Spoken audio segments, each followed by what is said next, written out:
Amidst the suffocating, pitch-black void where light seemed to be swallowed whole, only the sound of heavy, ragged breathing echoed, accompanied by a twisted, distorted smile. The battlefield was stained with blood, and relentless waves of crimson energy rained down, leaving no path for retreat. One by one, everyone fell, yet a faint glimmer of hope still flickered, for we had finally made it this far. Even while facing such overwhelming fury, he managed to maintain his resolve. If we can defeat it, we will. Everything happened too fast. That piercing light tore straight through Gray Lee's chest. The sudden surge of pain caused him to freeze in his tracks for a fleeting moment. With his chest pierced through, his eyes turned hollow and vacant. Gray Lee's dreams were forced to an end, as his body lost its center of gravity, and his legs buckled beneath him. Drained of all strength, his body collapsed, leaving only a lingering sense of regret. So this is how it ends. Blood pooled on the ground, surrounded by the lifeless corpses of those who had perished. And as he gradually accepted his fate, he realized this was the final, fatal blow. Gazing at the ruins and his fallen comrades, a deep sense of shame washed over Gray. Was this it, after all? Was I destined to die without having accomplished anything? His hateful gaze locked onto the creature hovering in midair. One day, an unknown catastrophe would emerge to wipe out the entire continent.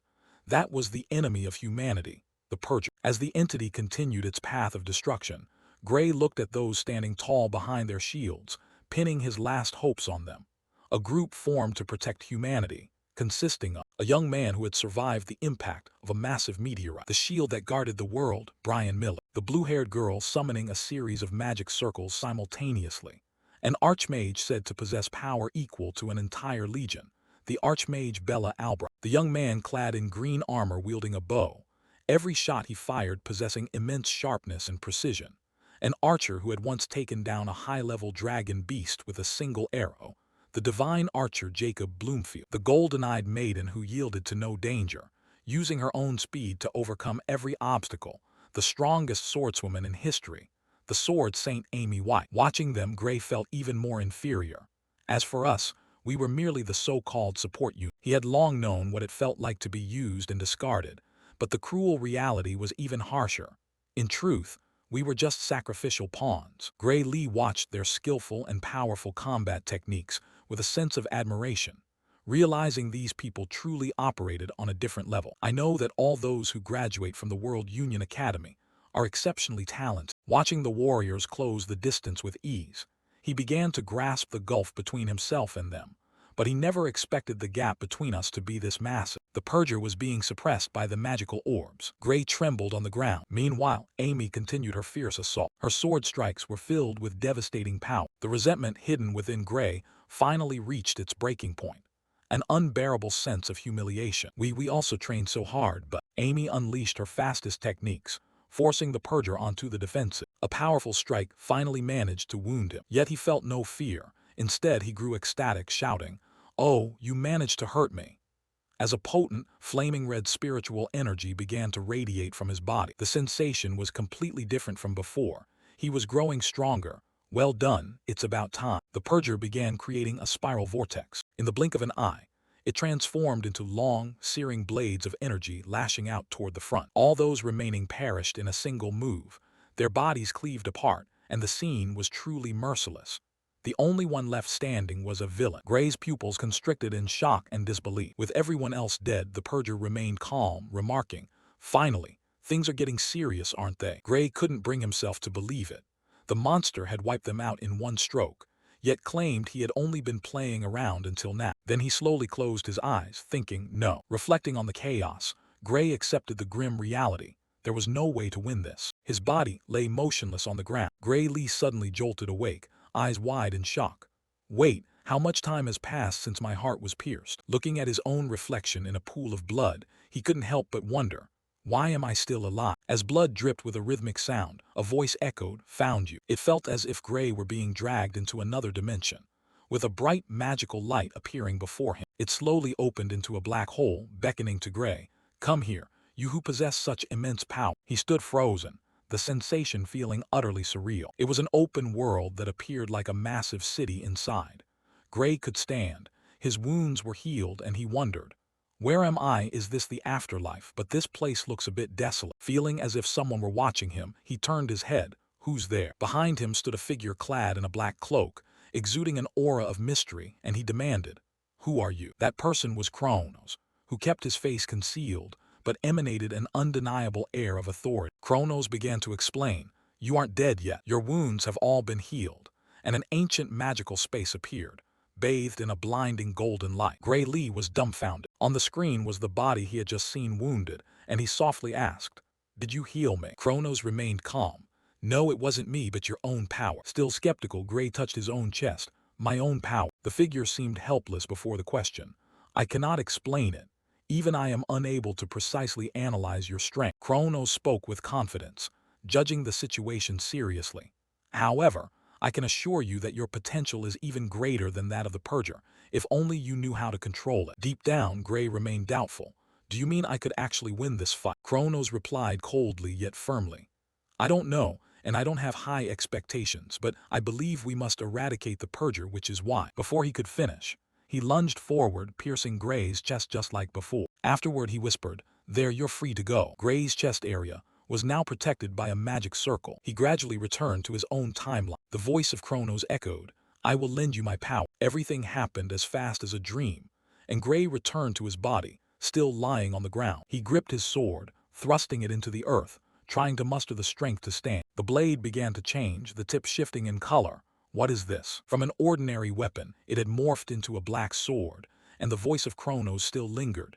"It is your power now.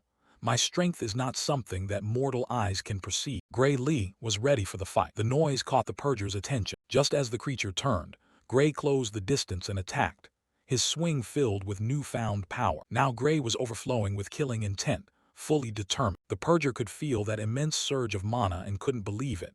Impossible to think someone this strong actually existed. He retreated a step, carefully assessing the situation.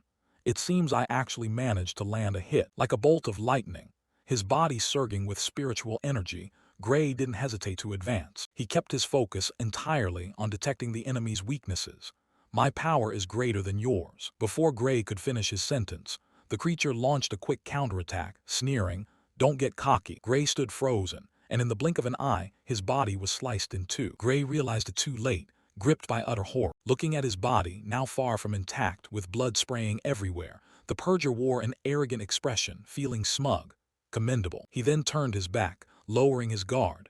"You actually forced me to use my full power." Suddenly, from behind, a pair of glowing red eyes stared at him, as if wishing to burn everything to ash. The Purger's body felt as if it were being crushed by an invisible force. A body enveloped in dark magic stood tall and proud before him. In his hand he gripped the black sword. It was Gray, hovering in midair.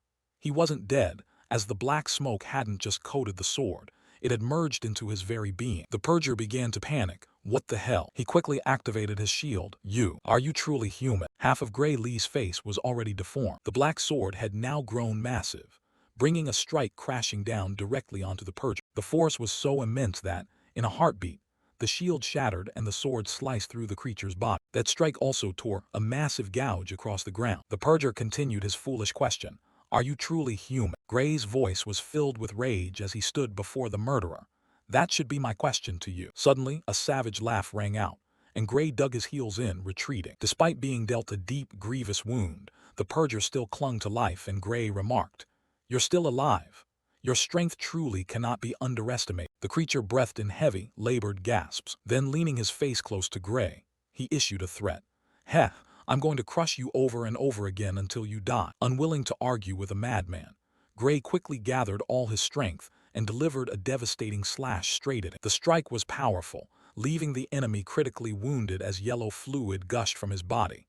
He screamed in pain, cursing, "You monster!" But the Purger suddenly froze, pressing his palms together as if performing a spell. His body began to emit strange rays of light as he focused on channeling a vast power from within, his wings shifting into a spectrum of 5 colors. He pointed both palms toward each other, preparing to unleash magic, a magic circle manifesting between them. The timeline suddenly shifted, and the night sky descended, enveloping everything. The Purger muttered, "Time's up." Watching the moon slowly rise, Gray felt a pang of doubt. "What is this?" It suddenly turned into night. He flashed a sharp, indifferent smile. Without him realizing, Gray had already appeared behind the Purger, his voice softly echoing, "So what?" He then launched an attack straight at the creature's neck. But now, It seemed as if the Purger had a hard, firm defensive barrier protecting him. Gray froze for a split second. The Purger assumed a tone of arrogant contempt.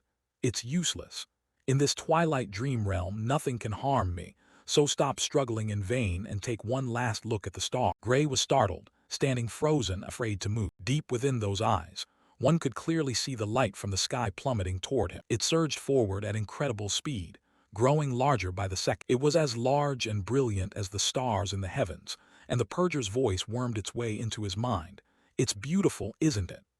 As the star drew near, it looked like a giant fireball. It crashed directly where Gray stood, creating a terrifying explosion that laid waste to everything around. The Purger flew up, gazing down at the wreckage. After a while, the site of the explosion turned into a deep crater, but there was no sign of Gray. He felt smug.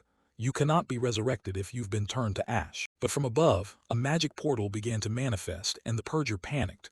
What? As it took shape, it resembled a clock storing time, and he realized with a start, this is. The voice of Kronos drifted down. You've gathered an incredible amount of power. This should be enough to send you back. Hearing that familiar voice, the Purger fell into a panic. Impossible, Kronos. Ignoring the creature, Kronos sat calmly and continued. Can you hear me, you who hold great power? Use all of my strength. I will send you back to the past. The Purger's agitation reached its peak as he roared. Kronos, you bastard. Without responding, Kronos continued his work. This is all I can do for you. The time clock began to wind backward to the past. As time returned to the beginning, his voice grew fainter. I entrust the fate of this world to you. Perhaps this was not the end, but Gray's new beginning. Gray Lee woke up, lying on a patch of green grass. The sky was clear, and the world was still at peace. He sat up slowly. Where am I? The surrounding scenery offered a sense of healing, a place brimming with light. Looking into the distance, he inadvertently recognized the mountains, houses, and the village. Is that my hometown? Is that Renato village? Everything felt nostalgic, like a dream.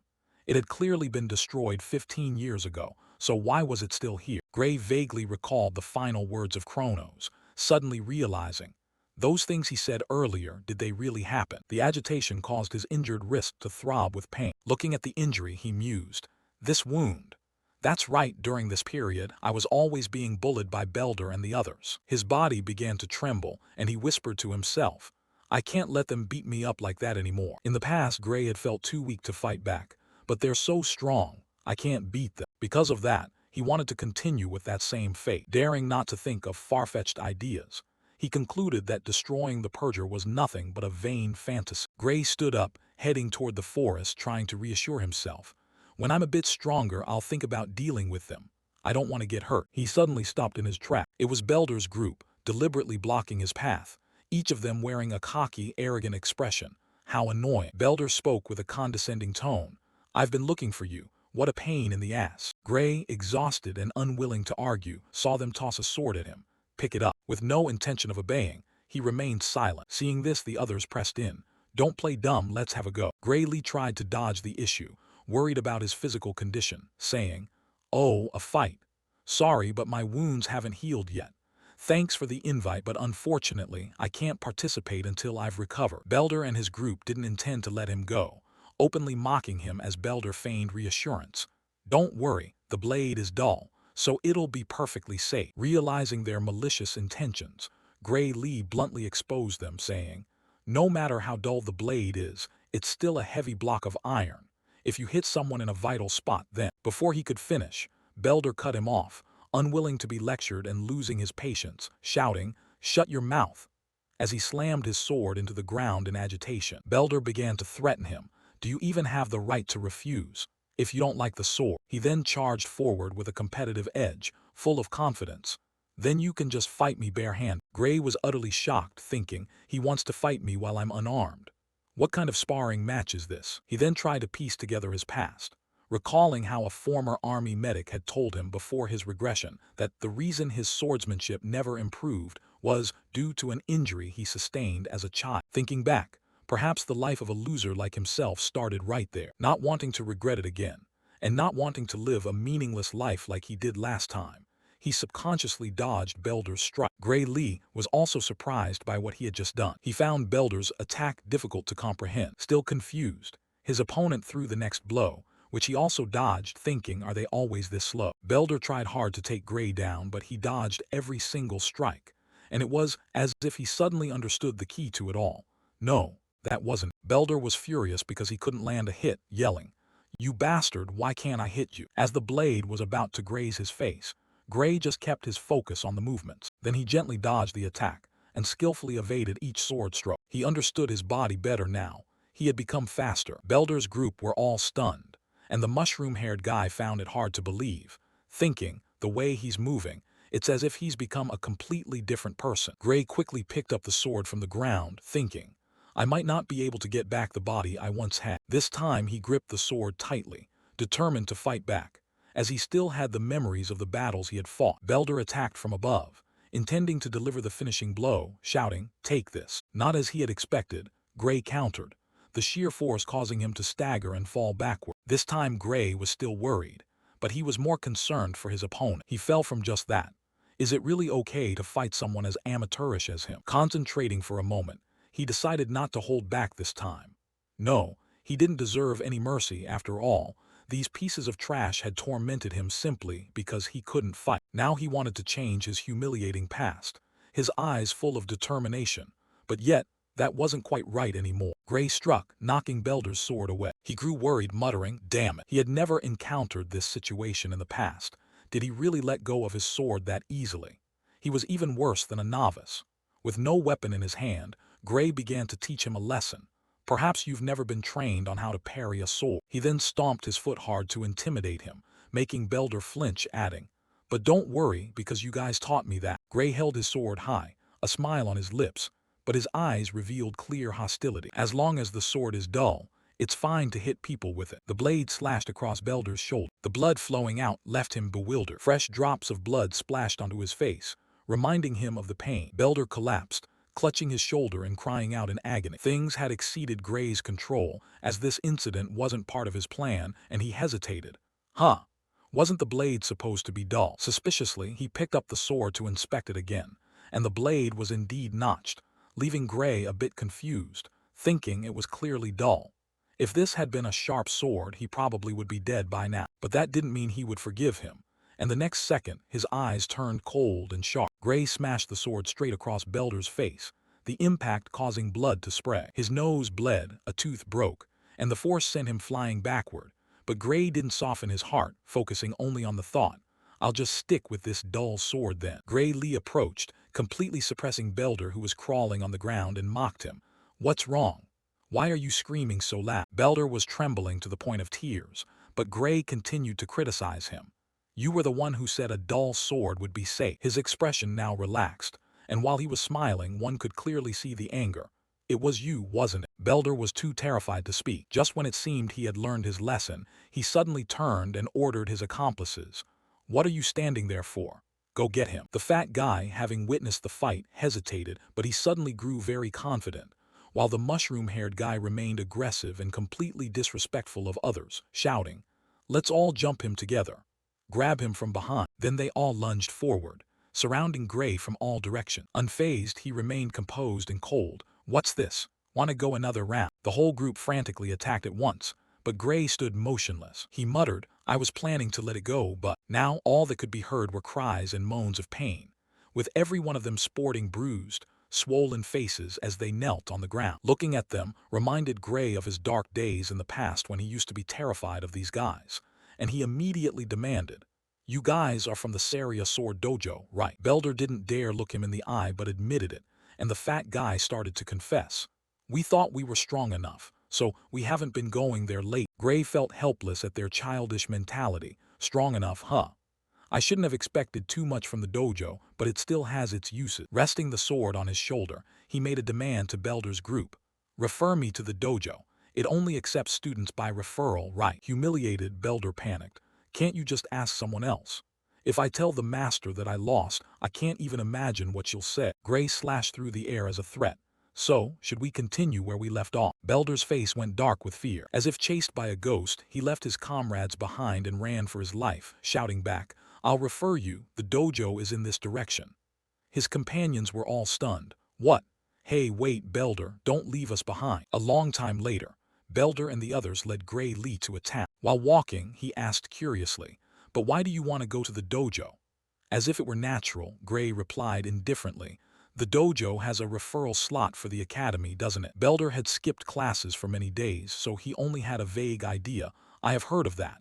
And Gray made it clear that this was his priority. That's why I want to go there. The long-haired guy interrupted the conversation. I think you're strong enough even without the academy. Gray Lee was strict with himself and wouldn't allow himself to become lazy just because of some praise, thinking, if I were truly strong enough, how amazing would that be? Recalling the battle with the purifier, he fell into deep thought, hearing that even the strongest squad in the world was no match for the purifier. Even when he used that power, he couldn't even cause any damage while the enemy was fighting seriously. The image of the purifier enhancing his strength only fueled him further. I wonder how strong I need to become to defeat that guy. However, it wasn't impossible. As he was deep in thought, Belder signaled that they had arrived. The only reason he wanted to go to the dojo was to become stronger. In that moment, even if only for a second, he felt like he could control the dark energy. He tried to remember the times he practiced with the Sword Saint, focusing on the moment, the real sword techniques the Sword Saint taught him. Gray always regretted that. If only he had spent more time practicing swordsmanship under the same conditions as the Sword Saint, the outcome of the battle might have been different. After everything, he finally understood his mission upon returning to the past. This must be the reason Kronos sent him here. A girl's voice brought him back to reality.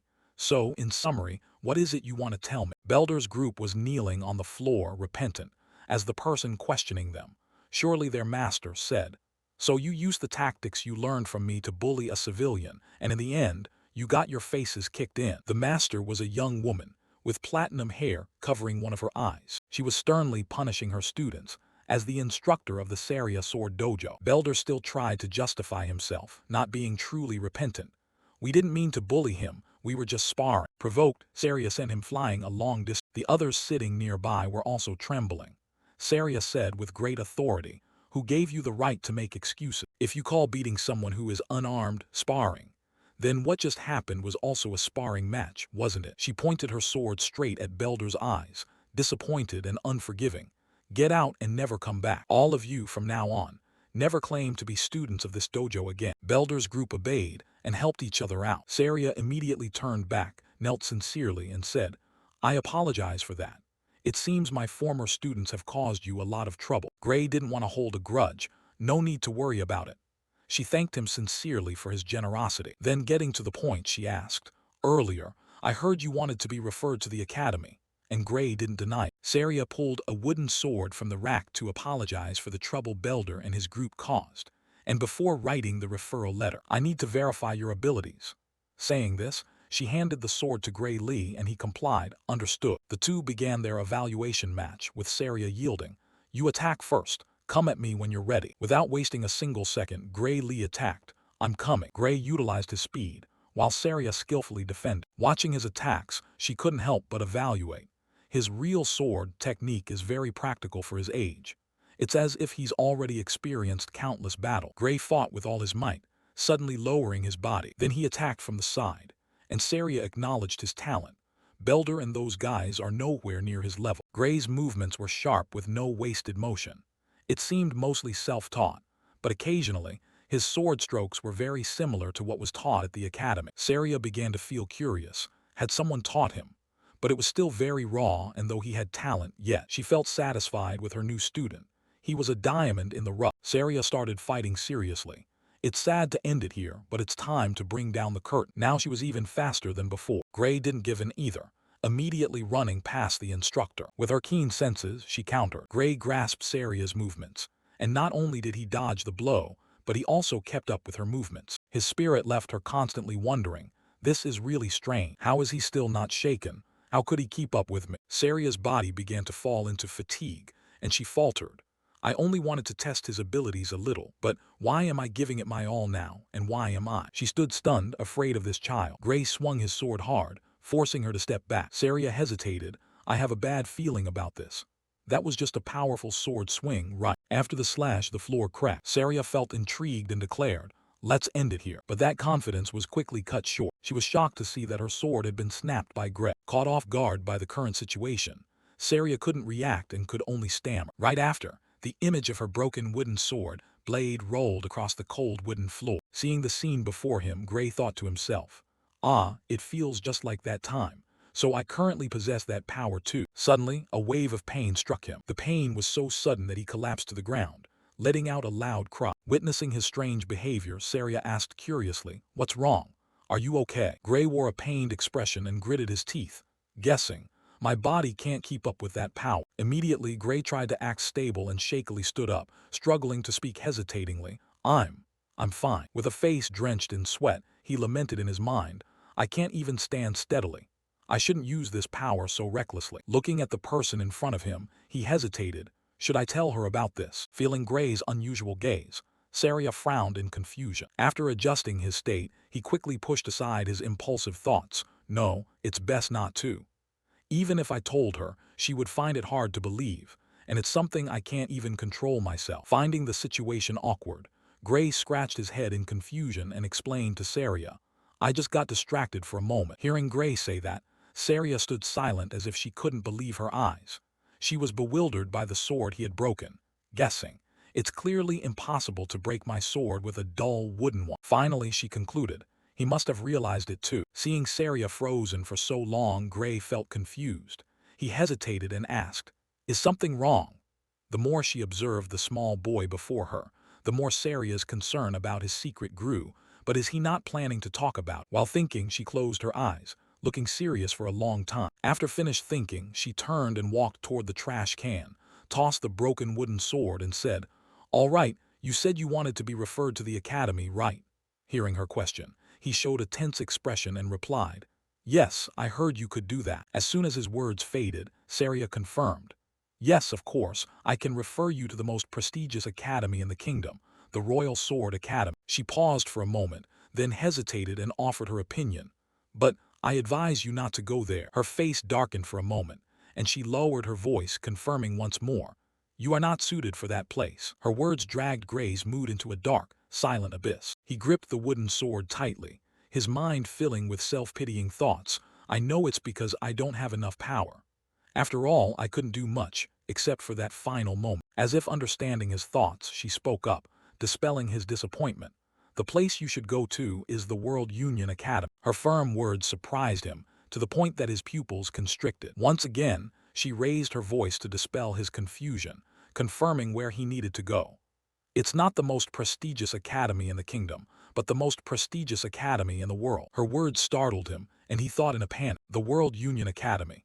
Isn't that where the Sword Saint and the others came from?" Surprised by the information he had just received, he asked excitedly, "Can someone like me be accepted there?" Saria shook her head helplessly and said, "No, it's impossible." She then explained to Gray about his current situation. "You must have realized it yourself. Your current body is completely unfit to become a swordsman." She put on a serious face, as if assessing him, and spoke earnestly. "If it were the Royal Academy, you might be able to get by with your skills, but at the World Union Academy, it's impossible. How could you reach that level with such a weak body?" Unable to refute those harsh words, he stammered, "I guess so." For a fleeting moment, his eyes showed disappointment, and heavy thoughts gradually appeared in his mind. "Everyone who gets into that academy is a monster. With this body, I don't even stand a chance to compete." In the soft light of the room, Saria appeared with a cold expression. She spoke coldly, showing disappointment. "Have you given up already? There are still 9 months until the entrance exam." Knowing the time he had, Gray replied in confusion, "Only 9 months." Saria agreed, "Yes, perhaps it's not enough time." She hesitated, then confirmed with a tough attitude, "But trust me." She gritted her teeth in a threatening tone. "These 9 months, are you ready to endure the torture?" Gray looked at his palms and replied vaguely, "I don't want to endure torture, but I will do it." Clenching his fist against his chest, Gray declared in a heroic tone, "I look forward to your guidance for the next 9 months." Receiving an appropriate answer, Saria gave a smug smile and said, "A very good answer." The atmosphere suddenly became quiet, and Gray trembled as he listened to Saria speak. "Now then." Saria revealed a terrifying expression, along with a threatening tone. "Let the hellish days begin." She stood by her word, and immediately afterward, images of Gray's arduous days flashed by, interspersed with Saria's relentless, tough-love attitude. In every image, she was always screaming, "Eat." Time flew by, and 8 months passed in a flash. After such a long period of training, Gray's body had become much more toned and muscular. Seeing his current state, Saria thoughtfully complimented him. You've grown stronger. Pride was evident on her face as she smiled slightly with her arms crossed. I have nothing left to teach you. From now on, walk your own path with confidence. Gray was momentarily stunned, his eyes filled with surprise as he asked, but there's still a month left until the exam. Seeing his surprise, Saria explained, testing in an unfamiliar place will be difficult for you, so it's best to head there early. After explaining, she reached out and handed him a brown bag, adding, this is money for the trip and for food, enough for a month. Sensing her generosity, he awkwardly waved his hands in refusal. But isn't leaving an entire month early a bit too soon? Sunlight streamed through the small windows, lengthening the shadows of the master and student, and Gray expressed his view. It's as if you want to kick me out of the village. A faint smile brushed her lips, blending with her half-closed eyes as she calmly comforted him. You're overthinking it. Suddenly, Gray mentioned something that startled Saria. I heard a goblin lair was found nearby, and there aren't many guards in the village either. Upon hearing this, Saria didn't deny it, instead gently saying, ah, that's right, a lair was indeed found. With a look of awkward surprise, she quickly turned away to avoid the subject and calmly explained. But it has nothing to do with us. She smiled slightly to reassure him. There will be aid from the capital, so we don't need to worry. She then quickly quelled his anxiety. Just go take your exam, don't worry. As if he had predicted everything, Gray thought seriously, she's lying. There will be no aid for the village, and before the village is destroyed, my master will lose her life. Images of Saria lying motionless on the ground, covered in blood, flashed through Gray's mind, accompanied by the thought. They said she was killed when she charged into their lair by herself. Despite this, Gray acted as if he knew nothing and calmly replied, I understand. The agreement happened so easily that Saria found it hard to believe. In an instant, Gray placed his hand over his heart to express his gratitude toward Saria. Thank you, master. Gray looked at her with a resolute gaze full of confidence, as if declaring, I'm off. Hearing this, Saria silently curled the corners of her mouth. With a smile from the bottom of her heart, Saria sent her well wishes to her little student. MHM, I hope you pass the exam. After Gray left, Saria quietly walked deep into the forest, where the image of the night sky, centered on a hazy moon, appeared clearly. Along with that was a skeleton, with a sword impaled through its mouth. Saria touched the bloodstain on the ground and muttered, according to the scout's report. Gazing along the trail of blood, she formed a judgment. They're over there. Suddenly, a voice broke the silence of the night, startling her. Where are you going? No sooner had the words been spoken than a familiar figure appeared on a dark, high tree branch. It was Gray, who put on a look of feigned concern, asking, Master. Gray was moving when a loud shout rang out behind him. Gray! He turned around and suddenly saw Saria, who asked, Why are you here? Shouldn't you be on your way to the academy? Hearing this, he jumped down from the tree branch and said, I should be the one asking you that. I thought you said the goblin lair would be handled by the capital's troops. Saria waved her hand and replied, They said they couldn't make it due to an emergency, so I intended to handle it alone. She added, besides, I'm enough on my own. Thanks to the scout's report, I know exactly what kind of strength that lair possesses. After speaking, she let out a sigh. Their boss is a high-level goblin, and there are a total of 40 to 50 monsters in there. I have to admit that many troops are a bit of a nuisance. He listened and pondered. A high-level goblin. No, it's not just that. The monster itself is strong. He remained at the scene and analyzed. The true strength of a goblin lies in its intelligence and leadership. He added, if you fight alone while surrounded, it's no different from suicide. He couldn't stop thinking, and there is one thing I am certain of. He looked at her and asserted, if I let my master go alone, she won't return alive, and the village will be wiped out by them. He emphasized, I have witnessed that future with my own eyes. Breaking his train of thought, he immediately spoke up, let me come with you. But Saria blocked him, saying, I already told you I'm enough on my own. Gray's gaze was incredibly firm. I don't want to miss the chance to gain real combat experience. Or do you think I'm just going to get in your way? She explained, you know perfectly well you wouldn't get in my way. I couldn't even beat you in our sparring matches. She turned her body slightly and spoke softly. But who knows how it will go in real combat, especially when a monster lair suddenly appears like this. She stated firmly, it's best to wait until you have some real combat experience before doing something this dangerous. But he remained extremely stubborn, his voice cold. So you really want to go alone? If that's the case, I have an idea. She quickly asked back, what idea? He stepped forward and said, I will fight you and quickly take you down. Then he delivered a powerful line. And then I'll take care of the goblins myself. The space fell into silence. He was quiet and so was she. The sword in his hand remained pointed straight at her. She smiled slightly and answered, "Fine, I give up." She added a condition. "But you must promise me one thing no matter what happens." She looked at him. "You must come back safely." Hearing this, he lowered his sword. "Understood, that's my plan anyway." Having said that, the two slowly headed deep into the forest. "You too, master, don't you dare die." Of course. The scene shifted to the context of the goblin lair. The two chatted as they walked. There isn't a single escape route in this terrain. They're truly confident to build a lair in a place like this. He observed and evaluated. "We won't be able to escape either. The monsters we're facing this time are intelligent, so we must be very careful." She replied softly, "I know." Her gaze gradually turned cold. The two hurried to scout the situation. "The boss is nowhere to be seen. It must be in the tent." They whispered, "I hope we can reduce their numbers before the boss appears." She spoke in a low voice. "Gray, take down every monster you see in that direction." They looked at the military camp, which was dense with goblins. They discussed strategy. "I'll handle this direction." The goblins looked incredibly grotesque. He replied, "Understood." She said, "Good." As soon as they finished, the two lunged forward. "Let's go." A goblin sniffed something and snapped around. Immediately, Saria lunged forward. With a decisive swing, she severed the monster's head. The goblin behind it watched and growled in rage. The whole group of goblins stirred in panic. Then they began to gather and swarm over, one by one. On this side, Gray was also incredibly ferocious. He lightly raised his sword. Then he delivered a decisive slash, leaving the goblins no time to react. Blood sprayed everywhere, and the scene became chaotic. On this side, Saria didn't give in, fighting against a dense horde of goblins. Gray then lunged forward, finishing off the goblins with one swing. The two paused, surrounded by countless corpses. She praised him from the side. "Not bad. Is this truly your first time?" he warned her. "Master, be careful, we've only just begun." He watched in bewilderment. How strange. He examined them.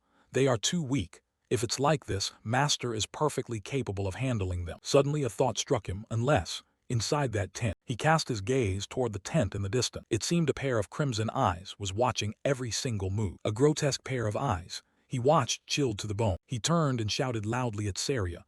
"Quick, let's go." "Run?" she asked softly. "Why?" But perhaps he was losing his composure. "Just run." She was stunned but followed his lead. She replied, "All right."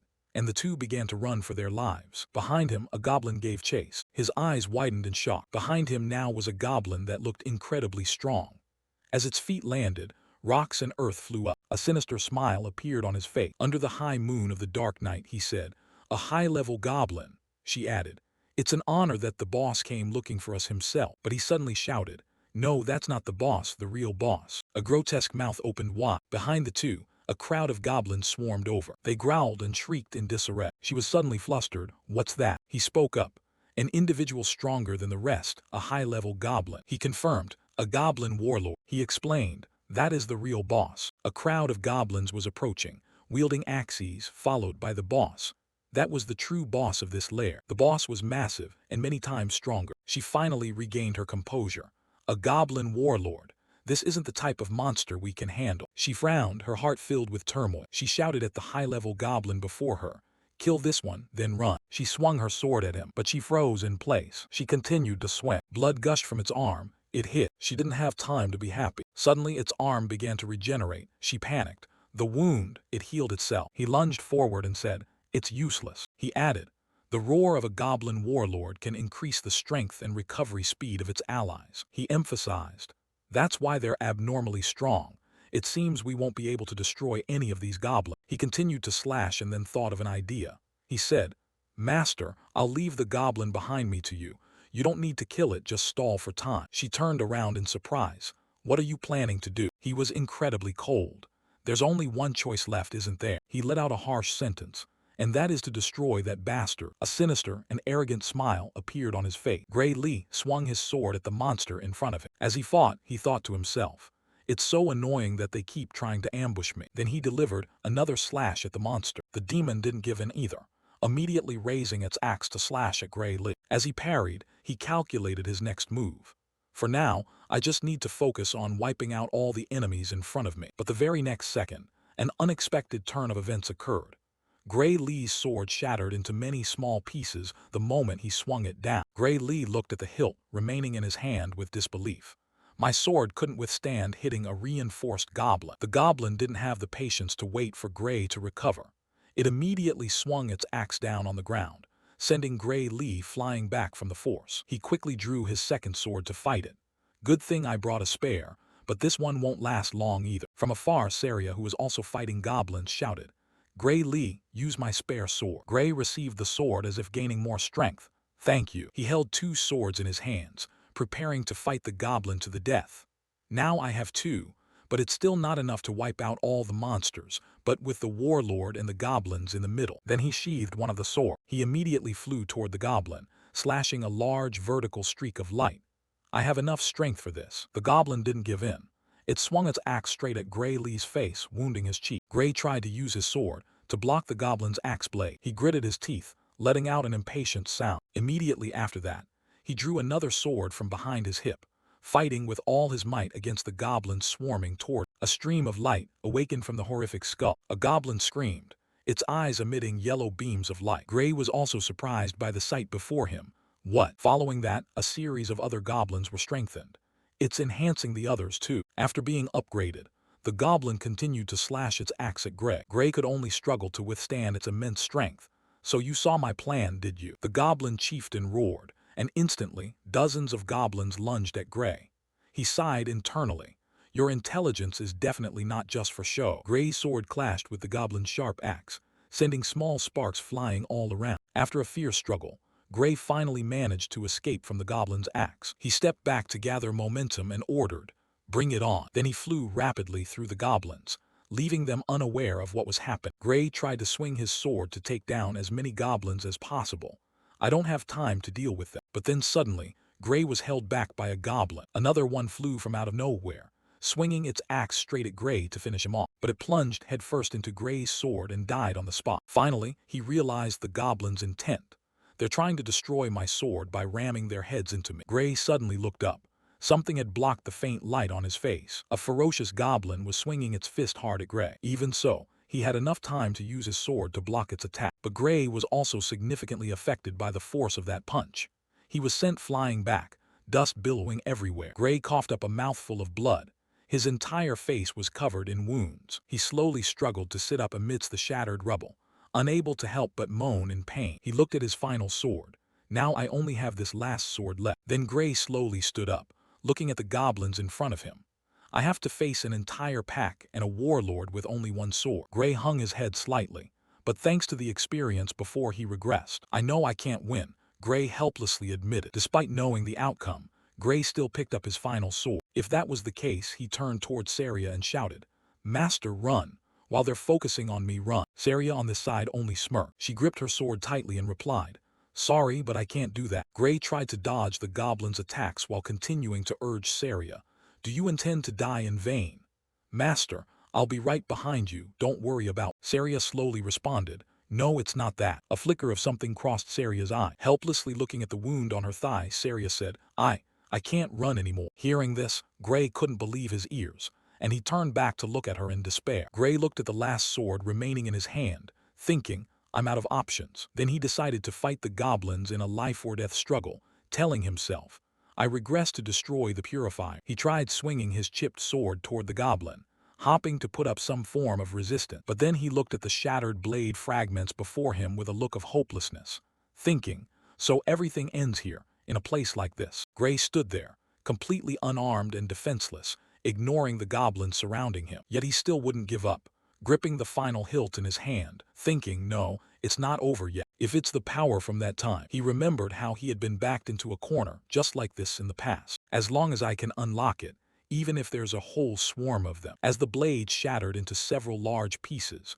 Gray tried to remind himself, remember the feeling from back then. Gray held the hilt, which had only a short piece of the blade left, up in front of him. He shut his eyes tight. Suddenly, a wave of red power was finally awake. Gray gently slashed through the necks of all the goblins. The sword in his hand had now transformed into a dense stream of black energy. Seeing this, Saria was extremely surprised. Gray. He stood there, his face covered in blood, but he looked toward her with a bright smile, as if to reassure Saria, it's okay now. Right after, Gray swung his sword repeatedly, causing the goblins to fall in droves. Even the strongest goblin was sliced in two. The goblin chieftain couldn't believe his eyes. Saria felt the same.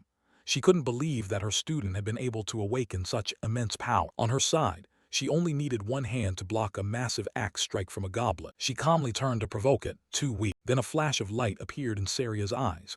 "You've caused me enough trouble." Saria waved her hand slightly, and the goblin was sent tumbling backward by the force. But without a war general to enhance your strength, Saria thought to herself, "You are nothing." Past midnight, the two of them finally managed to defeat all the goblins, and Gray spoke up. "Somehow, we were able to." Then he held out the broken sword. "I'm sorry I broke your sword." Saria replied calmly, "Don't worry, you saved my life." She reached out to take the sword back, but Gray, that attack earlier. Before Saria could finish her sentence, Gray collapsed and lay still on the ground. Saria rushed over to check on him, shouting loudly, "Gray." Gray slowly regained consciousness, wondering, "Where am I?" He looked around. Everything was a sea of dense black water. He looked at the object in front of him, a door, and a swirl of black smoke suddenly appeared. Gray looked at the door floating before his eyes. "This is." Then he realized it's that power. The door in front of him kept spewing out streams of black gas. "If I open it, will I receive that power?" Gray thought seriously, to make a decision for himself. He slowly took a step toward the door. As soon as he touched the door, Gray was held back by some force, causing his whole body to stiffen. He immediately backed away, staying clear of the door, and clutched his chest, struggling to breathe. "I don't know why, but I know for sure that if I open this door right now," a tear ran down the corner of Gray's eye, "I will die." A notification popped up. "Wise decision." Gray seemed to have awakened something, his eyes wide open. His mind finally returned to reality. He opened his eyes wide, gasping for air, and realized he was lying on a small bed. Saria looked at him and called out softly, "Gray, you're awake." Gray asked, "Where am I?" Saria stood by his hospital bed. "This is the village infirmary. You've been unconscious for 5 days. I was afraid you wouldn't wake up." Gray put a hand to his forehead, slowly accepting the reality of the situation. "So I've been asleep for 5 days. I overexerted myself. That must have taken a toll on my body." Saria replied, "I don't think overexerted is the right word to describe what you did." Gray sat up and Saria kindly inquired, "Never mind that, is your body all right?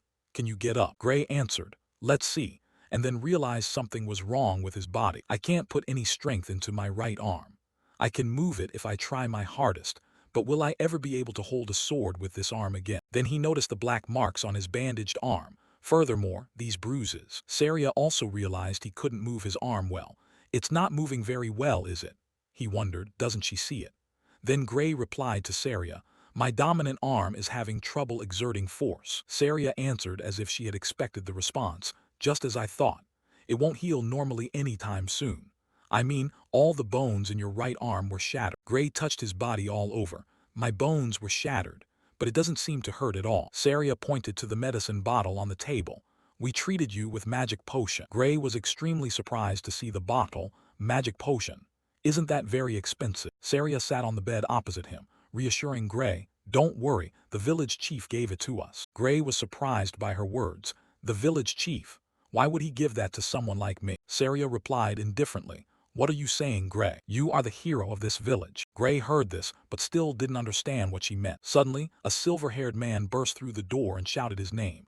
Gray. Gray was quite confused when he saw the village chief, clutching the medicine bottle. "Chief, thank you for the magic potion."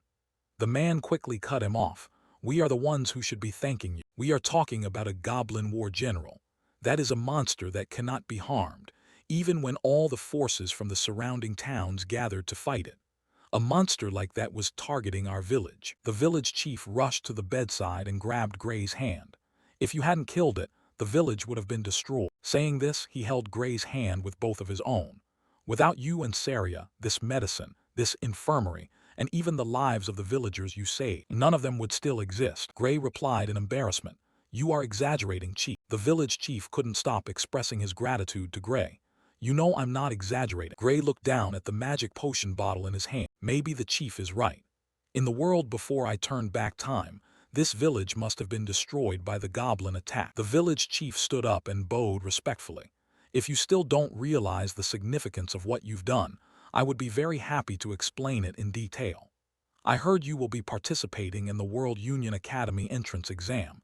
Is that correct?" Gray answered awkwardly, "Yes." He suddenly realized something and held his chin in thought.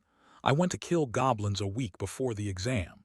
If I slept for 5 days, then there are only 2 days left." Gray's expression became even more serious. "It takes 3 days to walk from here to the World Union Academy.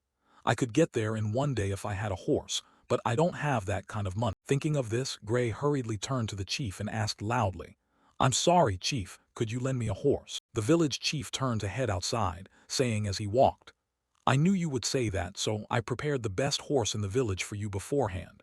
At that horse's speed, you'll be there in no time." Saria, standing nearby, added, "If you hadn't woken up today, we were planning to carry you there ourselves." Gray slowly got off the bed and reached out to open the door to welcome the natural light. Then he realized something surprising was waiting for him outside. Gray stepped out to find hundreds of villagers standing there, cheering to congratulate him on waking up. Everyone held up a banner and happily shouted, "Thank you. You must pass the exam." Someone else said, "Thank you for saving the whole village." A man walked up to him and handed him a small bag. "Gray, please accept this." He reached out to take the small cloth bag and asked, "What is this?" The man replied, "It's something the whole village contributed for you. We heard that the registration fee for the World Union Academy is very expensive." Gray suddenly didn't know how to respond. Everyone, "Thank you all so much." Then he prepared to set off, and before leaving he said to everyone, "If I fail the exam now, it will be hard for me to come back." Saria heard this and reassured him, "No need to worry." She turned her head, looking at him with a confident expression. None of the contestants at the World Union Academy could defeat a goblin war general. Nevertheless, Gray still felt a bit insecure. He reached out to touch his immobile arm, "But with my right arm as it is now." Saria, still full of confidence, comforted Gray. "Your left arm still works fine, doesn't it?" Gray tried to test his left hand. "Yes, but..." Saria interrupted him. "That's more than enough. You don't even need to use that power." Gray turned to get on the horse. "But the entrance exam might not be easy enough for me to pass with just one arm." Saria stepped closer to Gray. "It's fine. The academy examiners aren't so blind as to overlook your talent. I guarantee that." She looked him straight in the eye, her voice full of confidence. "You will definitely pass." Gray felt empowered. "Thank you very much. After you said that, now I can't afford to fail." This village was destroyed in the previous world, but it still exists here right now. This world is no longer like the old one. The future can change with this power. Gray turned to look at the villagers one last time and said his farewells. "I'm going now." Not long after, Gray arrived at the exam venue stroking his horse. "Thank you, thanks to you. I made it just in time." Gray looked at the massive castle in front of him. So that is the World Union Academy. Before Gray's eyes, the grand building of the World Union Academy rose up against the blue sky. Amidst the clear blue sky, the examiner's voice suddenly rang out. "We will now begin distributing the test papers. Until this process is complete, all contestants must stay in the central arena." As soon as the examiner finished speaking, a flurry of murmurs broke out from those standing below. "Are we all contestants? But only about 20 of us will pass." Some were discussing previous competitions. "I heard the number of passing students changes a lot each year. Some years they accept 50 people, and some years only one person passes." Once again the examiner's voice rang out, cutting through the noise below. "Now please welcome Professor Ariel." Without making everyone wait, a figure with long red hair appeared before the many people who were all in awe. She smiled mysteriously. "Let's start right away. We will now distribute the test papers. Students, please take the paper that appears in front of you." Suddenly, she snapped her finger. A strange golden light suddenly appeared high above. Before Gray, a piece of paper was gradually created from that mysterious golden light. Gray quickly reached out to take it, and suddenly his information appeared on the paper. "Contestant number 513, Sword Fighting District, first day, 11:00 a.m. Seeing that everyone had received theirs, Professor Ariel stood high above and reminded them, "It seems you all have yours. Some of you might be surprised to see nothing written on it except your number and district. Rest assured, it's like this every year." Above all, the professor sternly reaffirmed the exam rule. The World Union Academy does not discriminate based on age, gender, nationality, status, or anything else. She reached out, gripped the edge of the table and said decisively, "Not even your name." Right after that, she gave a dark smile and continued, "Is of any importance to us." The entrance to the academy stood proudly in the middle of the road, accompanied by the professor's words. "Only those who pass the exam and earn the right to cross the bridge will be asked for their names. You can even give us a fake name if you wish." Looking at the test paper in his hand, Gray thought to himself with dissatisfaction, "I left my sword at the inn, yet it says I'm still in the sword fighting district. What kind of system is this?" As if she knew everyone was reading their test papers, Ariel spoke with an arrogant attitude. "Furthermore, I assigned your districts based on my observations of you," she said coldly with a threatening tone. "If I am mistaken, please raise your hand." Hearing the professor's announcement, everyone started to panic and object. She chose our districts just by looking. She must be joking, right? There's no way she could do that with such a large crowd. Then they drew their own conclusions as if they understood. Surely they checked us out in advance. Or maybe she used some kind of mind-reading magic on us. Seeing no one raise their hand, the professor seemed satisfied.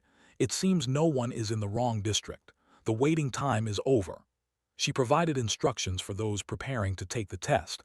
Next, I will announce your exam schedule. Please check your tickets. Gray immediately held the exam paper in his hand to check his test information.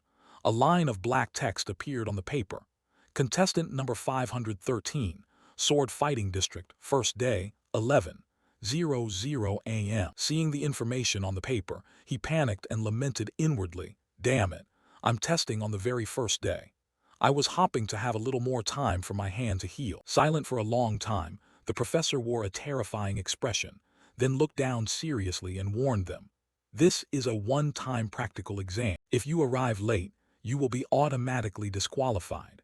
Be sure to arrive on time. We do not accept personal requests for schedule changes." Meanwhile, Gray was clutching his arm, worried. "I still can't exert much strength into my dominant arm. Please heal by tomorrow, even if just a little." In the blink of an eye, the next day arrived. Upon reaching the exam site, Gray looked at his injured arm with growing panic. It wasn't healing at all, and he realized he would have to take the test with his arm in this state. Suddenly, the examiner's voice rang out, snapping Gray out of his thoughts and leaving him to merely mumble his agreement. "Next candidate, please wait at the arena entrance." To try and steady his nerves, Gray took a deep breath and consoled himself. "Okay, no, I shouldn't be pessimistic about this right now." He grabbed his right hand, thinking, "My left arm is working perfectly fine, and I can still move my right arm to a certain extent." After regaining his calm, he quickly brainstormed ways to pass the exam in fragmented thoughts. "I need to use the remaining time to observe the examiner's movements, find an opening," and before him, a sparring match between the examiner and a candidate unfolded, with the examiner initiating. "You may strike first." The candidate, fighting without hesitation, replied, "All right." Having said that, he didn't falter, immediately grabbing his sword and lunging at the examiner with a shout. He swung his sword, striking the wooden floor and creating a loud noise and a dense, blinding white cloud of smoke. As the thick white smoke began to dissipate, the image of the examiner standing motionless and unbothered by him slowly appeared. Seeing that the examiner wasn't wounded in the slightest, the candidate was determined and shouted, I'm not done yet." No sooner had he finished the sentence than he furiously poured all his strength into the sword to swing it at the examiner. However, upon seeing that the examiner was still able to easily block his sword strike, he shouted in panic, "Impossible." In the blink of an eye, his sword was unexpectedly sent flying by the examiner. The image of both the person and the sword being thrown back seemed impossible to stop. He was sent flying, crashing onto the wooden floor with such force that the floorboards seemed to emit a loud bang. Clutching his arm in pain, unable to stand, his face pale with disbelief, he didn't wait for him to recover before a cold voice rang out, waking him to reality. "Your exam is over. You may retrieve your weapon and leave the site." Hearing this, his face showed clear disappointment as he muttered, "Understood." Witnessing the scene, Gray curled his lips slightly. Instantly he turned to stone, deep in mental collapse. "I'm done for." Then the examiner's urging voice rang out as if to wake him from his daydreams. "Next, number 513. He answered with a serious face. "Yes." Then he reminisced internally. "He told me to fight someone who just defeated a guy with a bigger build than himself." As if preset, the examiner initiated the match this time with the same phrase used for the previous candidate. "You may strike first." Hearing this, Gray replied seriously, "Understood." Even though he was standing on the arena floor, Gray couldn't help but tremble, trying to console himself.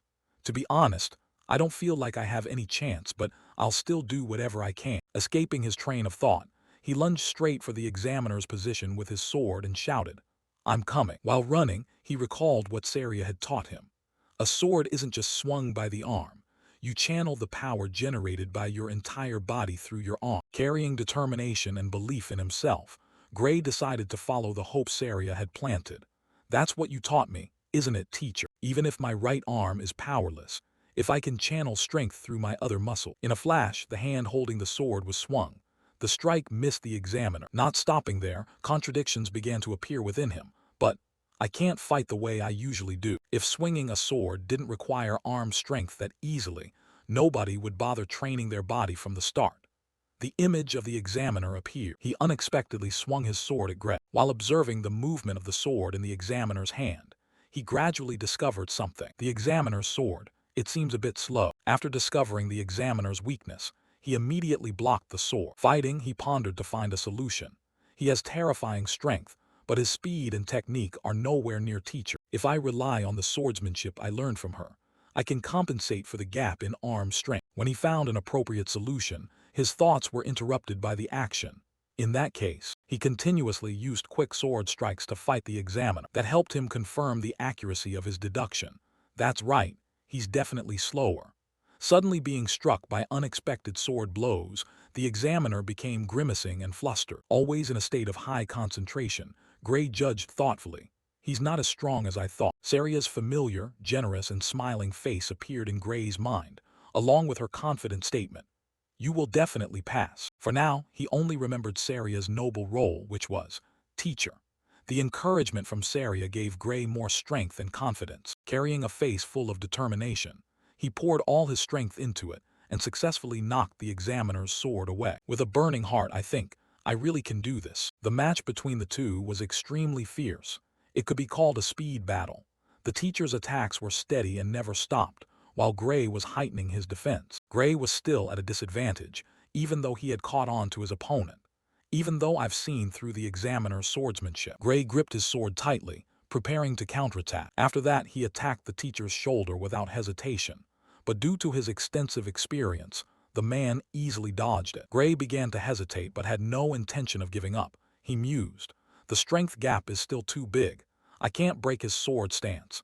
It's true that it's not easy to win with just one arm. Gray continuously attacked, using his fastest speed. The teacher gradually exposed openings and Gray quickly grasped the situation.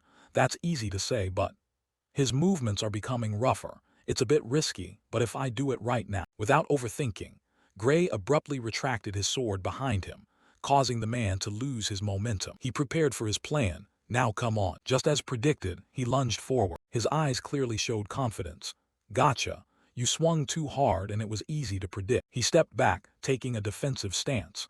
Nothing reveals an opening more clearly than such a large, sloppy attack. Although he took a defensive stance, he didn't block the attack but nimbly circled behind the teacher, causing him to panic. Seeing the teacher fall into a passive state, Gray thought happily. No matter how big the strength gap is, as long as I can get behind him. Gray relied on his speed to lunge forward. When the referee's voice drifted over, stop, he was just a split second away from being able to cause damage to his opponent. The sword blade was only separated from the teacher by a thin layer of clothing. Gray was unsatisfied. His body was filled with fatigue. Is the match over already? Isn't it a bit too early to stop? The referee stood above the stands, announcing the match results. The match time is over. With this, the result is a draw. Gray was disappointed to hear the result. He stood stunned. He felt helpless knowing he couldn't change it. I'm too late. He trembled as he held the sword, but then let it go, accepting it. Gray resignedly turned his back to leave the arena, saying to himself, I've tried my best, but if I can't even beat him then, I will face many more difficulties later on. Gray regretfully turned back to look at the arena, carrying deep sadness in his heart.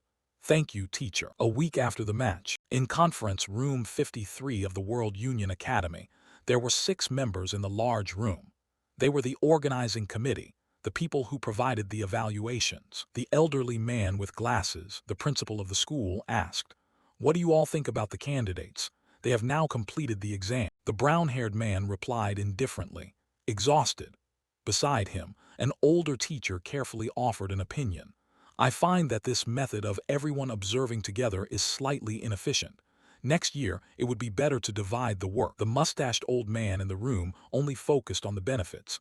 We cannot miss talent just to save our own energy. The principal could only feel helpless at the members' lack of care. I'm asking for your opinion on the students, not the exam system. Let's start with the swordsmanship training course. Small frames began to appear on the desk. Someone asked, Who passed? The teacher from before was still carefully analyzing, accepting opinions from everyone. As usual, Those who defeat the examiner pass, while the others are evaluated based on their performance quality and ability to hold out for 15 minutes. What do the swordsmanship teachers think? Besides those who defeated the examiner, candidates number 5, 217, and 753 are the most outstanding. The brown-haired man interjected, "Keep the list to just that. Even if the others pass, they won't keep up with the classes." The mustached man also agreed, likely because it benefited him. "I agree. Does anyone have a different opinion?" The entire room was silent, without a single counter-opinion. The principal spoke, "We have confirmed the list of those admitted to the swordsmanship course." Suddenly, someone offered their own opinion. "What about candidate number 513? That suggestion caught his attention. It was the opinion of the red-haired girl who had been silent from the beginning. "What does everyone think about candidate number 513? The man wearing round sunglasses remained silent. The person with a gloomy appearance was curious. "Number 513, huh?" The mustached old man opened Gray's match screen to examine it. "This kid, huh? Looking at it, it seems like he's about to win. But if he has to rely on setting traps to defeat the examiner, it will be hard for him to keep up later. Good technique, but his strength is still too weak. I find that from beginning to end, he was completely overwhelmed." The principal was puzzled. "If so, then..." The mustached old man quickly extinguished the thought of adding Gray. The red-haired girl sighed, feeling helpless. Looking at that group of people made her weary. With so many people observing, does not a single one of them realize it? If everyone is this clueless, then the way we all observe together is perhaps truly a waste. The discussion ended, and the next day everyone came to receive their results. Gray was also present. He held the notification paper in his hand. Candidate number 513, Swordsmanship Course, first day, 11:00 a.m. On the clock tower, the loudspeaker sounded. "Now, the list of those admitted to the swordsmanship course will be announced. A total of 6 candidates have passed." Gray Lee held the notification paper, waiting in anticipation. This is it. The papers of those admitted would automatically catch fire. Candidate number 5. Candidate number 217, candidate number 432 and 615, candidate number 753 and 925. That is all. These 6 candidates have been accepted. Gray stood stunned. He fell into despair. The loudspeaker continued. "Those who have passed, please cross the bridge and complete the enrollment procedures within today." The atmosphere was now truly chaotic. There was joy, sadness, and regret. Gray was sorrowful, "So I really failed." The loudspeaker's announcement continued. "Next is the notification for the special quota for the Divine Eye. Candidate number 513. And unlike the papers of the others, Gray Lee's paper was consumed by blue flames. In an instant, he became the center of the crowd's attention. Looking at the burning paper, Gray was still skeptical. Did I pass?" People around began to gossip, but most of it was sarcastic. A special quota for the Divine Eye. They chose this way again this year. Gray Lee asked himself many questions. A special quota for the Divine Eye.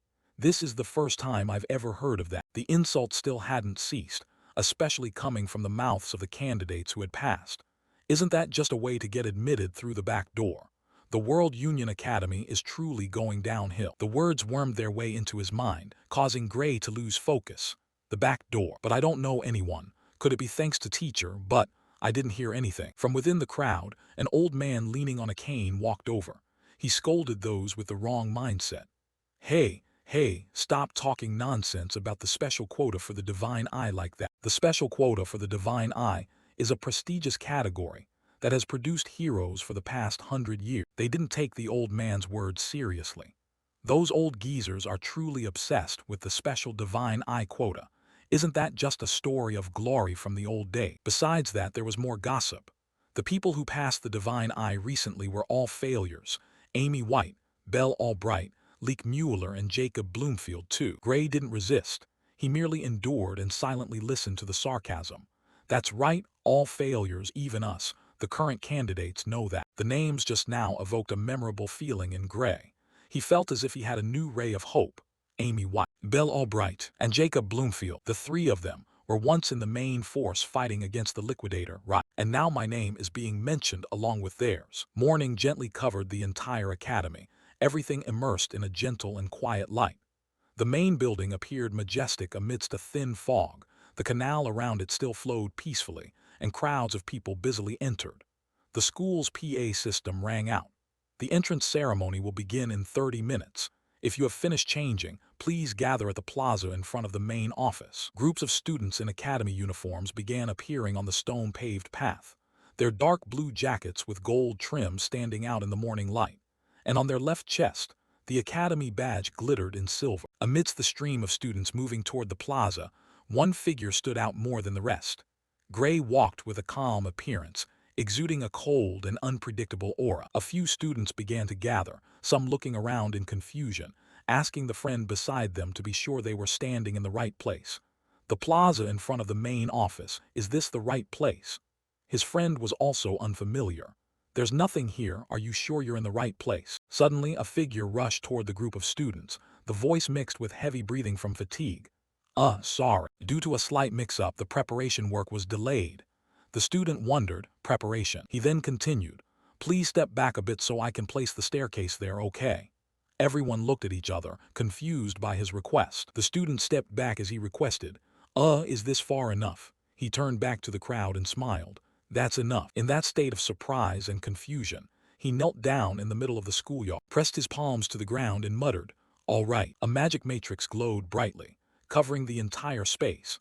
The complex, interwoven magic lines radiating a dazzling golden light like a sun bursting forth. Each red-orange lightning bolt darted through the stream of light, creating an intense and supernatural sensation. The ground shook, the air feeling as if it were being compressed by a massive amount of energy about to explode. People standing and watching could only widen their eyes in shock at the power that surpassed their understanding. In an instant, everything vanished, the sky as clear as after a storm, and he stood up abruptly before the shocked eyes of the crowd. He glanced at them as calm as if nothing had happened. Sorry for the delay. You can all sit anywhere you like. The students still couldn't believe their eyes, their lips trembling with panic. Yes, they glanced left and right, verifying the surroundings, some confused. That was teleportation magic, right? While others gritted their teeth in amazement. They can teleport something this big. Gray sat calmly on his chair, thinking to himself, I guess they wanted to hold the entrance ceremony in a place where you can see the school. Using such teleportation magic, that's so wasteful. He tilted his face up and smiled brightly, as if discovering something. So this is the power of the World Union Academy. Gray suddenly looked at the two people chatting with each other. These seats are a bit too numerous, aren't they? If only 30 students were accepted, why would we need this many seats? The short-haired girl smiled wryly. You don't know about that. The other girl was a bit self-conscious. Sorry, apart from swordsmanship, I don't know much else. The short-haired girl smiled. Then let me explain it to you. She twirled her finger to the rhythm of her voice. The World Union Academy, like its name, is a place that gathers the best students from all over the world. Suddenly she cheered, look, they're here. The other girl was startled and looked in the direction she was pointing, her eyes widening in astonishment. Before her eyes were things that were unimaginable. Between the high blue sky, massive airships silently glided through the clouds, their polished hulls reflecting the faint light of the early morning. The sails were taut, catching the wind, looking like majestic flying warships. Intermingled among the airships were massive winged creatures. Dragons were spreading their wings and flying with their colossal bodies. She screamed as she witnessed the scene that seemed like a dream. What? What is this? The airship remained soaring, majestic and awe-inspiring. Gray widened his eyes in shock. The magic airship Strato Queen. I was on it once when I joined the Liquidator Extermination Squad. I heard it was one of the largest airships in the world, and they brought it out just to hold an entrance ceremony. It truly lives up to its name, the World Union Academy. The airships landed on the ground, causing dust to fly everywhere. The group of people, each with a cold expression, walked into the gathering place. The principal was overjoyed to see everyone. He leaned his hands on the podium. It seems everyone has arrived. In that case, let's begin the entrance ceremony. The school's PA system rang out. Thank you, Principal, for your speech. Gray sat back with his arms crossed, yawning repeatedly. As it turned out, the entrance ceremony for the World Union Academy was no different from any other. Then he glanced with surprise at the person being called. Next, we have the valedictorian greetings from each department. Leonhardt, valedictorian of the Sword Arts Department, please come forward to speak. He stood up and bowed politely. Yes. Leonhardt walked down the steps amidst the whispering and praise from everyone. Hey, that's him. The one who defeated the examiner in just one strike during the entrance exam, right? Exactly. I heard his swordsmanship skills are on par with the instructors. Leonhardt bowed deeply, placing his hand over his chest to salute the professor. That was Leonhardt Appius, truly an outstanding student, his face radiating an air of serious charisma. Gray sighed, lost in thought. Leonhardt politely asked for permission. "May I ask one more time? Am I free to speak my mind?" The professor smiled. "Of course." Receiving consent, he thanked them and turned sharply to face the seated student. "I have something I want to say to the academy. First of all, to my fellow students, no.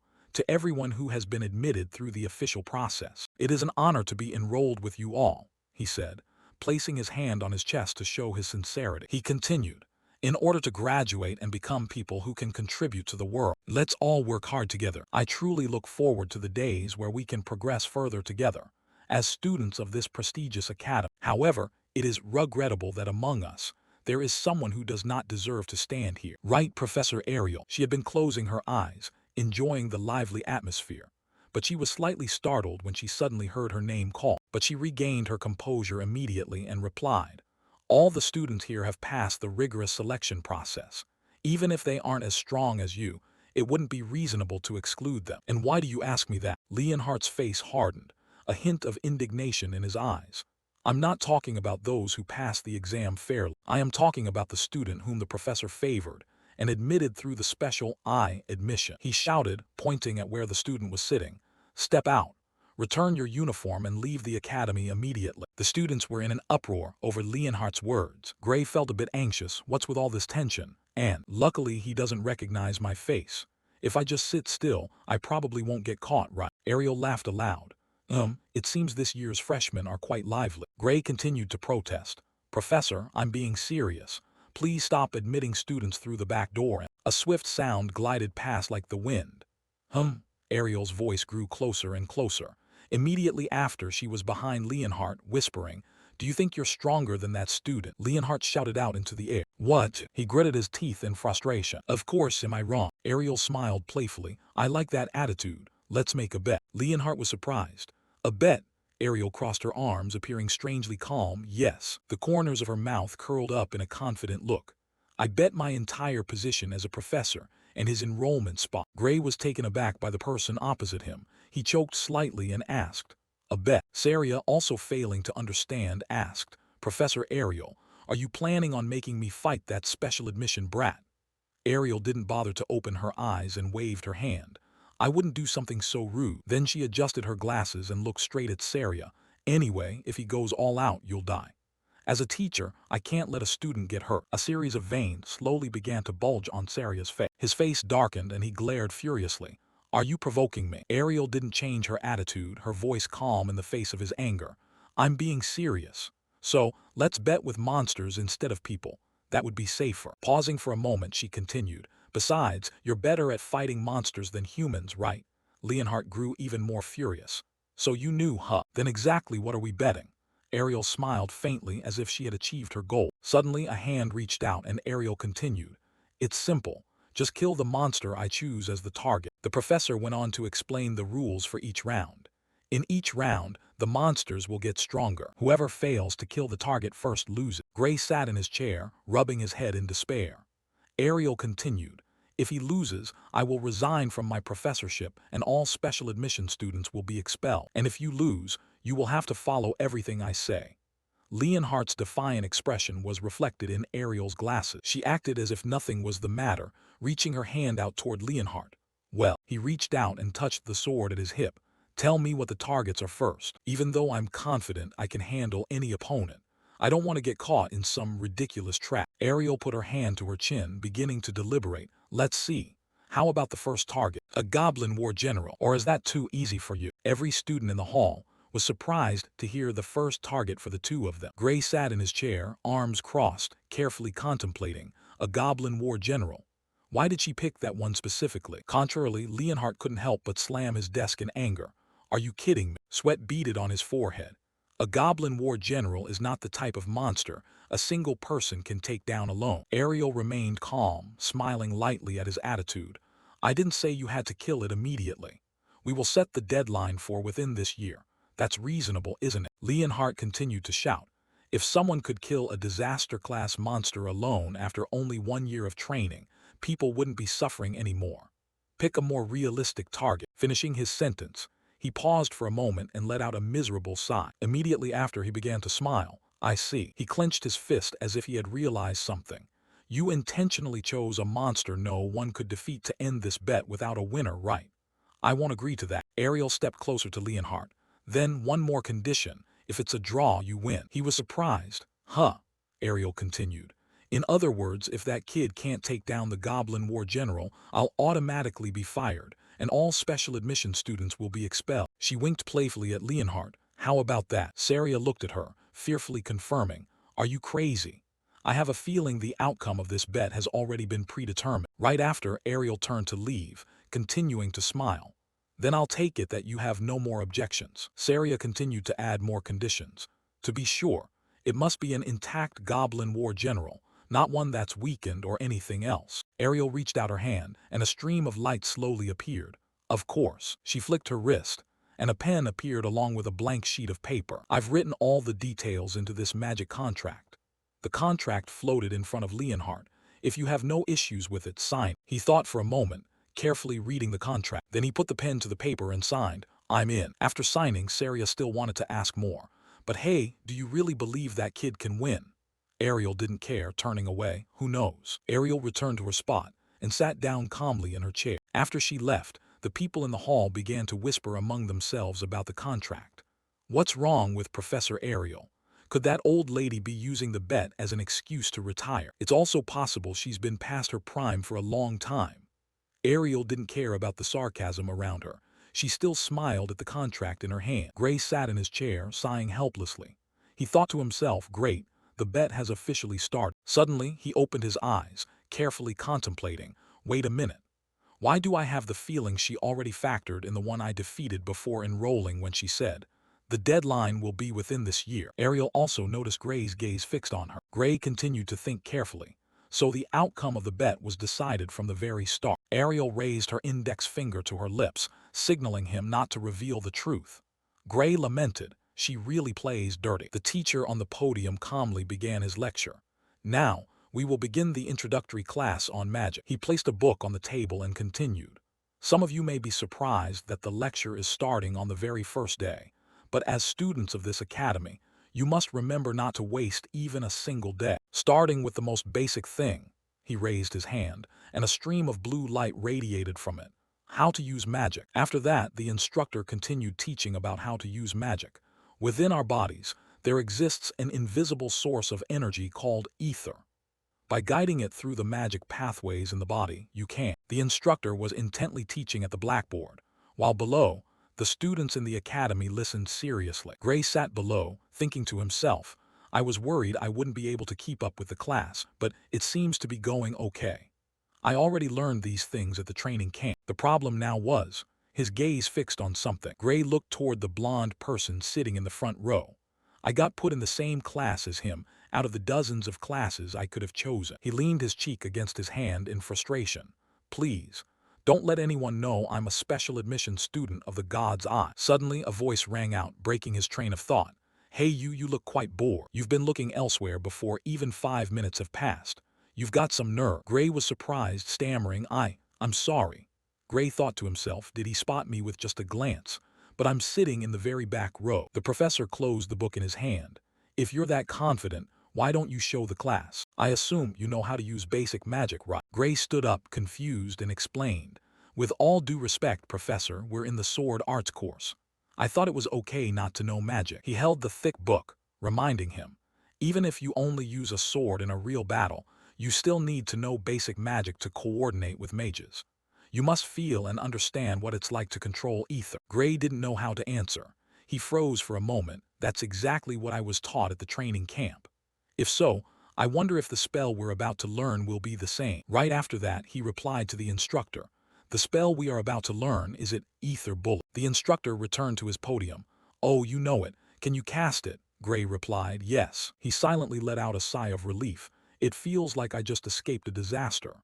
Thank God, that hellish training camp wasn't in vain. He continued, good opportunity. I'll turn this into a duel.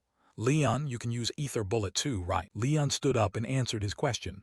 Of course, sir. Leon continued. Then, Professor, I've been trained in both sword arts and magic before enrolling. Would it be too dangerous to let him spar with me for real? The instructor remained firm in his decision. No matter how large the gap in skill is, we're only using ether bullets so he won't die. And I'm not telling you to go easy on him. But that gray-haired boy is this year's special admission student of the God's Eye.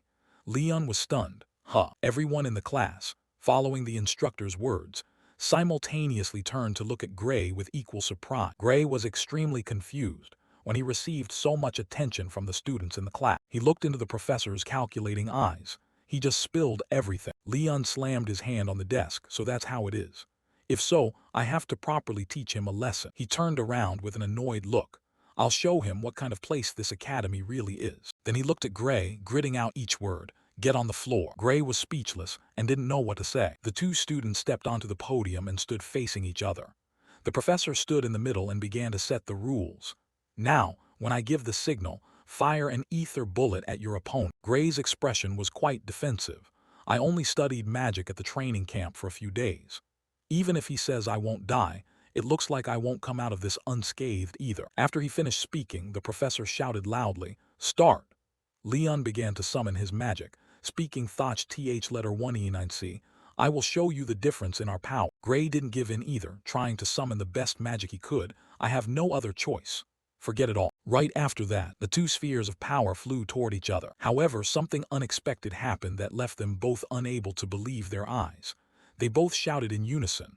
What? That stream of light began to move and was about to head straight for Leon, forcing him to step backward to dodge. Leon panicked and retreated, eyes wide, screaming in terror as the stream of light was about to reach him. Suddenly, a man rushed in to shield him, spreading his arms to block the blow, his face showing clear determination amidst the intense stream of light. Immediately, the space suddenly lit up. Saria was almost frozen to the spot, only able to stare at the scene before her. That was close, he sighed in relief, gently wiping the remaining sweat from his face. The source of the light almost shattered. Large cracks began to appear across the dazzling shard. Suddenly, a young man jumped down into that dazzling stream of light, without any hesitation. A powerful gust of wind, as he passed, forced the entire hall to tremble and cover their faces. In less than 5 minutes, Saria had fallen flat on the floor, screaming in pain. The man rushed over like a gust of wind to check. Leon, are you okay? Leon's body was trembling as he tried to look up at the man before him. Leon forced himself up, trying to wipe the blood from the corner of his mouth, and replied gently, I'm okay. He didn't ask anything else, just nodded and said, I see, thank God. However, his eyes remained cold, scanning the surroundings with suspicion and high alert. If it hadn't been for the barrier reducing the impact, he would have lost his life. Perhaps the impact had caused the room to gradually become desolate and suffocating, shrouded in a thick layer of dust. Even among the professors, no one could fire an ether bullet that powerful. He tilted his head, shouting in anger, what did you just do? He didn't answer immediately but looked down at his palms for a while, frowning as he thought about something. He thought to himself it was weak. It clearly wasn't the same type of spell I used. His pupils immediately constricted. Is the ether bullet I learned while in the suppression team different from what they teach at the academy? He clenched his fist, his red eyes burning with irritation. He held his hand before his chest, saluting respectfully as he asked the man before him, Did I use the spell wrong? The man sighed helplessly. No, it was clearly an ether bullet, but its quality was different. What you just used wasn't ordinary ether. It was supercompressed patherform ether. You can see that it's a powerful form of energy hidden within the orb that emitted such intense light. Everyone in the hall couldn't help but murmur excitedly, with a series of questions being raised. Supercompressed ether. I've never heard of it before. He immediately replied. That's a form of energy that even we, the professors, find very difficult to create. Yet, in that moment, you formed it and turned it into a spell. There isn't a single person in this academy who could recreate what you just did. As soon as he finished, the others continued to whisper. That's the first time we've seen such a powerful ether bullet. Was the God's Eye entrance exam meant to prepare for this? If so, they should have put him in the magic department from the start instead of admitting him through special admission. Gray thought to himself, no way. All the spells the suppression team learned at the training camp were like that, and even among them, I was the one with the least talent. Because his talent was poor, he fell in every match. He asked seriously, Are you joking, Professor? Everyone can do that if they practice properly. The corner of his mouth suddenly curled up. Gray Lee stood still, confused because he still didn't understand what he was laughing about. This caused him to burst into a refreshing laugh, eyes squinting. Gray Lee almost froze in place, standing dumbfounded because he still didn't understand what was happening. Suddenly, he leaned in close to propose something that left Gray unable to resist. "Why don't you switch to the magic course? I'll guarantee your placement. You clearly have more talent for magic than swordsmanship." Gray stammered, his hand clenching as he shifted his gaze away. "I have to refuse. I've heard that I'm not particularly good at magic." The professor barked. "Are you kidding me? You understand ether compression so well that you can create super-compressed ether at your age. You are a one-of-a-kind genius, even by the Academy's standards. I can personally guarantee that. I don't know what fool told you that you have no talent, but it's clear they don't know what they're talking about. Gray, you're telling me you really don't want to switch to the magic course?" Everyone couldn't help but exclaim, for a professor who almost never praises anyone to say such things. "That's truly incredible." Even so, he pointed a finger directly at Gray's face with an intense, lethal aura. "It would be a great loss for the world if you didn't study magic.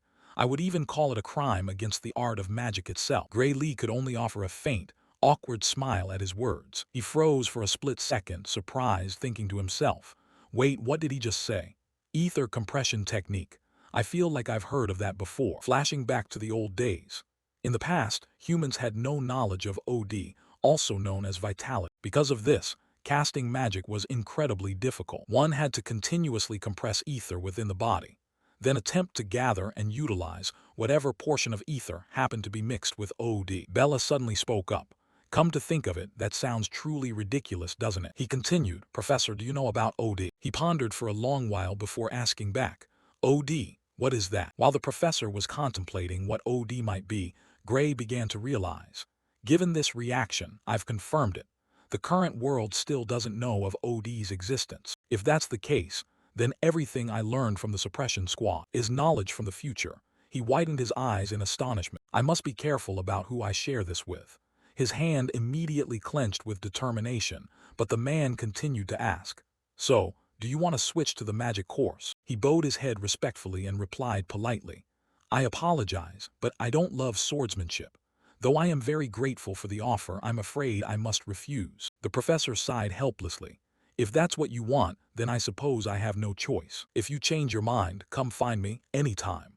His hand clenched firmly with determination. Gray could only scratch his head and reply lightly, "Thank you very much for the offer, Professor." He pointed toward the stands and said, "You can go back to your seat now.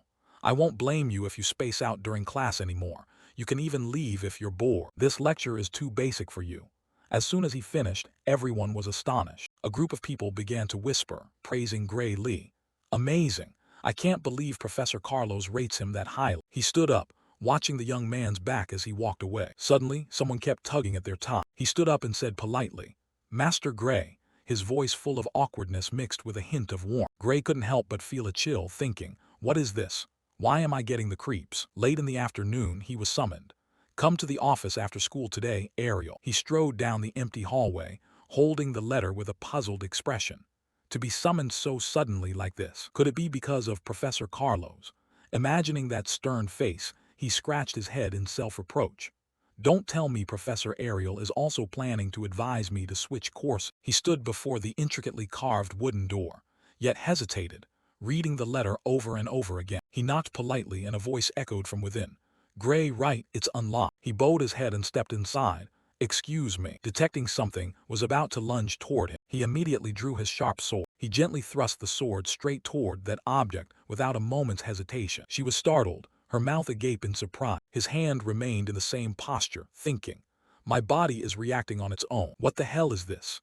He couldn't help but panic when he saw the girl sitting on the ground, trembling, pointing her sword at him. His eyes widened. The girl sat there, breathing a sigh of relief, full of anxiety. "I feel like I've seen her somewhere before." She cast a fearful glance at him. Beside them there was a compliment.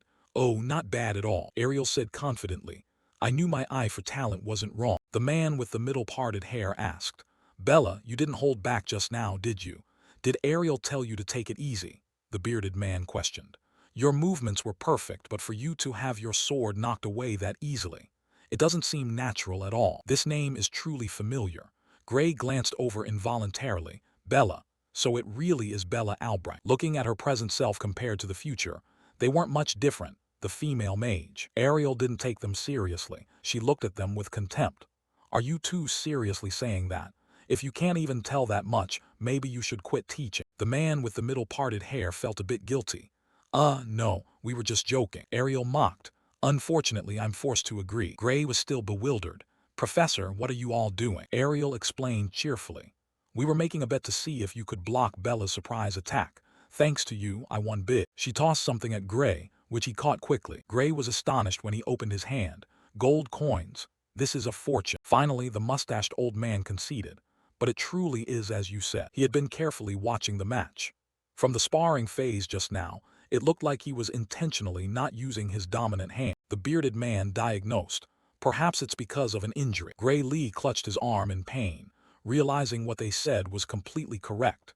Instead of a clear muscular injury, I think it's a deeper kind of damage. The other man agreed. I agree. A regular injury wouldn't be this severe. Gray couldn't believe they guessed it just by looking. You guys were able to tell just by looking. The bearded man replied as if it were obvious.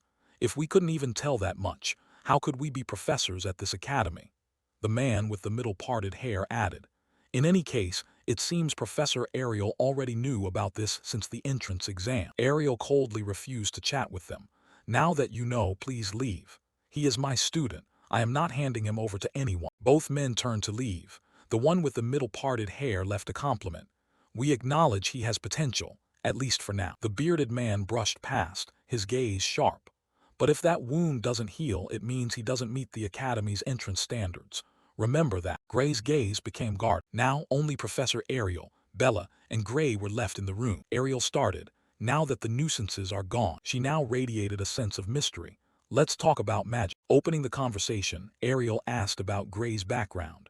I heard you used super compressed ether in Professor Carlos's class. Gray didn't intend to hide it. So you already know. Ariel recounted. He came to my office and told me to switch you to the magic department, but naturally I refused. Ariel pondered for a few seconds. As far as I'm concerned, she then revealed her other eye, which shone like a star. You are better suited for swordsmanship than magic. Seeing the professor reveal her other eye for the first time, Gray couldn't help but be surprised. Ariel explained meticulously. At the very least, you don't look like someone good at compressing mana at all. There isn't even a sign that you've ever trained in it. Perhaps from now on I should be more careful. He thought to himself, those eyes. She can tell just by looking. It's best not to lie. Gray was honest. It is just as you said. Ariel delved deeper. She was still too curious about her student. May I ask what trick you used? I promise I won't tell anyone, and there will be a reward too. Ariel looked toward Bella as if there were a secret between the two. I really need to know that, because of that girl. Gray responded by reflex but stopped just in time. Internally, Gray Lee breathed a sigh of relief. Because of the mage, I mean because of Bella. That was close. I almost accidentally called her the mage. Ariel looked at Bella's pained expression and shared directly. That's right. Even though she is a genius in magic theory, her practical skills aren't the best. Ariel felt a bit troubled. She was worried. I don't understand why, but she can't use the ether compression technique well. That's why she can't create super compressed ether. Gray Lee observed Bella intently, remembering the information he knew. I also heard that Bella Albright was a late bloomer.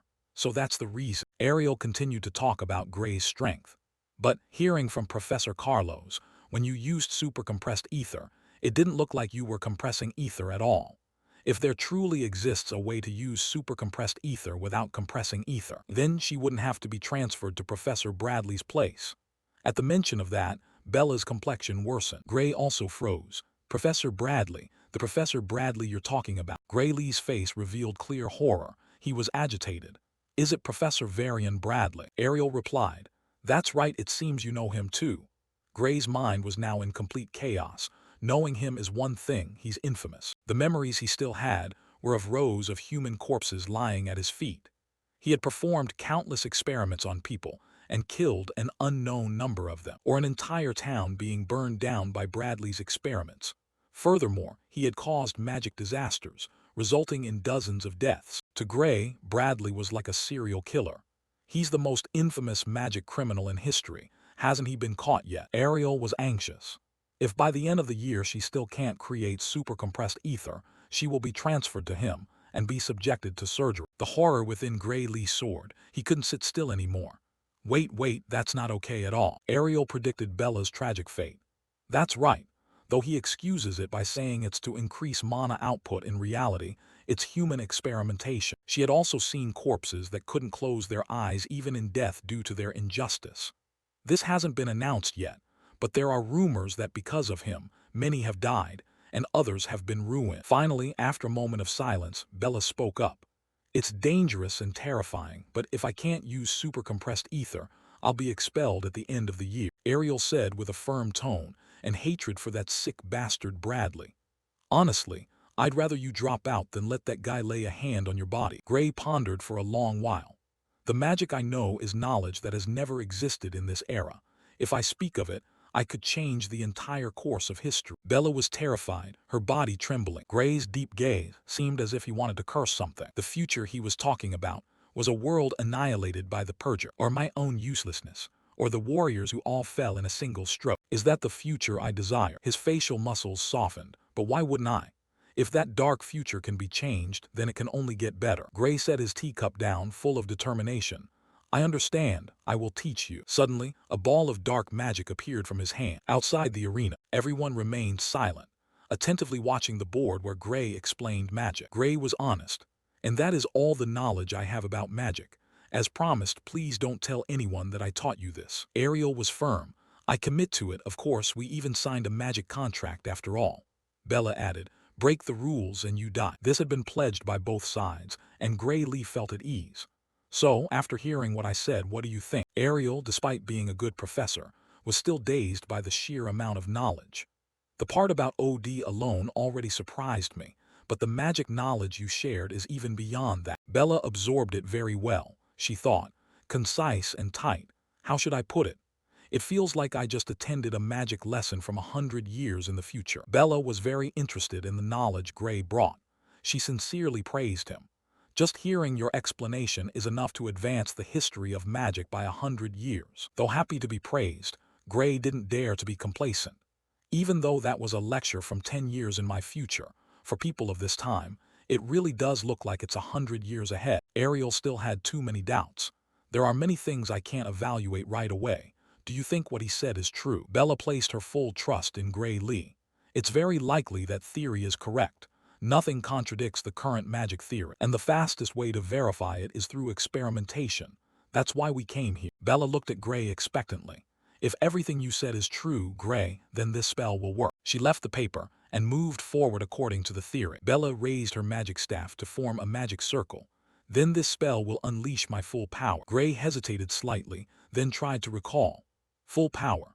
If I remember correctly, Bella Albright's full power is said to be enough to incinerate an entire city. In just the blink of an eye, the magic circle grew many times larger, enveloping the space, and she had previously been unable to control such massive amounts of mana. Bella was still bewildered. Before Gray could stop her, his body began to fade.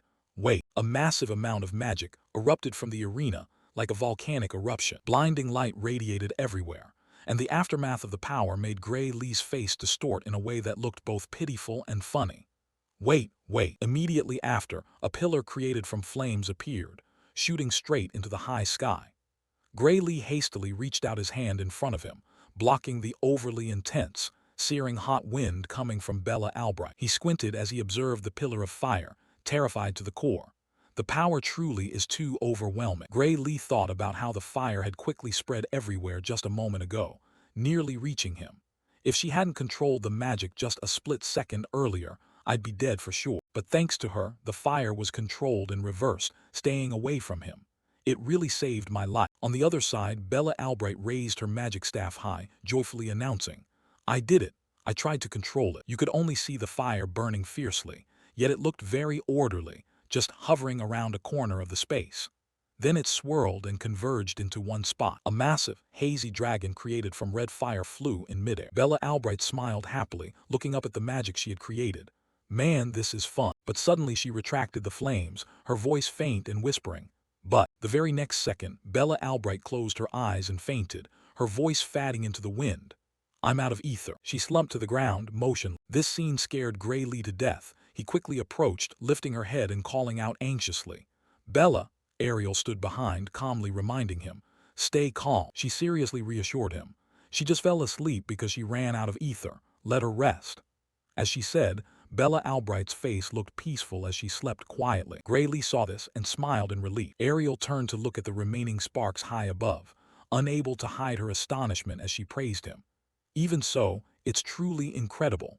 I never thought she could create a spell of that scale in such a short time. Suddenly, Bella Albright whispered back, the one who is talented isn't me, it's that theory. Now I can easily create super compressed ether. Graylee helplessly thought, but that's your theory. Can she still talk while asleep? Ariel didn't mind her small action, just sighed in relief and declared, now that she can create super compressed ether, there's no need for surgery anymore. I will personally tell Bradley to cancel the procedure. She thought back to the scene of Bella Albright controlling the magic earlier and felt relieved, less worried. I'm truly happy that we avoided that risky surgery, but I'm even happier that she didn't lose her ability to control her mana. But Graylee caught the strange point in Ariel's words. He looked at her suspiciously, inquiring. Her ability to control her mana, she seriously asserted. That's right, Ariel expressionlessly explained. Even though Bradley's surgery can increase mana output, it comes at the cost of control. The exact method of operation is still a secret, but I heard it's a type of surgery that forcefully breaks limits. He lifted his hand to touch his chin, waking up and realizing internally. So that's it. So the reason the mage in my previous life couldn't control her powerful mana was because of that surgery. She smiled contentedly and raised the contract paper.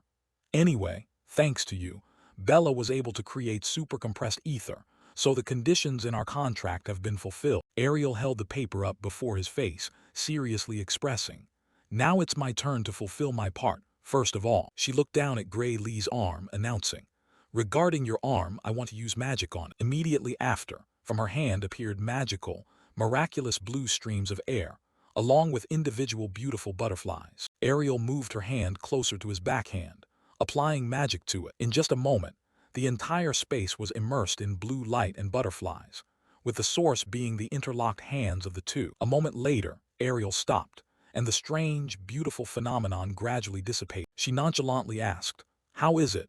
Graylee tried moving his hand, clenching and opening it. He widened his eyes in surprise and disbelief. I can move it. Graylee smiled happily, expressing his appreciation.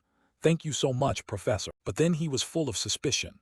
But even magic recovery potions couldn't heal it, so how? Ariel heard this and confidently replied with arrogance. Don't compare my nerve-regenerating magic with those ordinary recovery potions. She crossed her arms, seriously inquiring, but can it move as before? Try swinging your sword.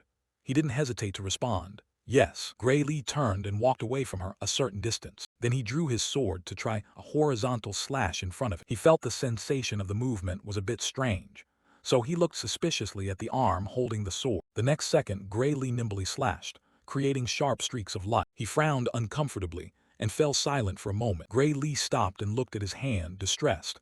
It feels like my arm isn't as flexible as before. Ariel wasn't very surprised when she heard that. Just as I thought. She raised her hand to her forehead, reluctantly explaining, I can heal the nerves, but my magic can't heal the wounds in your soul. He looked at her, confused, and repeated, my soul. Ariel looked at him and seriously asserted, that's right, you didn't hear me wrong. She placed her hand over her heart and explained, though current magic knowledge still hasn't proven the existence of the soul, I believe it exists. She raised her hand to cover one of her eyes. After all, when Ariel moved her hand away, that eye had a strange pattern appearing in the pupil. I can see it with this eye. She could see inside Graylee, where there was a radiant cluster of light with rays of light gathering around it. Even now, your soul is slowly recovering. As long as you don't overexert yourself, it will heal on its own over time. He looked at his hand in surprise and disbelief, repeating, don't overexert my body. He looked up at her and asked, are you saying I shouldn't overtrain? Ariel unexpectedly denied it. That's not it. You can still train as usual. She rested her chin on her hand, puzzled. But I'm curious what kind of swordsmanship could cause such soul damage. And he could only offer a strained smile, unable to answer. Suddenly, she uttered a sentence that left him stunned. Then again, swordsmanship that uses the soul to swing the blade does exist. Ariel mentioned a name with a mysterious expression. Amy White. You know her, don't you? Graylee's eyes widened in terror. Huh. The face of Amy White from his previous life immediately flashed in his mind. Why is she mentioning the name of the Sword Saint here? In the present, she and I shouldn't even know each other. Seeing his strange expression, she asked suspiciously, "Huh, did I say something wrong? The way you use your sword looks like you learned it from Amy." Ariel rested her chin on her hand, hesitating as she analyzed. But thinking about it, there are some differences. The person who taught you swordsmanship seems to be even better than Amy. She looked at him and affirmed with a certain tone, although in just a few years Amy will reach that level too. Gray Lee broke into a cold sweat at her keen observation. Does she know even that? He vaguely mentioned information about his skills. "Ah, I learned swordsmanship at a dojo in my hometown." While his inner thoughts raced to find a way to deceive her, "I have to change the subject. If the conversation continues, I'll let something slip." He then hurriedly changed the topic. Is it really possible for swordsmanship to damage the soul? Just as Gray Lee hoped, Ariel confidently answered the question. Not at all, at least not with any common type of swordsmanship. She put her hands on her hips and explained with poise. In the first place, there's nothing common about being able to slice a great ogre general in one blow, let alone cutting through a bunch of ogres and trees in the surroundings while you're at it. Her words stirred memories from that time, when his sword slash had cut down a whole group of goblins to save the critical situation. So she already knew, and because of that, Ariel had enjoyed a delightful bet. Of course, thanks to you, I've almost won the bet. Then she returned to a serious tone and expressed, I've inspected the scene and the remnants left behind. It's truly impressive. Even the most sophisticated cutting magic couldn't achieve that. Ariel pointed at Gray Lee and cautiously questioned, that mysterious power inside you, you used it, didn't you? He asked back in surprise. You could see it, Professor. She replied with a firm tone, Of course I could. Ariel's eyes radiated a faint glow that made her words sound somewhat mystical. I could see that power leaking out through the chained-up door. Hearing this, Gray Lee was so astonished that he stood frozen, unable to speak. He thought of the door with its intricate, tightly bound patterns, his heart growing heavy as he repeated, the chained door. He looked at the woman in front of him, his heart filled with shock and awe. There's no way she could have guessed that. She really saw. Ariel ignored his state and continued to reveal another piece of news. To tell the truth, I've seen a power similar to yours before, though I don't think they're exactly the same. They just have a similar feeling. Gray Lee asked curiously, a similar power? Does that mean someone else possesses a power like mine? She confirmed sternly. That's right, but I'm not sure if they are even human. Afterward, Ariel uttered a name that caused him to widen his eyes in horror. The Purifier, that's what they're called. Seeing his expression, she confirmed with certainty. So you've heard of them too. The image of a figure that seemed human but wasn't flashed in Gray Lee's mind.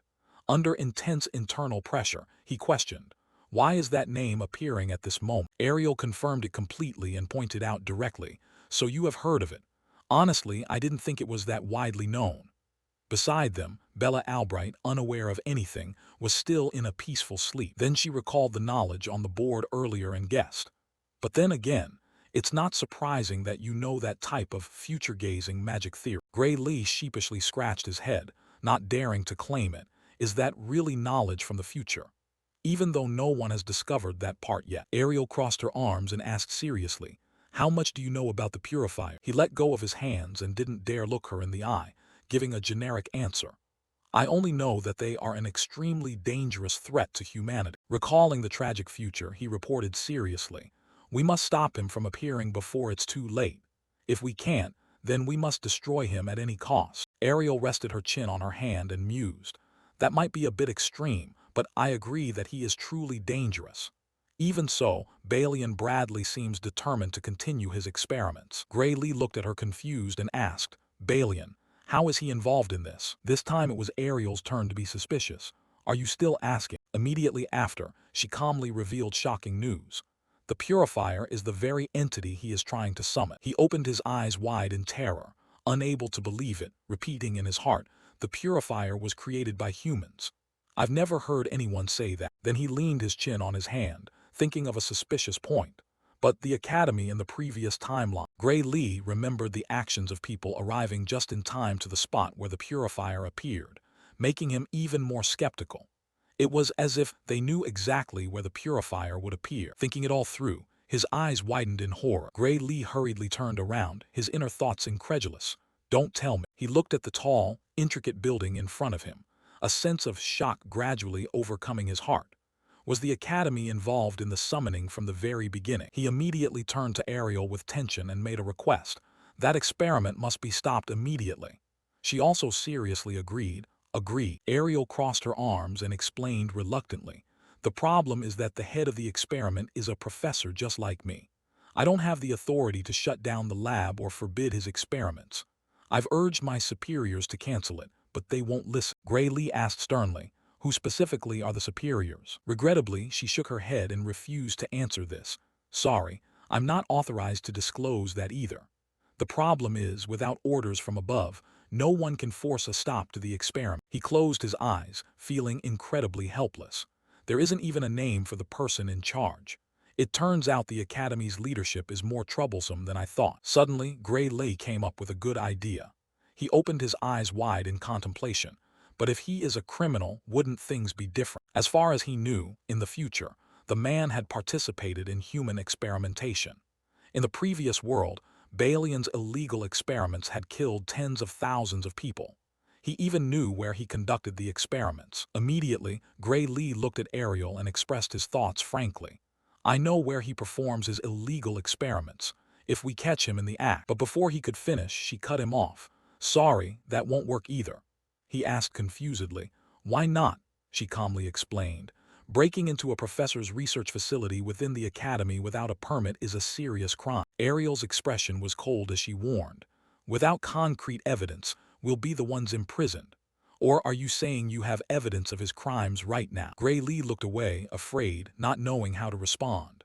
Seeing this, she ended the topic. If not, this matter must be put on hold for now. He couldn't reconcile with this and clenched his fists. Even though he knew this was dangerous, she was helpless. Out loud, he replied quite uncomfortably, I understand. Understanding his mood, Ariel placed her hands on her hips and mentioned something else. More importantly, let's talk about your power. Do you want to learn how to control it? This struck a chord with Gray Lee. He immediately brushed aside the previous issue and looked at her in surprise. Then he quickly asked, Is that possible? She smiled smugly. There is a professor at the academy who is very skilled at handling unknown abilities. Ariel glanced at him and slowly uttered the professor's name. His name is Heathcote Longfellow. Gray Lee couldn't believe it and widened his eyes. Heathcote Longfellow. That is the very person who trained the sword saint. She instructed him seriously. I think he will be interested in you. I will arrange for you to begin private training with him starting tomorrow. He replied happily, Thank you. In his heart, he felt incredibly lucky. The reason I came to the academy was to master this power. Gray Lee felt quite satisfied and happy. He never expected to find a lead so quickly. The afternoon sunlight shining on the training building seemed like a good omen for the beginning of his new life. The next day, a man ran in a hurry, moving at lightning speed through the forest. Behind him, Gray Lee was exhausted, sweat streaming down his face, while his mind wandered. I'm getting private training from Heathcote Longfellow, but he tried his best to keep up with Heathcote Longfellow, his heart screaming in frustration. Why on earth do we have to run like this? Their current location was in the forest next to the teaching hall. Here, while running, he suddenly turned his head and shouted strictly, Your mind is distracted. I can feel it. If there is still room for wandering thoughts, then speed up. Run until your body is absolutely drained. Heathcote Longfellow maintained his pace in front while instructing seriously. Listen carefully. Only when you burn through every drop of physical vitality will your soul's power awaken. As long as you have a shred of physical stamina, I won't let you touch a sword. Understand? Gray Lee replied hurriedly, Yes, sir. He tried to convince himself while running. If it's Heathcote's training, there must be a reason. But the Balian Bradley situation keeps bothering me. While I'm running in circles here, Balian is still conducting experiments to summon the purifier. Without waiting for him to think further, Heathcote Longfellow suddenly increased his speed. Gray Lee gritted his teeth, trying to catch up, and because of that his thoughts became hesitant. Should I do it now? One day Gray Lee returned to the room to meet Ariel. She sat behind her desk, interestedly inquiring, So, a week of training has passed.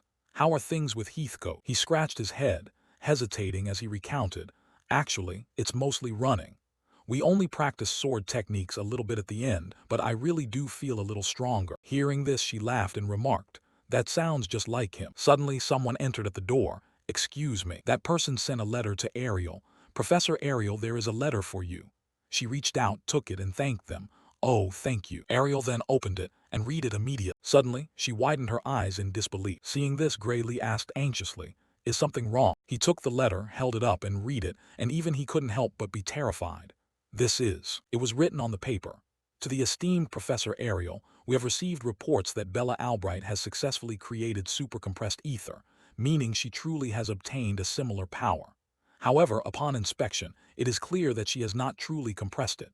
Therefore, her new ability cannot be recognized as supercompressed ether. The contract remains in effect, and the campaign will proceed as planned."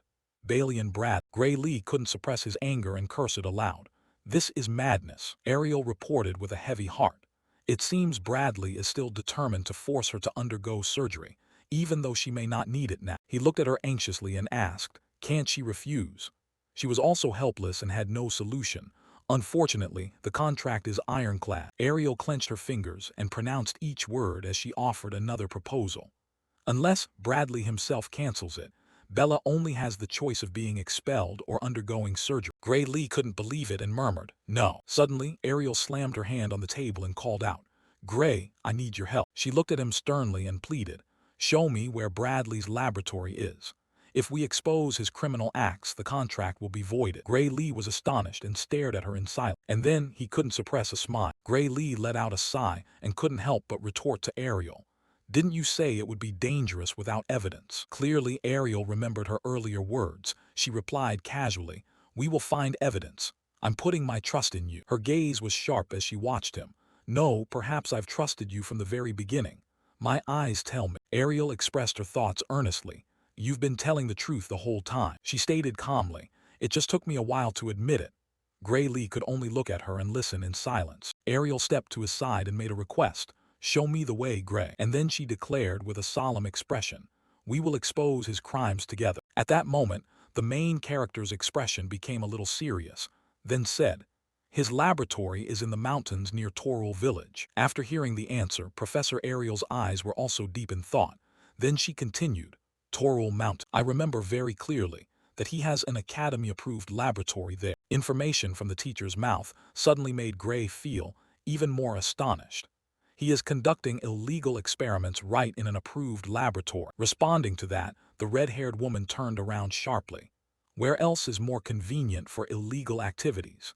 Even if he stays there for a long time, no one would be suspicious. Above all, no professor would interfere with another's laboratory. However, once we find evidence of his crimes, no one will prosecute us for breaking into the laboratory." At that same moment, a knock on the door sounded, followed by a voice.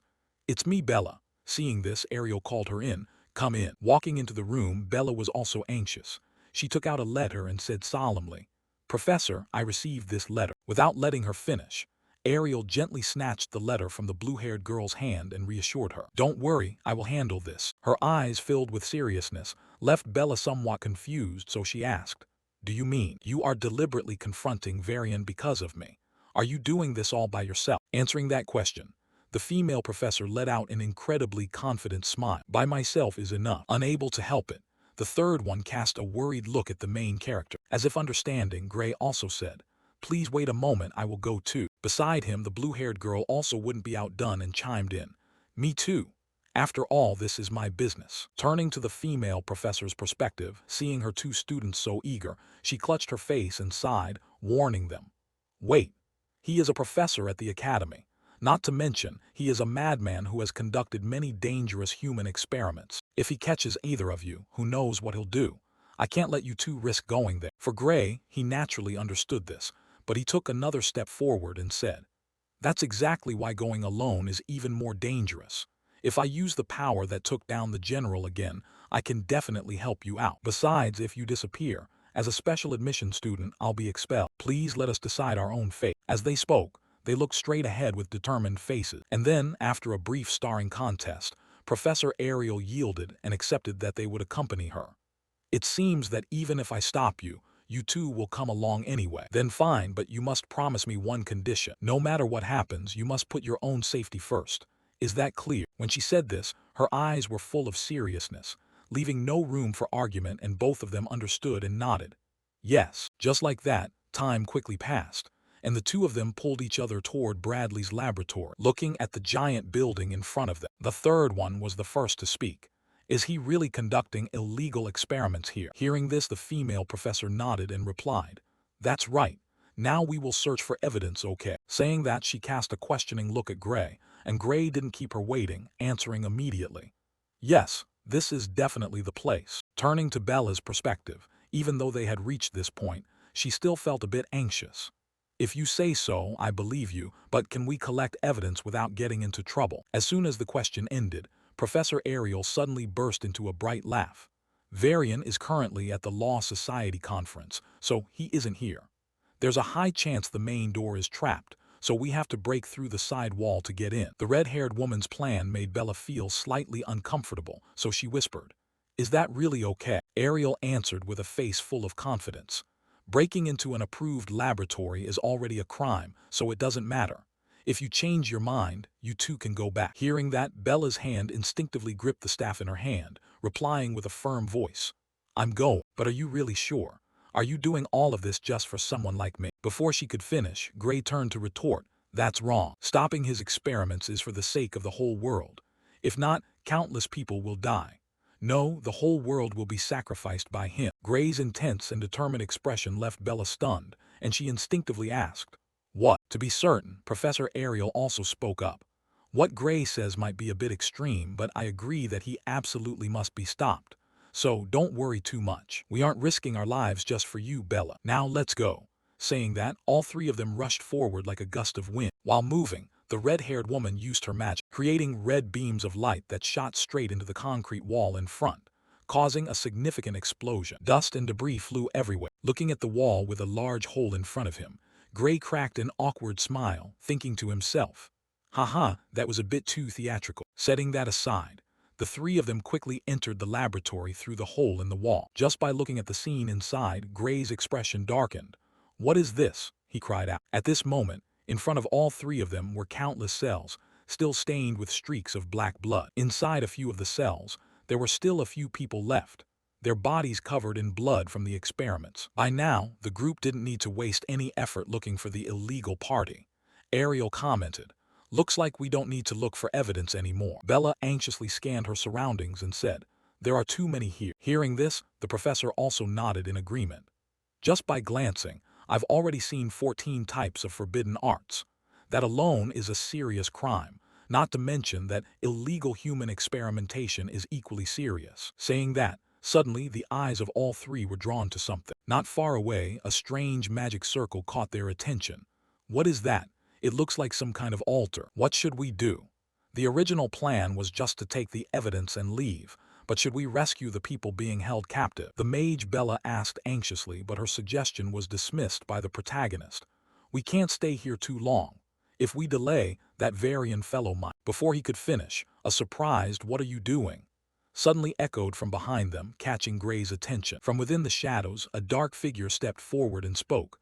"Are you calling for me?" Turning toward Ariel, she seemed to know exactly who had arrived, and so she asked lazily, "How was your meeting, Varian?" Hearing that the newcomer was Varian, our protagonist hurriedly drew his sword, dropping into a defensive stance, his heart heavy with the confusion of why that man was here. Ignoring his thoughts, Varian, standing opposite them, explained, "I sent a decoy in my place.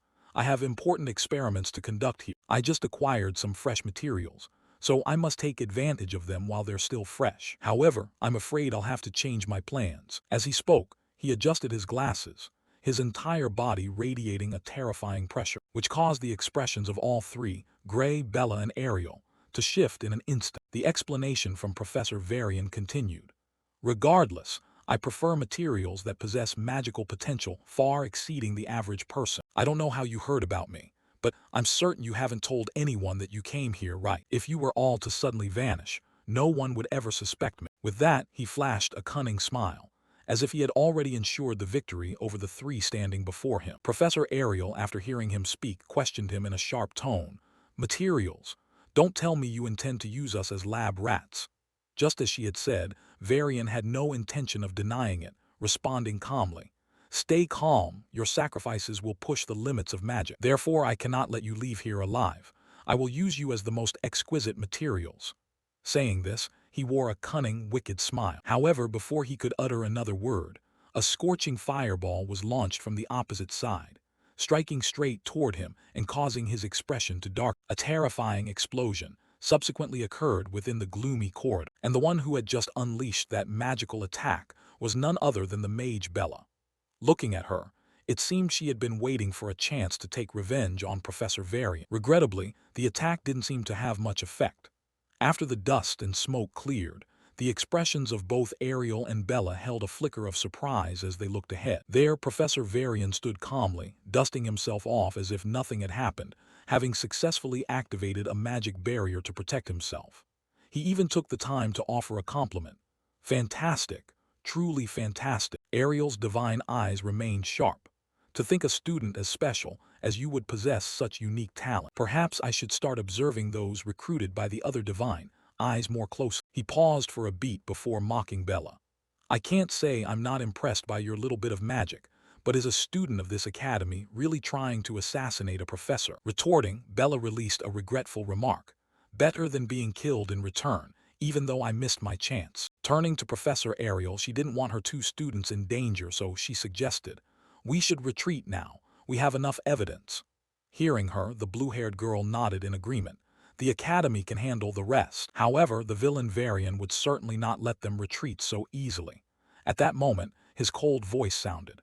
"Do you really think you can leave here safely?" He then unleashed his magic, firing a stream of dark purple energy directly toward Bella with blinding speed. Fortunately, at the most critical moment, Professor Ariel lunged forward, using her barrier magic to intercept the attack. Behind her, Bella saw this and said anxiously, "Professor." On the other side, Varian saw his attack blocked, yet he remained smug and boasted, "Meaningless.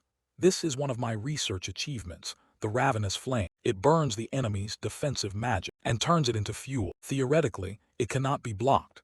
The only downside is that it costs materials to create." Just as the wicked professor said, the yellow shield Ariel created couldn't hold for more than a few moments before numerous cracks appeared, finally shattering into pieces. With no other choice, Ariel was forced to use energy from her divine eye, creating a blue shield right behind the yellow one, just in time to stop Varian's attack as the first barrier disintegrated. However, the second defensive layer didn't last long, as cracks began to spread across it in all directions. Seizing this brief window, the professor gave an urgent command. "Bella, take the magic memory bag and Gray out of here now. Bring it to Heathcote. When he sees it, he will know what to do." She spoke while gently moving a cube, placing it into Bella's palm. But how could Bella leave her professor behind in such a place? Immediately, she slammed her staff onto the ground, creating a hemispherical air cage that covered everyone. This action deeply worried the female professor, who shouted, "What are you doing? Hurry and get out of here." Replying to her, Bella spoke with a firm tone, "Professor, your shield is breaking. Let me lend a hand." Hearing her, the red-haired professor became even more irritated and roared, "Didn't we promise each other before we came here? If something goes wrong, your life is the priority. Varian's magic is clearly unnatural. Defensive magic cannot block it at all. I will stall for time." So, before the beautiful professor could finish her sentence, her magic shield shattered into pieces, causing her expression to fill with anxiety. Yet for some reason, Bella remained calm, saying, "It's fine." The next second, Varian's attack collided with the screen created by Bella, causing a deafening explosion in the air. But Varian's attack didn't advance a single inch. Bella's voice sounded, "This magic isn't that strong. It just needs a different kind of defensive magic." Opposite them, Varian saw his attack was ineffective and began to panic, then roared, "Impossible. The counter-magic theory for the ravenous flame is only known to us." "How do you know it?" Opposite him, Bella enlightened him with a confident tone. "Recently, someone taught me a new theory. With it, this magic is quite easy." Hearing that, Varian nearly went insane. He bellowed like a rabid dog. Who is it? Name the traitor, give up, and I'll give you a painless death." Bella answered with a slightly teasing tone, "You want to know who taught me? That's a secret, but he's a student from the swordsmanship department." Opposite them, the veins on Varian's face bulged. It seemed he was truly furious. He roared, "So it seems you won't answer me seriously, huh? Fine, then prepare to be burned alive." As he spoke, he drew a pink crystal from somewhere and crushed it directly in his palm. Subsequently, as if powered by the crystal, he utilized his magic, creating countless ghastly skulls that flew forward. These skulls began to interweave, finally taking the shape of a ferocious monster's head. Biting down toward the group, engulfing them within the magic. Behind him, Gray saw this and broke into a sweat as he asked, "Bella, are you still all right?" Bella replied, "I'm still okay, the shield can still hold." However, at that point, her voice hesitated, and with just a glance, Varian guessed the reason and stated it outright. "But you don't have much mana left, do you? With your reserves, you can hold on for one more minute at most." Back to Bella, she hurriedly said to her professor, "Professor, hurry and attack him. I'll handle the defense." Hearing this, the professor nodded in understanding. "All right." Saying this, she activated her divine eye, silently observing ahead. Very quickly, she discovered a weakness in Varian's offensive magic. "The flame is thin in that spot. I can move the mana outside the barrier." Without any hesitation, the red-haired professor thrust her hand forward and quickly concentrated her mana, forming a stream of lightning that shot straight toward Varian. However, for some reason, before the attack could hit its mark, it dissipated midair. Seeing this, Professor Varian sneered, "Trying to counterattack. You can't even get close to me." Ariel saw this, and her expression grew troubled, unsure what to do next. Simultaneously, Gray was rapidly calculating measures in his head. If I remember correctly, Professor Ariel's offensive magic is among the weakest of the professors, and given the nature of this flame, it must have absorbed her magic. Before he could think further, Bella's weak voice sounded, "What should we do? My energy is running out." Looking at her friend's trembling body, Ariel said bitterly, "That's why I told you to run the moment you had the chance." Gray stepped forward, reassuring them, "Leave this to me." This statement seemed to offer a glimmer of hope to the entire group. Bella hurriedly asked, "Gray, do you have a plan? Your sword can't reach him from here." Gray replied gently, "It'll be fine, I'm sure I can do it." To Ariel, she immediately guessed what Gray intended to do, so she reminded him, "Are you sure about this? Using that power once more could kill you. Even if you survive, the arm you use might never recover." Hearing this, a smile unconsciously appeared on the protagonist's face, and he said, "Dying alone is better than all three of us dying. Don't you think so?" Back to Varian. At that moment, he suddenly saw a blinding light emitting from within his own magic. In his sight somehow, Gray had dashed out from inside the flame. Before he could even realize it, his equipment and the flames had been sliced in two by Gray. His gaze was calm, as if he had just sliced a piece of butter. Immediately following Gray's slash, the mage Bella's face turned vacant and blank. Not only her, even Professor Ariel couldn't hide her astonishment. Looking at the dismembered body of Varian, she said in awe, "This is the first time I've seen this with my own eyes, but it's truly overwhelming." Then, without letting them be shocked for much longer, the entire prison began to shake violently. From above, cracks began to spread in all directions, and debris fell continuously. The ceiling was collapsing, and someone screamed. However, this minor tremor wasn't enough to trouble our professor. Immediately, she stepped forward and launched her magic to halt the collapse. At that moment, from beneath her feet, a pink magical ripple spread out in all directions. Next, countless rays of light shot through all the falling rubble, holding them fixed in midair. Subsequently, Ariel narrowed her eyes to observe briefly, then said, "My goodness, this far exceeds my expectation." Then she turned to look at the protagonist and asked anxiously, "But is your body all right?" On this side, our protagonist tossed his sword aside. He looked at his trembling hand and said, "My arm hurts a bit. It's also feeling a bit numb. However, I can still move it." Gray quickly picked up his sword, while the red-haired professor, seeing her student was still okay, nodded in satisfaction. "It seems your training is showing results." Gray sheathed his sword and admitted, "It seems so." While he said that, the protagonist silently reminded himself in his head, "If the user were the me from my days back in the village, I would have likely fainted for days. When I woke up, I probably wouldn't have been able to move my arm at all. But now, it only hurts a little. Isn't that huge progress? It seems those days of training were truly worth it." Knowing this, Gray clenched his hand.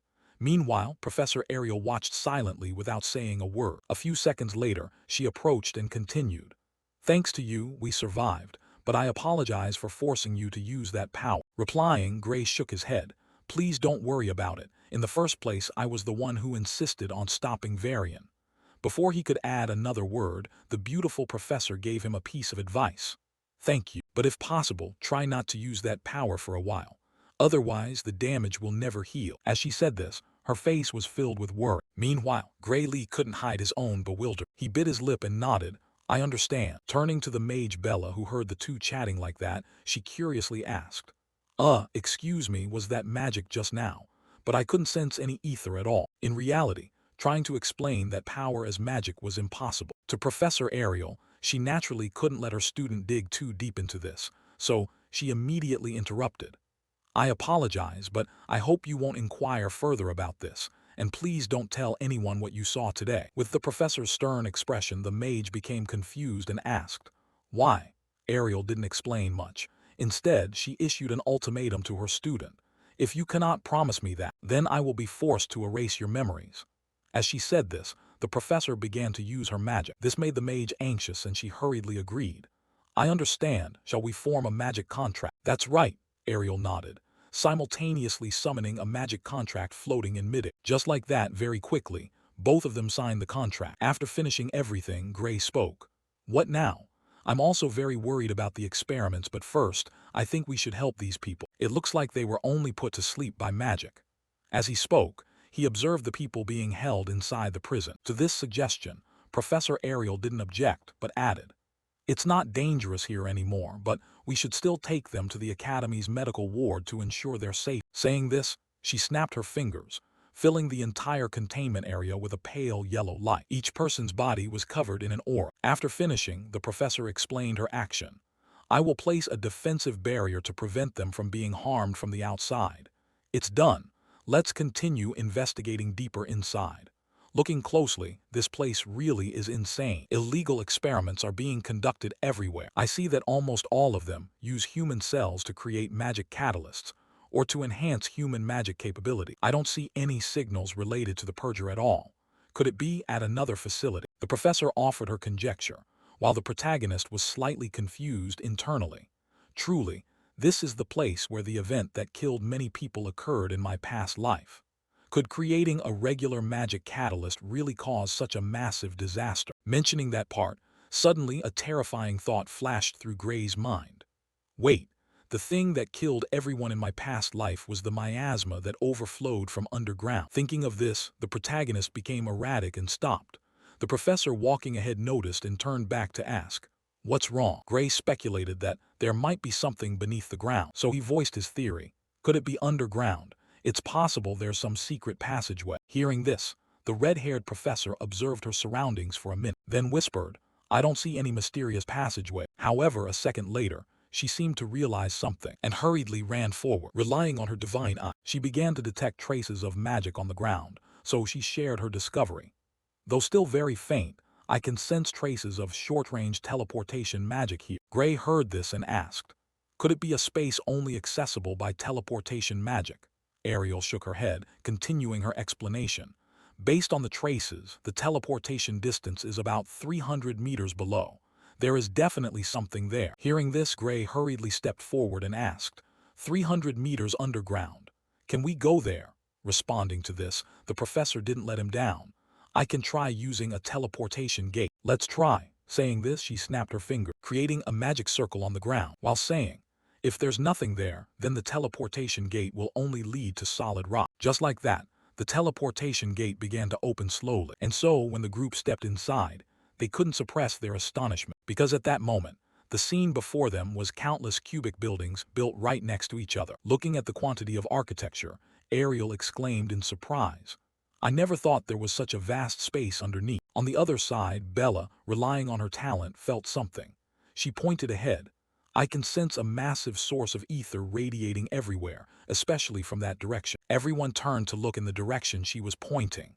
There stood a building that looked different from the others. The beautiful professor continued to use her divine eye to observe and quickly realized something strange. It's not just ether. There's a completely different source of energy leaking from that place, and it's stronger than anything I've ever seen. Hearing this part, our protagonist also realized something. Before he could finish his sentence, the red-haired girl nodded. "That's right. That is the power of the purger." Then, without a moment's delay, the three of them hurried straight toward the mysterious building, where the powerful energy was emitting. Stepping inside, the group witnessed several purple glass columns, accompanied by a black door with a six-winged symbol printed on top. To prevent her two students from being in danger, Professor Ariel stepped forward. "Let's see. The energy source is definitely coming from here, but for now there are no signs of the purger." Saying this, she tapped gently on the door to check it. Behind her, the mage Bella hurriedly asked, "Are you sure we should touch that thing?" Contrary to Bella's tension, Ariel answered calmly, Stay calm. This door doesn't contain any power. It was only placed here as a symbol for the ritual. You know that, right? As she spoke, she walked behind the door and opened it as if to prove it.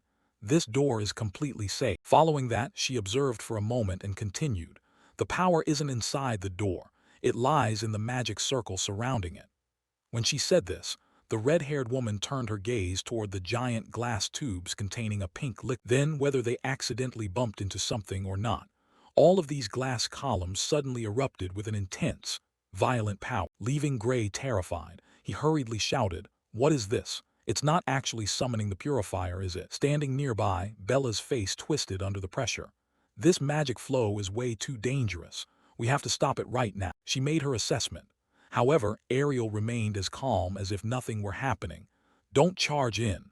According to my calculations, this system isn't enough to summon the purifier." Next, amidst everyone's astonished eyes, countless cracks suddenly began to spread through the space in front of the black door, finally revealing a pitch-black void behind. Gray and Bella, witnessing this, were terrified to the point their hearts almost stopped. "Space is being torn apart," they shouted in unison. At the same time, the entire magic circle on the ground reached its maximum energy output. However, the expressions of Gray and Bella were slightly bewildered, because according to their observations, even though the magic circle was emitting such a massive presence, absolutely nothing was happening. Explaining this, Professor Ariel immediately cleared things up for them. These devices aren't meant to summon the purifier. They are just drilling a small crack connecting to where it exists, and then siphoning the power leaking from that place. The energy core, used to crystallize that power, is very likely human life. It seems about 10 souls have been used, but in the molding process, perhaps many more than that had to be sacrificed. She quickly offered her assessment. "Perhaps most of the people captured above are the raw material for it," she quickly remarked. But this also left the mage Bella completely puzzled. Why would they go that far just to collect energy? What do they intend to use it for? Answering that question, Ariel shrugged and said, "Don't you see? That flame of engraving, that variant used in combat, the crystal that amplifies that flame, is the very thing that will be created once this process is complete. In reality, that catalyst isn't just limited to the fire attribute. If they mass-produce it, who knows what they'll do with that kind of power." As she spoke, she observed the diamond-shaped object suspended in midair. Elsewhere, the spatial crack that had been created quickly closed. On this side, Gray, seeing that, began to speak. "Let's see, the cracks are fading away. So Varian never intended to summon the purifier at all." Answering his question, the professor, who had just sat down to check the containers, said, "I'm not sure if he didn't want to or wasn't able to, but it seems these spatial opening magic devices have reached their limit. Perhaps this is all they were capable of." Speaking of Bella, during this time, she took the opportunity to observe her surroundings and very quickly realized the value of the equipment installed here. "I think this equipment is incredibly precious. I've never seen such precise and powerful spatial transportation magic." Her opinion was fully agreed with by Professor Ariel. "That's right, just as you said. To manufacture a set of equipment like this would cost the entire national budget. And there are 8 such sets here. Only one organization comes to mind." Hearing this part, Bella blurted out a name. "Is it the Discar Empire?" The red-haired professor shook her head to reject this answer. "No, it's not them. They may be the largest empire in the world, but their magic research is not advanced enough to create something like this." The professor's answer only made Bella feel even more curious. "Then who is it?" she asked again. Ariel didn't answer immediately, but slowly said, "There must be an organization whose research capabilities far exceed even the Empire's." Before she could finish, Gray interrupted suddenly. "It's the World Union Academy, isn't it?" Hearing this, Bella turned to look at Gray with a confused expression, while the female professor agreed immediately. "Exactly. No other research institute could handle a scale and budget like this." After those words, the atmosphere inside the room suddenly turned quiet. A few seconds later, Bella spoke. "So you mean the Academy is behind this place? But the World Union Academy is supposed to be the place that protects humanity from threats." Faced with this naive thought from her student, the professor just shook her head slightly. "It's understandable that you don't want to believe it, but there is no other organization capable of pulling this off." On this side, our main character also anxiously asked a little. "But that doesn't mean the entire Academy is our enemy, right? Most of them are still people of righteousness." Saying that, he silently remembered the events that occurred in his previous life and reassured himself. At least, before the regression happened, the volunteer forces of the academy were the ones on the front lines. They even surpassed the punishment squad. They fought to protect civilians until the very last minute. After witnessing that future, I don't believe the academy is the enemy of humanity. Fortunately, not wanting to disappoint Gray, the professor didn't refute that. As you said, the majority in the academy are likely still fighting for humanity and would not allow such life-sacrificing experiments to take place. However, the academy has countless researchers as well as facilities. Very few people actually know the full picture, and whoever is behind Varian must have massive backing. With Varian's authority, there is no way he could have arranged this himself. When hearing the professor's explanation up to this point, Bella began to sense just how serious the situation was. She asked, "Does that mean we can't fully trust the academy either?" Ariel quietly and calmly stated a bitter truth. "I have been observing the academy from the inside for decades. It is not an organization you can trust blindly. That much is certain. Most of the people in there believe they are doing good for humanity. And even those behind these experiments have likely convinced themselves that they are doing it for the greater good. In truth, the reality is buried deep within the darkness." Returning to Gray, he didn't want to waste any more time, so he asked straight to the point. "Do you have any way to track down the mastermind?" To this proposal, Ariel immediately used her holy eyes to search for traces, then said, "Let's see, there is no communication equipment in this facility. Even the magic traces of the creator have been wiped clean from the devices. The concealment was so thorough that even finding a trace is extremely difficult." As she spoke, she cast her gaze in one direction. Right after that, a massive explosion suddenly occurred behind Ariel. Explosions were happening everywhere, as if this secret research facility wanted to self-destruct. This left the protagonist terrified. Faced with this dangerous situation, Ariel still observed cheerfully. It looks like they even installed a self-destruct mechanism, but they didn't self-destruct immediately when Varian died. Could it be they were waiting for an intruder to enter before detonating? Not letting her professor observe any longer, Bella hurriedly reminded her, "This isn't the time to hypothesize. We have to leave this place immediately." Seeing her students' rushed state, Ariel just smiled slightly.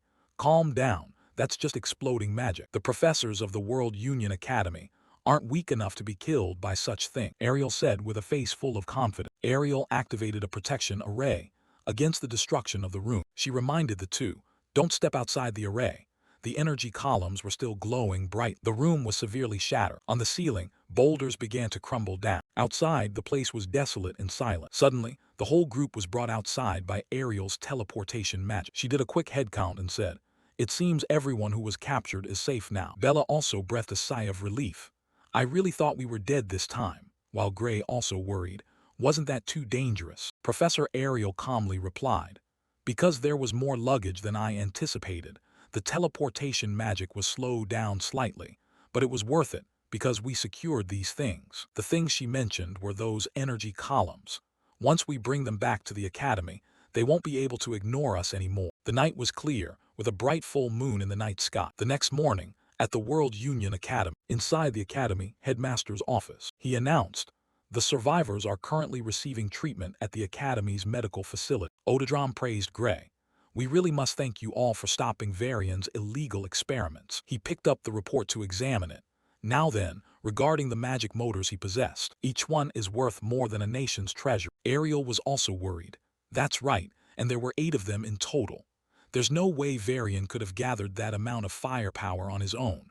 Where on earth did he get them?" The headmaster replied, "They were stolen." He looked at them and said, "They were hijacked in transit. All 78 transport agents were wiped out." Hearing these words, Bella and Gray were horrified. Ariel remained sharp and asked, 78 transport agents of the academy all dead? Don't tell me. That was the case from 15 years ago." The headmaster confirmed, "Correct. The cargo stolen that year was these very motors," and she lowered her voice to ask, "If I recall correctly, the one responsible at that time was—" The headmaster, of course, knew very well, Blood Eater. Everyone here has probably heard that name before, right? Gray and Bella indeed knew them, the largest criminal organization in the world. Those parasites of humanity, no matter how many times they are destroyed, they just crawl back out from the shadows. He glanced at Bella. She was biting her lip with hatred. "They are also the ones who killed my parents," Odadram replied with a heavy voice. "That's right. No matter how many times they are eradicated, they always reappear. No one knows where they hide. nor does anyone know who is leading them. It is said that over 70% of deaths related to crime are caused by them, and it would come as no surprise if members of theirs have infiltrated this very academy. The worst part is, there is no way to identify them, and even if there were, the academy would not take action. Gray heard this and was indignant. What? Even if there are criminals in the academy? Ariel stepped in to stop him. That is how the academy currently operates. Anyone with talent will be given the opportunity to become stronger, regardless of bloodline, race, or gender. The headmaster confirmed. Exactly.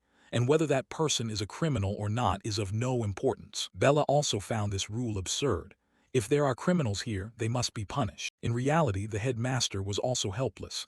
I agree, but the higher-ups don't think so. Bella asked anxiously, "Aren't you the headmaster?" Odadrom replied, "I am just a figurehead." He slammed the file down. "I may be the face of the academy in name, but my actual authority is worth very little. You want to know who is really running the academy?" Both Bella and Gray nodded firmly in silence. Yet Odadrom just laughed. "Then become stronger. The more you prove your individual strength, the more you will be allowed to delve deeper into the academy, and you will gradually uncover the hidden secrets." He added, "I cannot state his name, but you have a senior student who possesses enough influence to determine the entire direction of the academy. Even the insane policy allowing criminals to enroll was his decision alone." Gray asked softly, "Then if we become stronger than him?" The headmaster confirmed, "Correct. Perhaps you will be able to change the entire academy." He looked straight at them. "In this place, strength is everything." Gray and Bella both clenched their fists. Odadrom looked at them and thought to himself, however, "That is truly interesting. Ariel never had a chance of winning against Very, which meant one of those two must have done it." Ariel's holy eyes were as sharp as ever. "I'm looking forward to seeing what kind of monster she will create." By this time, Gray had already left the headmaster's office. He looked at the mark of the curse on his hand. He whispered, "So, the authority to run the academy, huh? If I want to defeat the purifier or find the mastermind behind him, then first of all, I need to worry about becoming stronger." Suddenly, someone walking past bumped into him. Gray immediately startled and said, "Sorry." Yet right after that, a straight kick came flying toward him. He was struck and sent flying back with great force. Fortunately, Gray still stood his ground, but the damage from that kick was not insignificant. The provocateur saw this and remarked, "Tougher than I thought." Gray still politely asked, "Is there a problem?" He gritted his teeth. "A problem." The madman started to curse, "Walking around as if you own the place. A special admission washout like you deserves to step foot in this hallway." Gray realized to some extent, yet another person who hates the special admission category. But this is the first time someone has dared to throw a kick at me right in the academy hallway. He gripped the sword at his side and asked, "Do you want to fight?" He pondered for a moment and replied, "I'd be more than happy to, but it seems the second washout has just arrived." Behind him was Professor Ariel stepping forward. He immediately walked away. "I'll go first." As he walked, he muttered curses. "My apologies. The surveillance here is very strict, so I can't get any closer." He bit his finger until it bled. "But I will send someone else there soon." Deeple affirmed, "Variant." On this side, the professor walked up and asked, "What happened here?" Gray greeted her first, "Professor Ariel." Then he said, "Some student just kicked me, saying a special admission, God's eye, student like me shouldn't show my face walking around the academy hallway." She observed the situation and replied, "No weapons, no injuries. Meaning, I don't have a justified reason to intervene." Afterward, Ariel looked at him and asked, "So, why didn't you chase after him and punch him to his senses?" Gray was astonished. "Wait, I'm allowed to do that." She put on a look of not caring. "In my capacity as a professor, I cannot permit it, but my eyesight has been poor lately. If something happens nearby, perhaps I won't see it." Anyway, Gray didn't hold a grudge. That's too suspicious. "Never mind, I don't want to cause any more trouble." Ariel, however, didn't think so. "What a shame.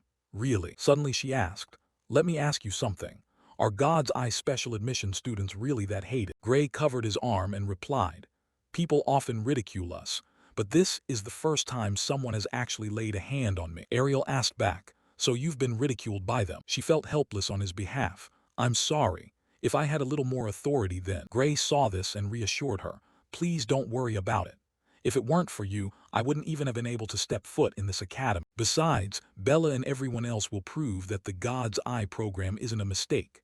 After all, your eye for talent is quite sharp, Professor." Ariel heard these words and pondered for a brief moment. She felt a weight lift from her heart. "Thank you." Afterward, Ariel pointed directly at Gray and said, But don't think this is anyone else's business. Among all the God's Eye students, I have the highest expectations for you. She listed a few names. Amy White, Leek Muller, Jacob Bloomfield. Like the special admission students before them, they all became top talents. But for the first time, I believed someone could surpass human limits when I met you. Faced with the professor's expectations, Gray thought to himself, compared to them, that's not going to be easy. Then he had another concern. No, thinking like that is weak. The one behind Varian definitely hasn't given up on the intention to summon the Purifier. Even they couldn't do anything against that thing. I returned to this timeline to ensure I could defeat it. The fate of this world lies in my hands. At the World Union Academy's training field, the professor was lecturing. Today's sword arts class will be practical combat. Go ahead and pair up according to the list on the board. Gray thought to himself, practical combat, huh? I have to concentrate with all my might. If I make a mistake, people will start bad-mouthing God's Eye students again.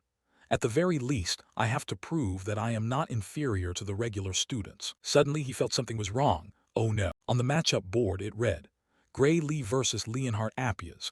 Gray thought to himself, Leonhardt Appias, huh? He was at the top of the swordsmanship course, which meant he was the strongest freshman, didn't it? The professor looked at the students and said, I have arranged the students by equivalent skill levels, so feel free to fight.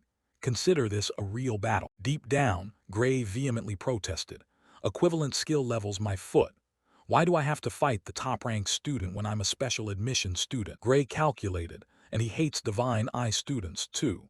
He must be itching to give me a real thrashing after what happened last time. Suddenly, he noticed someone behind him. Before he could react, the nuisance arrived. Hey, Leon said cheerfully, looks like you and I are a pair, I'm so happy.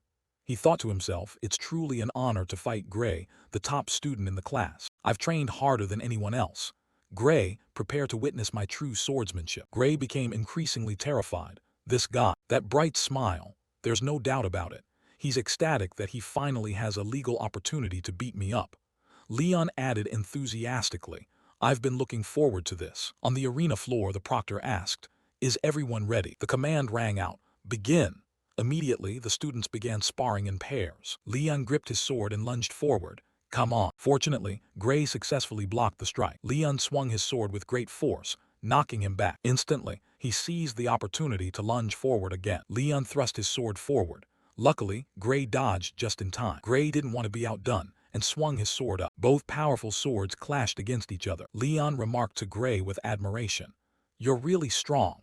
It's hard to believe you didn't get in through the regular admissions process. Blade after blade, fast as a razor, continued to be unleashed. Both were fighting neck and neck, evenly matched. Gray thought to himself, I thought I'd be defeated instantly, but who knew I could still hold my own? Even so, no matter how hard I push, I can't match his raw strength. He carefully observed Leon. His swordsmanship is truly astonishing.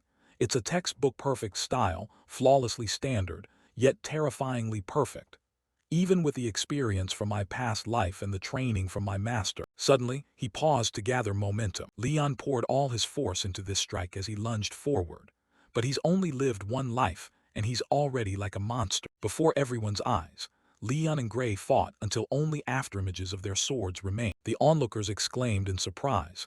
He's actually evenly matched with Leonhardt. Leon was just as happy. This is wonderful. I could fight like this all day. Gray was already exhausted. I don't have any strength left. If it weren't for the training from Professor Heathcote, I would have collapsed by now. He looked at Leon. Why isn't he panting at all? Filled with hesitation, I'm about to collapse. I have to end this match right now. The professor said to fight like it's real, right? Consider it a real battle. Instantly, Gray's gaze turned sharp. In front of him, Leon was gathering momentum to swing his sword. He swung a powerful blow, but Gray ducked and dodged it. He funneled his strength into his hand on the ground. Leon was horrified. What? It was Gray, who had funneled his strength low to kick at Leon's leg. Leon, still bewildered, was kicked straight in the leg. What the? Gray immediately seized the opportunity to thrust his sword upward from below. Now Leon was terrified. So, does he really see this as a life-or-death battle? However, Leon still swung his sword up. Both sword blades were pressed against the other's throat. Both Leon and Gray held their positions, intending to take the opponent's life. He lowered his sword and extended his hand. It's a draw, great fight. Leon replied, no, that's not quite it. He pondered at that very moment. All I could do was swing my sword. On the other hand, you could have pierced my heart straight through if you wanted to. Leon looked sharply at Gray and asked, that was a fake opening, so you were aiming to stab my neck Wasn't I wrong about that? He had to be honest. You caught me. Even with all those protective charms, isn't putting a sword to someone's heart in a practice match a bit much? Leon didn't care about that, but that still means I lost. Saying this, he turned to leave.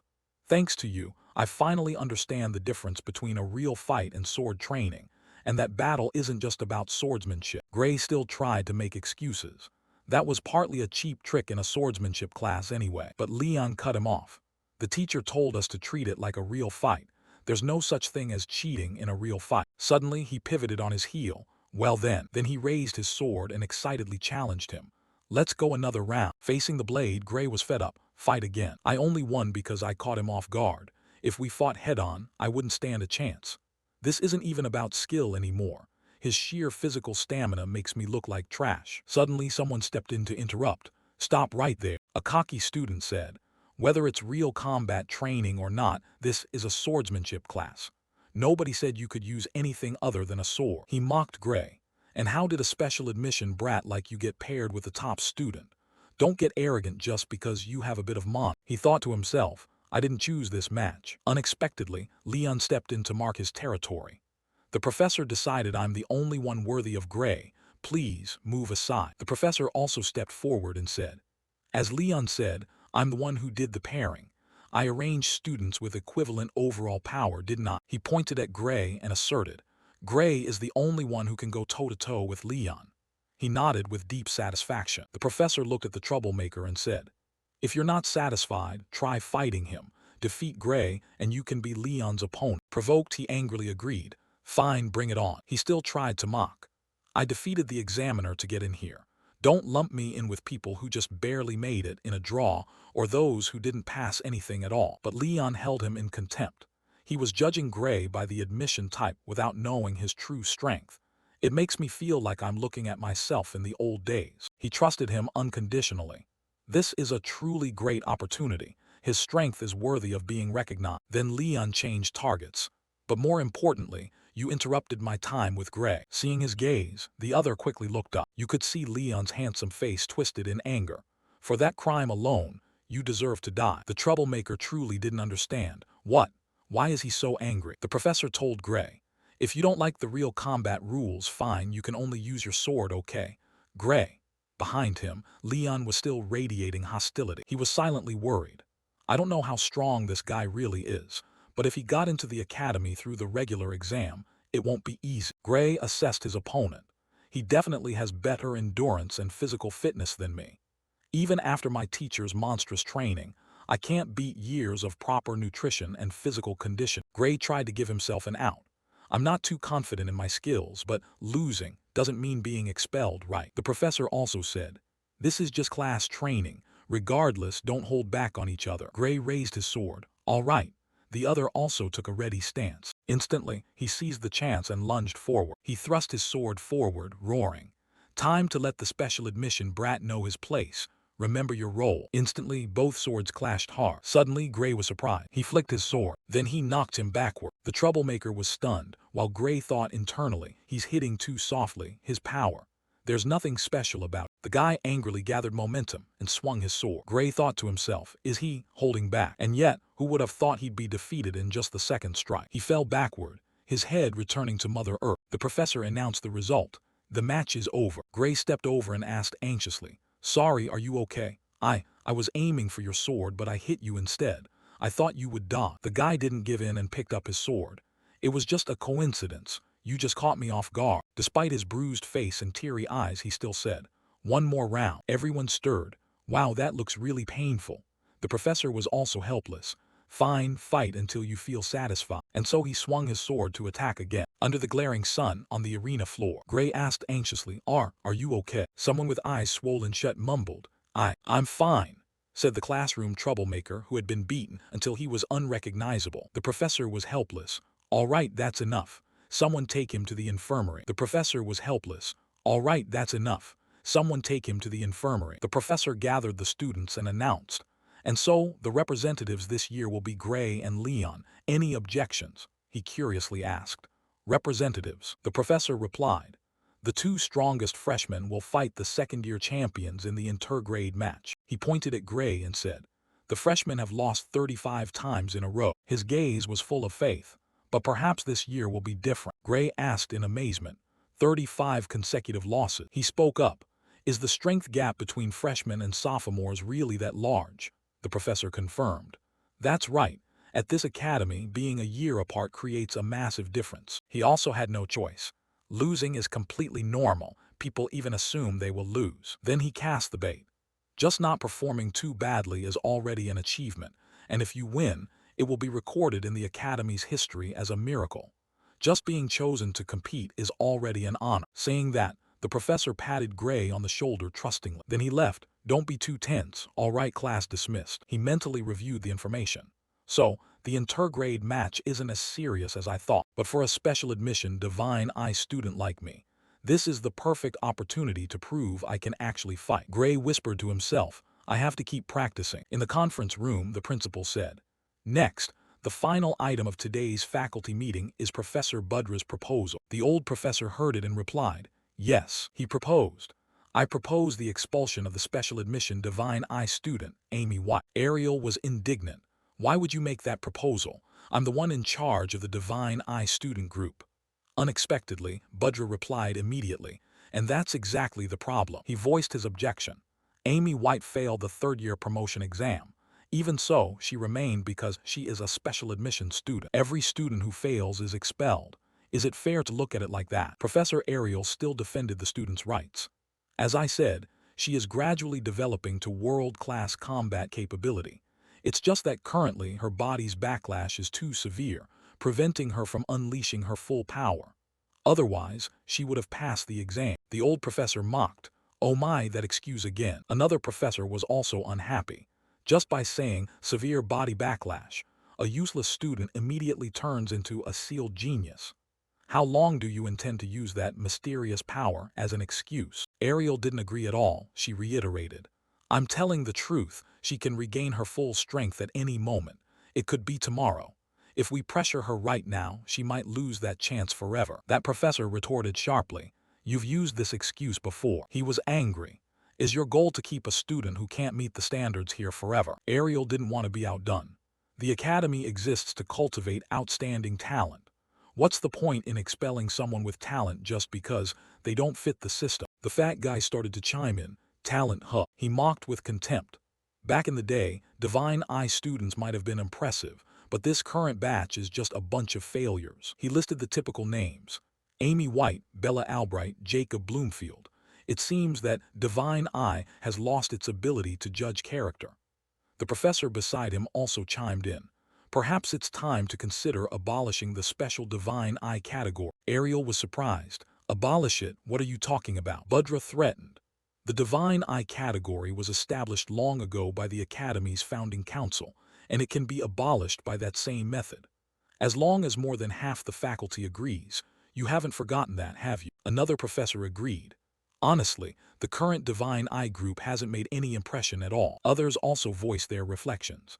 I heard Bella Albright has improved, true, but it's no notable achievement, not to mention her mana capacity, which is also quite suspicious. These things made Ariel uncomfortable. The professors began to gossip.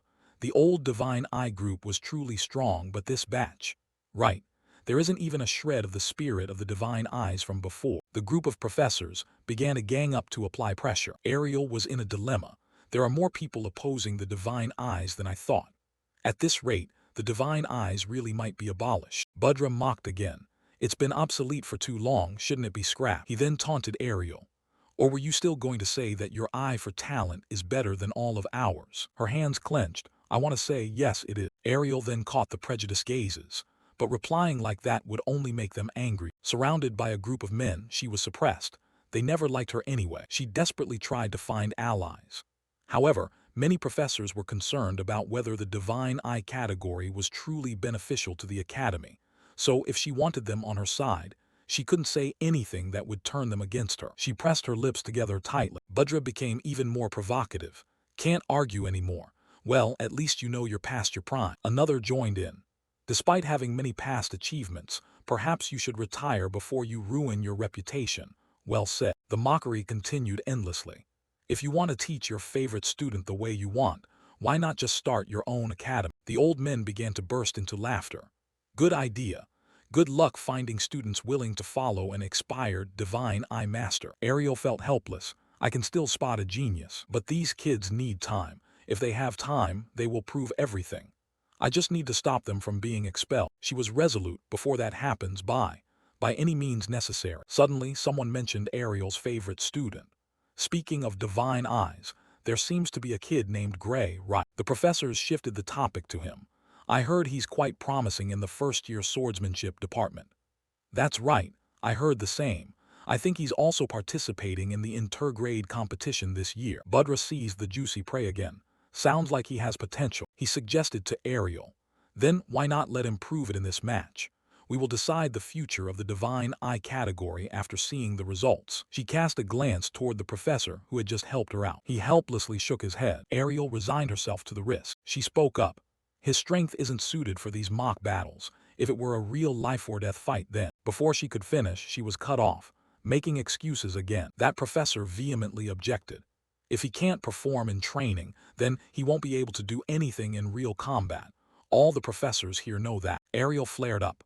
No, you don't understand. His ability isn't ordinary swordsmanship. The entire meeting room suddenly fell silent. The principal ended the meeting. All right, that's enough for the meeting. This discussion is going nowhere. Let's end it here, he suggested. Regardless, watching the divine eye student perform in the match sounds reasonable. We will observe his performance and decide later. Ariel was surprised and wanted to object. No, but the principal declared, meeting adjourned. The old professors left the room mockingly. Now I'm actually looking forward to the match. It should be very interesting. Only one professor remained, looking inside with concern. It was Ariel, slumped and huddled in her chair. Her hands clenched tightly. She apologized to them. I'm sorry, kids. I'm too weak. She remembered Gray's words. Dying alone is better than all three of us dying, right? Just leave it to me. Ariel regretted it. She knew his strength wasn't suited for mock battles. His dominant arm was in pain, and getting numb too, but this was too much. She knew he still needed more time. Her lips pressed together, and she knew that what she was asking of him now was too much. But even so, please. Ariel's body trembled. Please help them. She pulled herself in tightly. Please help those children. The rough gems that haven't been polished yet but carry world-class potential. A tear rolled down her cheek.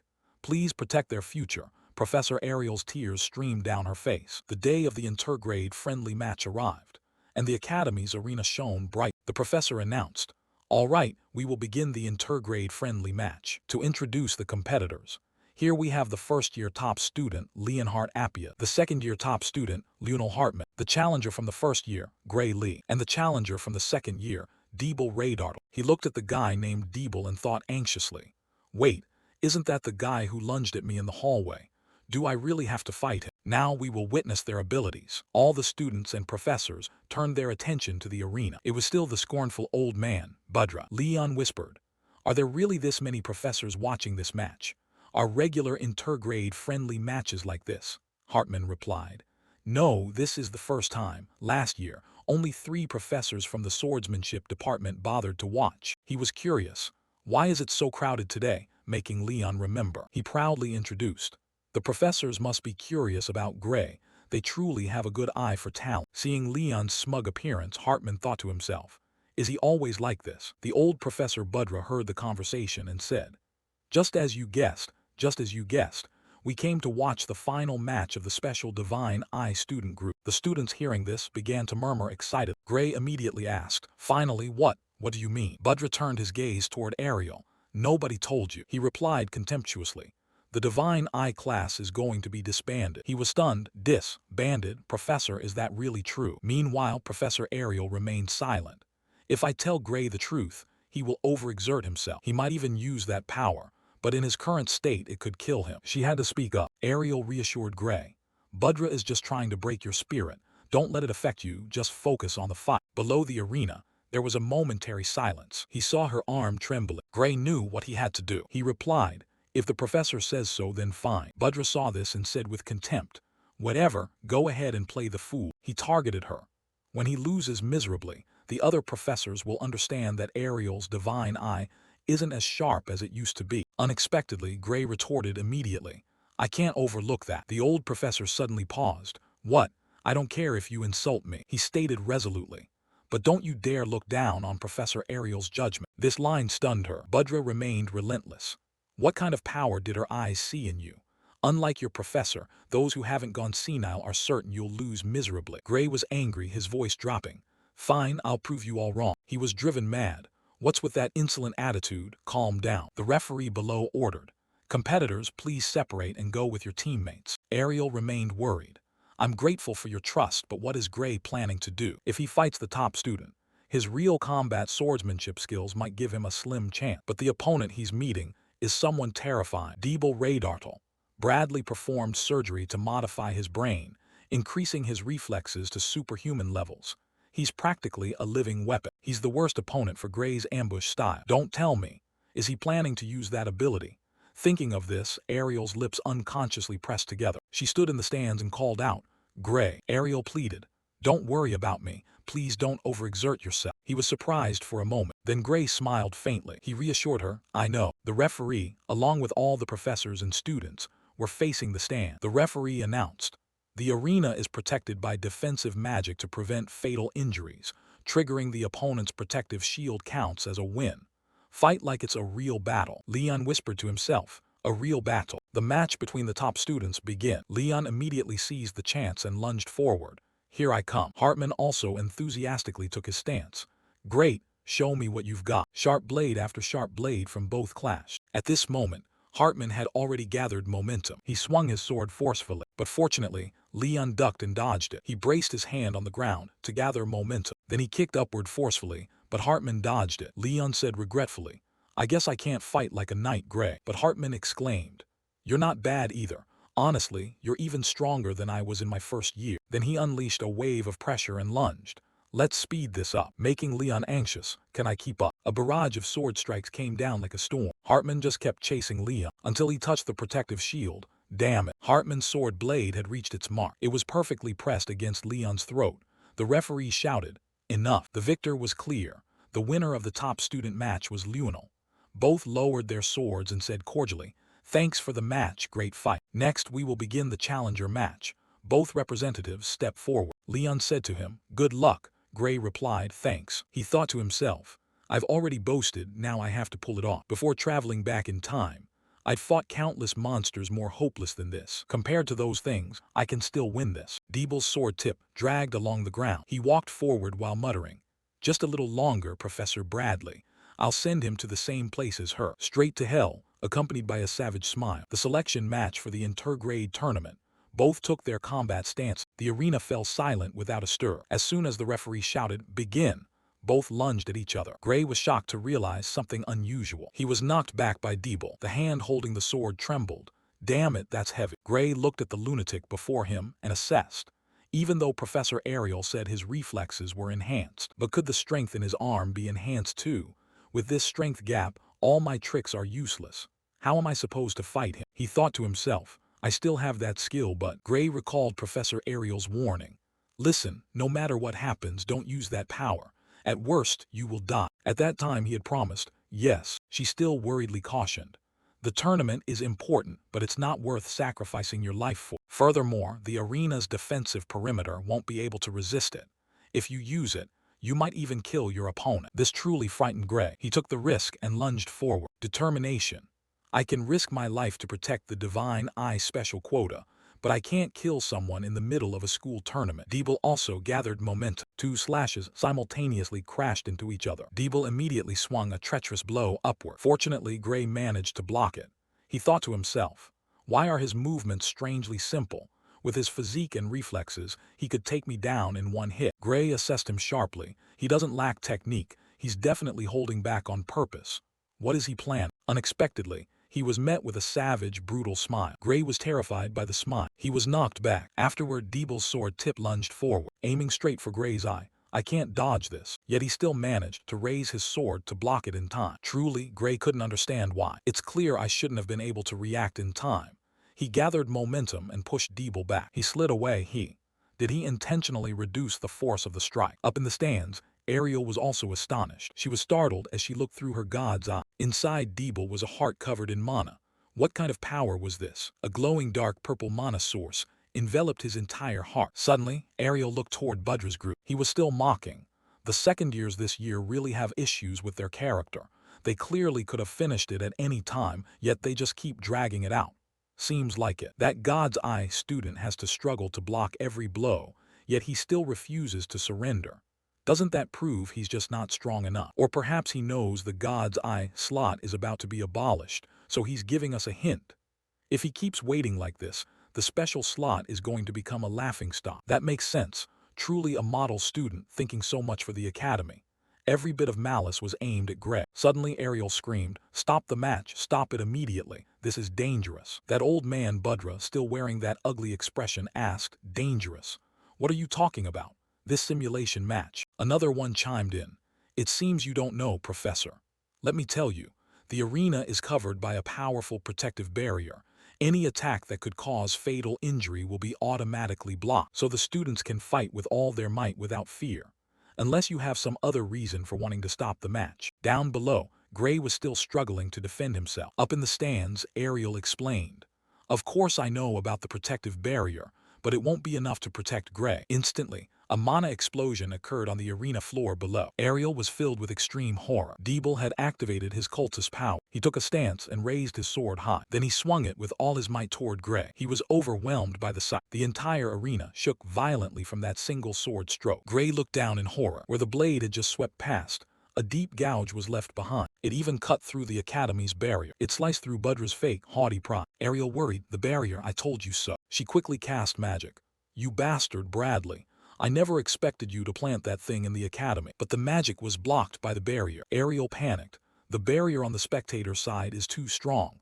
I can't use the binding spell." She shouted, "This is an emergency. Deactivate the barrier now. Cancel the tournament. This is no longer a sword-fighting match." But those useless, loud-mouthed idiots were already pale as ghosts. "Damn it." Ariel shouted toward the arena. "Run, Gray. Stopping the match from the outside will take too much time." He heard her faintly, "Run," but he had to dodge a fatal blow from Deeble. "If I turn my back for a second, I'll die right here." The students were terrified and panicked by the scene. The professor standing in the stands looked down and thought, the professor's magic will take at least 30 seconds to reach them. Too slow. It seems there's no other way. He pinned his hopes on Gray. "It's still a bit early, but," full of trust and support, "you have to do it, Gray." The professor shouted, "Gray, think of your body as the sword. Don't just swing the blade, move your body with that power." Struggling to dodge Deeble's blows, he thought, "Think of my body as a sword. What is he talking about?" But if the teacher said so, he would do it.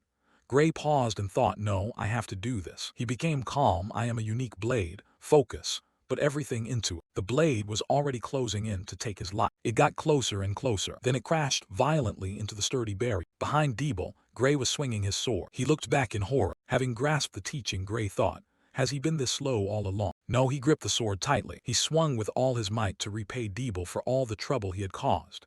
"It's me who is getting faster." Gray almost blew Deeple away. Deeple still had a protective barrier around his body, but Gray kept attacking furiously, trying to shatter it at any cost. Finally, he managed to do it. A massive, explosive strike sent Deeple crashing straight down to the ground, punching right through the wall and creating a giant hole. Professor Budra's jaw dropped as he watched the defensive layer shatter. Another professor asked in shock, "What kind of fighting style is that anyway?" Meanwhile, Professor Heathcote worriedly asked if the student was okay. The match official hurriedly called for the emergency medical team. Deeple slowly crawled out from the rubble, but everyone could feel it. Something was seriously wrong. A dark, bizarre aura was radiating from his body. Deeple's face no longer looked human. It resembled that of a true monster. Everyone was stunned to see that he remained completely unscathed. Professor Ariel immediately warned Gray, "It's not over yet, stay sharp." Gray nodded in acknowledgement, though he was still caught off guard. When Deeple lunged with a surge of jet-black energy, he only just managed to dodge it by a hair. That terrifying power blasted the ground to pieces. Professor Budra yelled in panic, "What the hell is that?" While Professor Ariel checked to see if the barrier had been removed, the other professors replied that it would take another 10 seconds. Gray tried to dodge one attack after another. Observing Deeple closely while he fought, he swung his sword, and dark blades of wind were fired out continuously. In the blink of an eye, Deeple closed the distance. Gray blocked the sword, but from that horrific speed and power, he realized Deeple was definitely no longer human. Then again, Gray wasn't exactly normal himself. He shoved the sword away with a powerful motion. Yet, despite being attacked repeatedly, Deeple remained completely unaffected. Gray was a beat too slow and took a hit, blood spurting from his mouth. Professor Ariel was incredibly worried. Gray knew full well that if he didn't counterattack immediately,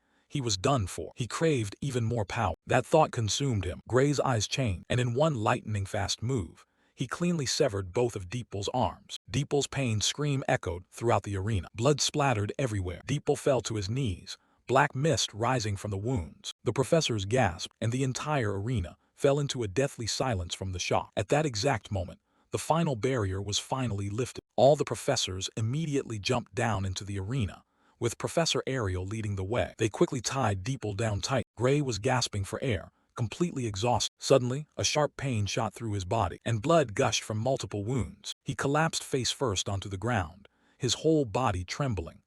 Professor Ariel rushed over to heal him immediately, recovering him while anxiously asking if he was okay. 3 other professors also ran over to assist.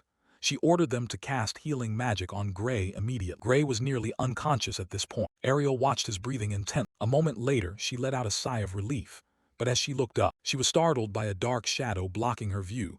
Gray had already stood up, completely healthy. He smiled and thanked her. Everyone was shocked by how fast he had recovered. Another professor even asked again if he was really okay. Gray asked Professor Ariel how he looked. She used her divine eye to observe him, and then couldn't believe her own eyes. After using such a massive amount of power, Gray's soul was barely damaged at all. When Gray asked about his body, she explained that the healing magic had taken care of everything, so he wouldn't be in pain anymore. Professor Heathcote approached and said the plan had been a success. They had minimized the backlash just as he had calculated, but Professor Ariel wasn't happy at all. She was actually furious, because without the healing magic, Gray could have died. Heathcote explained that they had kept the backlash at a level the healing magic could manage, so it was temporarily considered okay. He added that later on, he wanted Gray to be able to withstand the backlash on his own, but that would take time. Ariel just glared at him. Gray realized it then. All those insane training sessions were to prepare for this very moment. Everything had gone far beyond the original plan. Some professors were busy clearing the barriers, while the medical team loaded Deeple onto a stretcher for emergency care. Professor Ariel asked who had won the match. The official explained that Deeple's protective layer had automatically activated due to Gray's attack.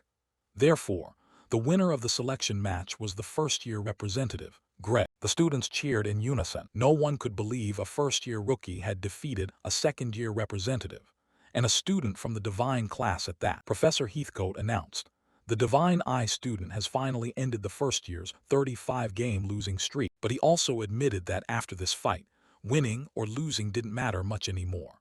No one could say Ariel's Divine Eye was wrong ever again. Alexandra also had to admit it. After witnessing the battle, they had no choice but to acknowledge Ariel was right. Now, no one dared to support the proposal to abolish the special Divine Eye class anymore. One professor even said they should be ashamed for ever thinking about expelling such a talented student. Gray was busy talking with the other professor. Meanwhile, Professor Ariel clenched her fists to keep her emotions in check. She was both relieved and incredibly grateful to him. Another professor suggested that those who had pushed for the abolition of the Divine Eye class should reflect on their responsibility. All eyes turned to Professor Budra and his 2 accomplices. They went silent, sweat pouring off them. Budra mumbled an excuse about having other preparations and slipped away quickly. His lackeys hurriedly followed suit. The remaining professors burst into laughter as they saw them flee. An older professor commented, "The saying, 'never mess with a divine eye,' still holds just as true today as it ever did." The person beside him added, "Compared to back in the day, Professor Ariel has actually become much gentler." Times had changed. Gray couldn't help but wonder what had ever happened to her in the past. Once all the attention had settled down, Headmaster Alexandro approached Gray with a serious expression. Gray became immediately wary. The headmaster said that during the match, the second-year representative Deeple had clearly been forced to inject some kind of abnormal power into his body, and the school would be investigating this.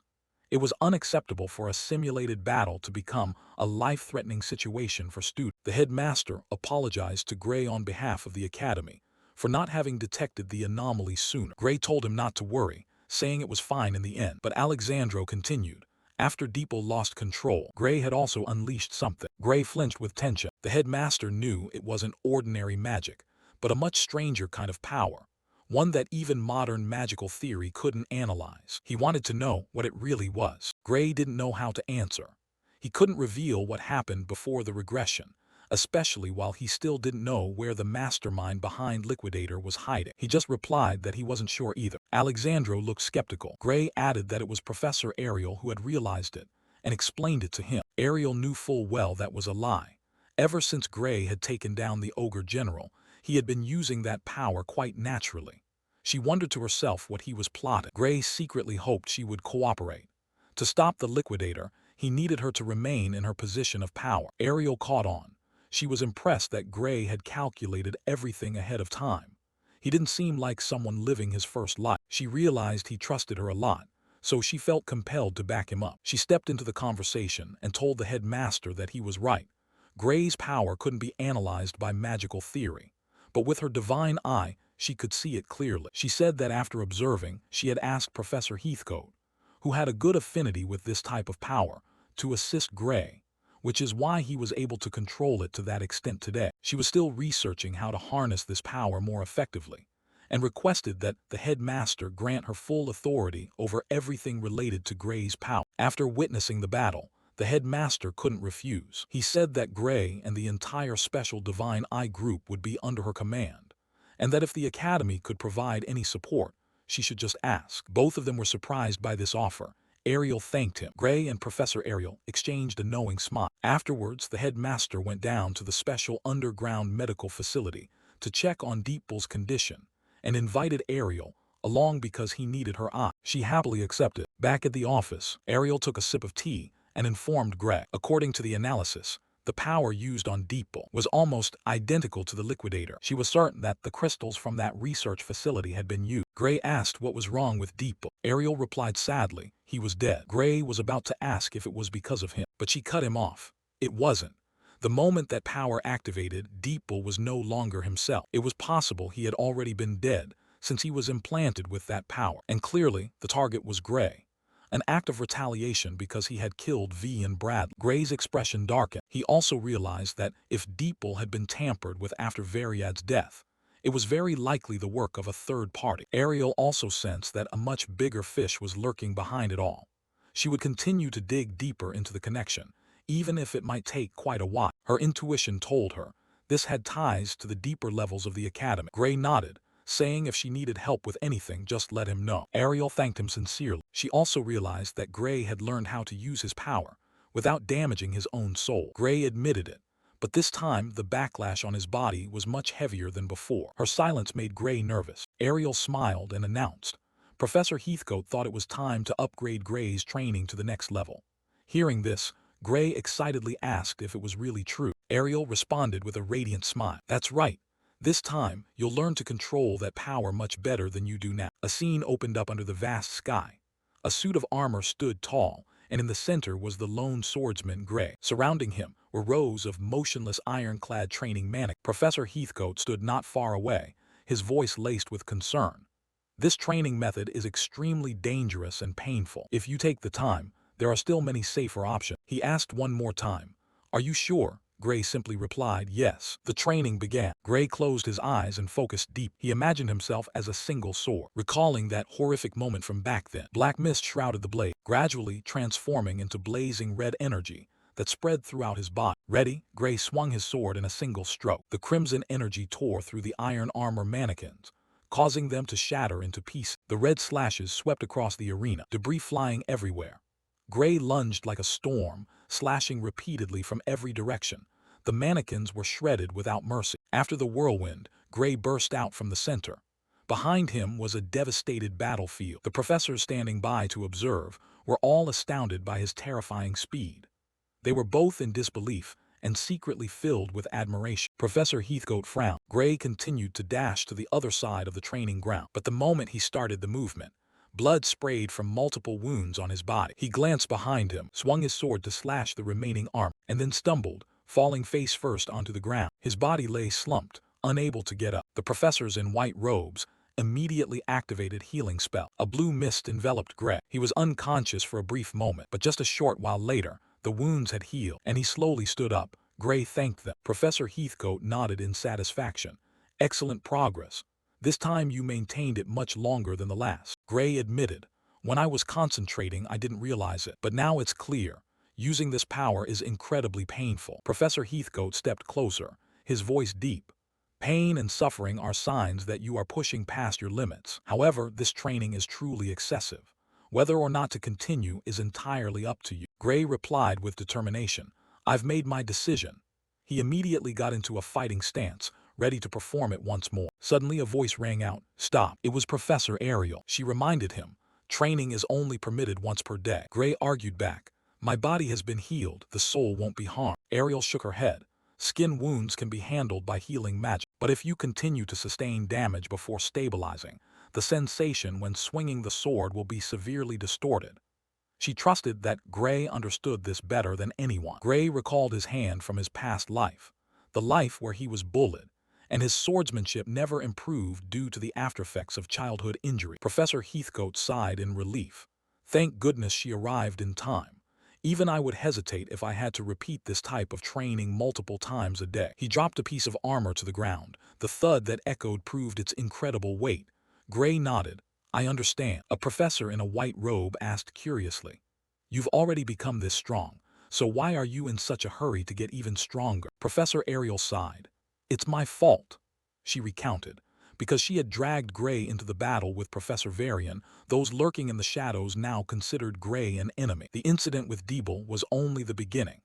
There were forces operating in the Academy's shadows, possibly even the Bloodrinker criminal group that had stolen the magic catalyst for Varian. Even if we lock Gray in a heavily guarded place, it's not guaranteed that we can protect him completely. Therefore, the only way to survive is to become stronger. She looked at Gray apologetic. Gray smiled. No need to apologize. Preventing the liquidator experiment was my own choice. I will see it through to the end, no matter what happens. Ariel praised him. You are truly an outstanding student. The only thing I can do is help you tap into your maximum power. Her words made Professor Heathcote smile. You already have a plan, don't you? Ariel nodded. Indeed, she asked. Have you forgotten the fastest and safest way for a swordsman to become stronger? Heathcote looked at Gray, who was bewildered, then nodded. Change the sword, that is the fastest solution. Gray was surprised. But the Academy-issued sword is a high-grade custom weapon, isn't it? Ariel explained. For a freshman, that sword is good enough. But with your power right now, it cannot withstand it. She pointed toward the open air. Ordinary weapons cannot carry that force. Therefore, I will take you to my personal armory. Professor Heathcote was astonished. You intend to give him one of those? He's still just a student. Ariel remained calm. It will be fine. She inserted a key into thin air and turned it once. Light flared, forming the shape of a gate. As she said Gray deserved to receive it, Gray stood frozen in shock. A spatial rift opened before his eyes. Ariel smiled and turned. Come with me. Gray was the last to step inside. His eyes widened in amazement. Everywhere were piles of gold, silver, and jewelry stacked high, glittering under the light. They walked down the hallway toward the sword section. The two professors continued forward, while Gray stood frozen in place, his mouth agape in awe. Finally, they reached the sword section to find one suitable for him. Gray was immediately overwhelmed by the sheer number of weapons before him. He blurted out, no matter which way I look, there are swords that look extremely dangerous. Professor Heathcote replied proudly. There is no sword collection in the world as vast and high quality as this one. Professor Ariel knew full well that choosing a sword from among hundreds was extremely difficult. The ideal would be to let Gray test each one with full power, but due to the nature of his power, they could only test one per day. Finally, she decided to narrow down the range, testing a few at a time. She started with the sharpest sword currently available. Gray held it and commented, too heavy. Ariel nodded. True, but it cuts extremely well. She brought out a log for Gray to test. He got into position, shifted his center of gravity into his fist, raised the sword high, and slashed down hard. A thud echoed and the floor cracked. A clean, powerful slash cut the log in two. Gray watched in awe. Ariel commented, this sword is incredibly powerful, but it's a bit heavy, so it's not suitable for practical close-quarters combat. Heathcote agreed, adding, no matter how sharp it is, if it doesn't land a hit, it's useless. However, against large, sturdy, and slow enemies like divine beasts or architectural structures, this sword would be extremely useful. Ariel also said she would give Gray a magic storage bag, so he wouldn't have to carry it, avoiding any inconvenience while storing it. Gray realized this wasn't a sword one could just casually lend to others. Ariel smiled. Better to have it used by someone who knows how than to have it sit there gathering dust. I want to see it used by someone worthy. She asked him. When facing Varian, the one behind the liquidator, are you sure you won't regret not having this sword? The question made Gray pause. He recalled his desperate past life, when he believed that no matter how much harder he trained than anyone else, his existence couldn't change a thing. His face hardened, and he bowed his head, sincerely thanking her for lending him the sword. Heathcote advised, "Don't show this sword to others unless you really intend to use it."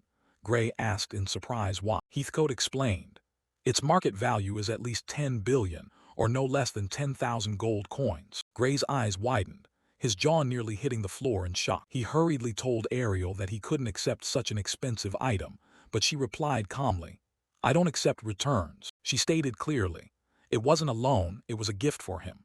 She knew that if it were only a loan, Gray would hesitate and not dare to use his full strength. At first, Gray thought she was joking, but Ariel affirmed she was completely serious. "If it only takes 10 billion to protect my divine I class, I'm willing to pay it without regret. This sword is just a belated reward for what you've done." Gray intended to argue again. Ariel cut him off. "Do you really think my divine I class is only worth 10 billion? Gray startled, hurriedly responding, "No, Professor." He thanked her again and promised to keep it safe. The response made Ariel smile in satisfaction. After that, she began to look for a more ordinary sword, one that Gray could use in regular battles. Gray admitted, "I never expected your armory to be this impressive." Heathcote replied confidently, "Naturally, there is no one in this world with eyes as sharp as Ariel's divine eye. With those, she can make as much money as she wants." Ariel called Heathcote over and asked which sword he thought was most suitable for Gray. He observed a row, then pointed to one. Gray asked permission to test it, and Ariel agreed. He swung once, then again, linking the sword strokes with his footwork. The sword was forged very well, but he felt something was still off. He wondered if it was just because he wasn't used to it yet. Heathcote realized immediately that it wasn't a fit. He continued choosing another one. This one was crafted for experimental purposes, but he felt it might be a better fit. Gray stood frozen the moment he saw it. The sword had a clean silver blade, with blue patterns running along the body, emitting a calm but terrifyingly sharp aura. Elegant, yet clearly powerful. Gray asked what kind of sword that was. Heathcote told him to try holding it. Gray was surprised that it was unexpectedly light, but it lacked a sharp edge. Heathcote explained, "It was designed for testing new technology, not for practical combat. You could consider it an unsharpened steel sword but with extreme durability. In my opinion, it suits you very well." Gray asked, "Do you mean that because of my power I don't need a sword with a sharp edge?" Heathcote nodded. "Exactly. I suspect that no matter how strong the sword is, it couldn't withstand your power. And if you continue to grow stronger, eventually, even the swords in this warehouse will only end up slowing you down. If the future is such that you no longer need a blade to fight, then a sword like this in your hand is perhaps the perfect choice." Heathcote tested it with a slash on a metal log. The log was dented all over. Gray's jaw dropped, while Ariel was not very impressed. She knew he was just showing off. Personally, she still thought Gray should use a real sword, but she didn't oppose testing various options. She asked Gray if he wanted to test other weapons, even willing to lead him to other areas besides swords. Even so, with the massive number of swords before him, Gray only wanted to try them all. A red-bladed sword specifically caught his eye.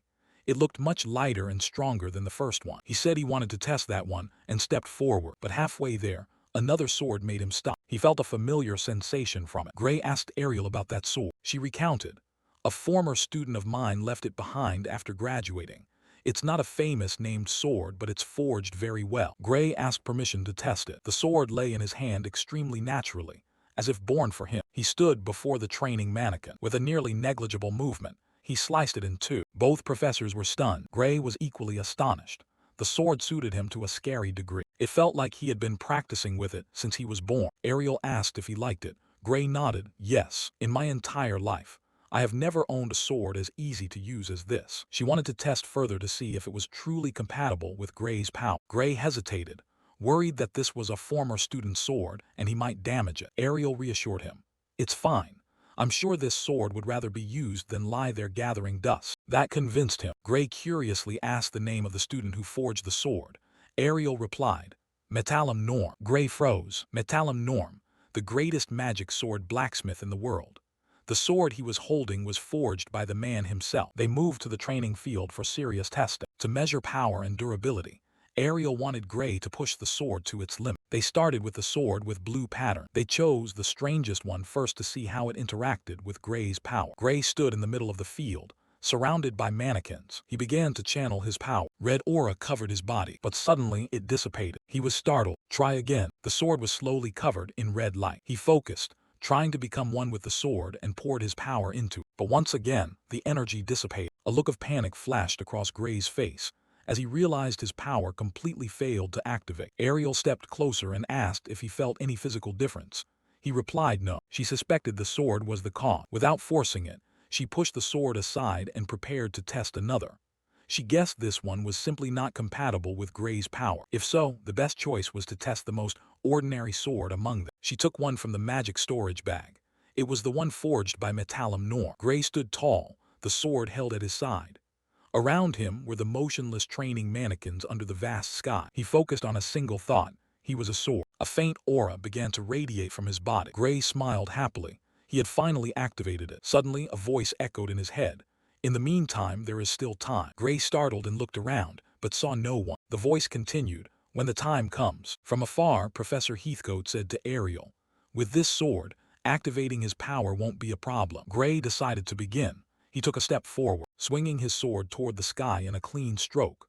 Crimson energy flashed, tearing through the heavy armor ahead. He realized his power was the same as before, but the sword moved with unbelievable smooth. He moved on to the next mannequin. The sword flashed once more, slicing the ironclad mannequin in two. Gray's body felt lighter than ever. Crimson slashes filled the air, and shattered pieces of armor fell all around him. Gray moved like a phantom, slicing through each mannequin as he surged past. The red energy cut through everything. The healers standing nearby stared in amazement. They could clearly feel it. Gray was now completely different from before. His speed was so fast that everyone only saw red streaks of light flashing across the training ground. To Gray, it felt like flying. The sound of armor hitting the ground echoed everywhere. He turned to the next target, then suddenly stopped. There were no more mannequins left. The number of targets was the same as before. But last time he had only managed to destroy half of them. This time he had wiped them all out. Professor Ariel stood frozen. Everyone wore an expression of horror, worry, and tension. Ariel asked immediately, "Why is Gray still standing?" Gray blinked, then he too realized something was wrong. A deep slash ran down his chest, extending to his abdomen. Ariel yelled in a panic, "Drop the sword now." Gray dropped it by reflex. Pain crashed over him like a tidal wave, and he collapsed to his knees. Ariel and Heathcote rushed over, simultaneously ordering the healers to cast healing magic immediately. Before they could reach him, Gray tried to stand up, but collapsed again. His strength was completely depleted. Heathcote caught him, his voice filled with concern. "Don't push yourself so hard," he whispered in apology. Because he had lost so much blood, exhaustion was normal, even with healing magic. Ariel advised him to rest. Heathcote said that Gray had broken through a limit he couldn't reach before. This was a good sign. Ariel agreed but warned, "Moving without realizing your own injuries is extremely dangerous." Heathcote nodded and added, "In actual combat without a healer by your side, a mistake like that could be fatal." Ariel picked up the sword. Even after going through that storm, the blade didn't have a single scratch. It truly was an amazing sword. She activated her divine eye, observing it thoroughly. The sword seemed to glow, but she wasn't sure. There was something strange reflected on the blade, making her terrified, and she turned her head away. Her unusual reaction made everyone ask in unison, "What's wrong?" Before Ariel could answer, boom. The entire academy exploded. Everyone was stunned. Debris flew toward them. A horrific explosion tore through a tower, and crimson energy shredded everything. Dust, smoke, and rubble erupted outward. Students panicked and scattered as debris rained down from the sky like rain. All faculty members were ordered to deploy emergency magical barriers. The top priority was protecting lives. Gray stared in horror, trying to understand what had just happened. Heathcote realized the explosion had originated from the hazardous material storage area. He was certain this wasn't an accident. This was a deliberate act. Right after the explosion, he caught a glimpse of signs of teleportation magic. It was unbelievable that someone would dare to attack the academy headquarters direct. The healers protested, because the armory was protected by extremely powerful anti-teleportation magic and was highly blast-resistant. Ariel said coldly, "The smoke is laced with liquidator energy." She guessed that special crystals from the underground laboratory had been used to breach the school's anti-teleportation wall. Gray's face turned pale, sweat dripping down. A terrifying thought struck him. The people behind the explosion were most likely Varian's accomplices. They dared to attack the academy directly. Red energy continued to tear through the tower. Students screamed and ran, with debris raining down. After an emergency investigation, it was confirmed that several items had been stolen from the armor. Although details weren't disclosed, everyone knew this wasn't a place an outsider could easily break into and blow up. The fact that they destroyed the teleportation inhibitors and escaped clean only led to one conclusion. Ariel declared bluntly, this was an inside job. Gray couldn't believe it. She even stated directly that the academy was no longer trustworthy. Deep down, she admitted that perhaps it had been that way for a long time. There was another possibility. If the academy had fallen into enemy hands, they could use their authority to take anything from the armory without resistance. In that case, the explosion was just to cover up their true objective. Gray reasoned. The perpetrators definitely didn't have a legal way to get what they wanted, which is why they had to blow up the armor. Ariel agreed. She didn't know what the leadership was thinking, but she suspected the culprit was Bloodrinker. That vermin had infiltrated the academy once before. Gray still remembered clearly. They were the ones who murdered Bella's parents. Ariel warned Gray. You could also be targeted, especially because you were the one who killed Varian. Always stay alert, especially when you are outside the academy. Gray nodded, I understand. Afterward, Gray returned to the classroom. The air was suffocatingly tense. Some students were nearly losing their minds, muttering to themselves. Gray asked his deskmate what was happening.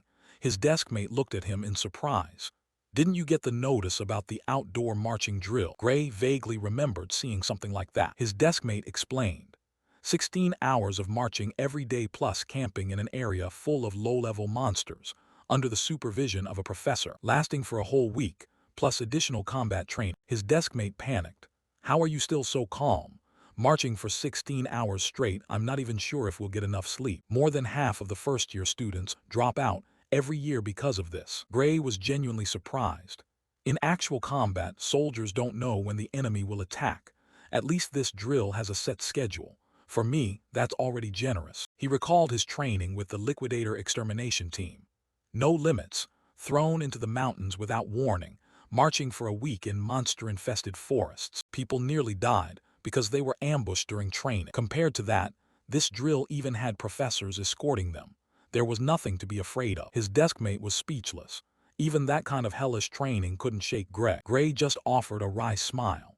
Even so, looking at everyone's terrified faces, he couldn't help but feel that something dangerous was lurking beneath the surface. He knew better than anyone.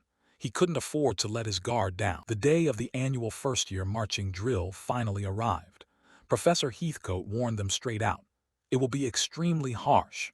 Most of those who don't complete it won't make it to their second year. Endure it if you don't want your life at the academy to end right here. They were teleported to a beautiful island. Gray immediately recognized this as the edge of the winter continent. If his memory served him right, this place was almost uninhabited. He secretly wondered why that was. The march began. They crossed vast plains, then entered the forest. The professor led them onto a narrow, overgrown trail. A student hesitated. Doesn't it look like we're on the wrong path? Heathcote said calmly, I know. Everyone was even more confused. He explained. If we took the main road, it wouldn't be called a march anymore. Everyone's expression said it all. Just how afraid they were, but they still had to move forward. A student complained, how much further do we have to go? Heathcote replied coldly, it's only been 8 hours. We haven't even finished half the day yet. Panic spread quickly. The students' faces turned white, their eyes went vacant, and sweat poured off them like rain. They couldn't believe it. Exhausted this much just in the first half of the first day. Heathcote reassured them. Just keep going, the body will adapt. The hardest part is only at the beginning. Before long, you'll be walking without even thinking about it. Everyone knew he was lying. Amidst that terrifying atmosphere, one person stood out. Leon Hart, the top sword fighter who didn't look tired at all. But the person he was paying attention to wasn't anyone else, it was Gray. From the beginning until now, Gray hadn't slowed down by even a single step. A female student groaned in fatigue. Then suddenly, a monster spider jumped out from the tree. Before it could touch her, a dagger flew past, piercing the monster and pinning it to a tree. The one who acted was, of course, the male protagonist. She hurriedly thanked Gray. Gray warned, stay alert. Some insects here are poisonous. Leon Hart narrowed his eyes. Gray wasn't just walking. He was constantly scanning his surroundings, ready to respond to any surprise attack. Marching for 8 hours straight while maintaining that level of vigilance, Leon Hart couldn't help but think, just what kind of training do you have to do to reach this level? As for Gray, his stamina was still holding steady thanks to the hellish training from his previous life. Just being able to get a good night's sleep made this drill feel much more comfortable than the hell he went through before. But what worried him the most wasn't the marching. Professor Ariel's warning still echoed in his head, especially since he was outside the academy. This drill pushed them into open areas with minimal security. Worse, the academy always knew exactly where they were. His hand instinctively clenched tight. Gray silently prayed that nothing would happen. The professor ordered all the students to stop. Everyone was completely exhausted, their faces haggard, their legs trembled. Just then, the goat-bearded professor announced, "We will now begin the cooking training exercise." The students looked at each other, then burst into cheers of joy. Everyone could only imagine a lavish feast in their heads. Finally, they would get to eat and rest. But Gray specifically found the professor's tone unsettling. He had a bad feeling. The professor smirked. "Why do you all think this is a rest period?" He explained coldly. "In an actual march, if you want to eat, you have to hunt and cook for yourself. Nobody is going to bring you a boxed lunch." The entire group of students was stunned, their faces drained of color. The professor divided everyone into teams, trying to balance their strength as much as possible. Every face was still full of fatigue and despair. He continued, "Each team will receive a set of cooking utensils and will prepare their own meals." He brought out a notice board and distributed the supply. Team C, the leader is Leon, members are Plus, Regis, and Bias. Team D, the leader is Gray, members are Basque, Rumia, and Venus. Gray secretly thought, "Am I okay to be a leader?"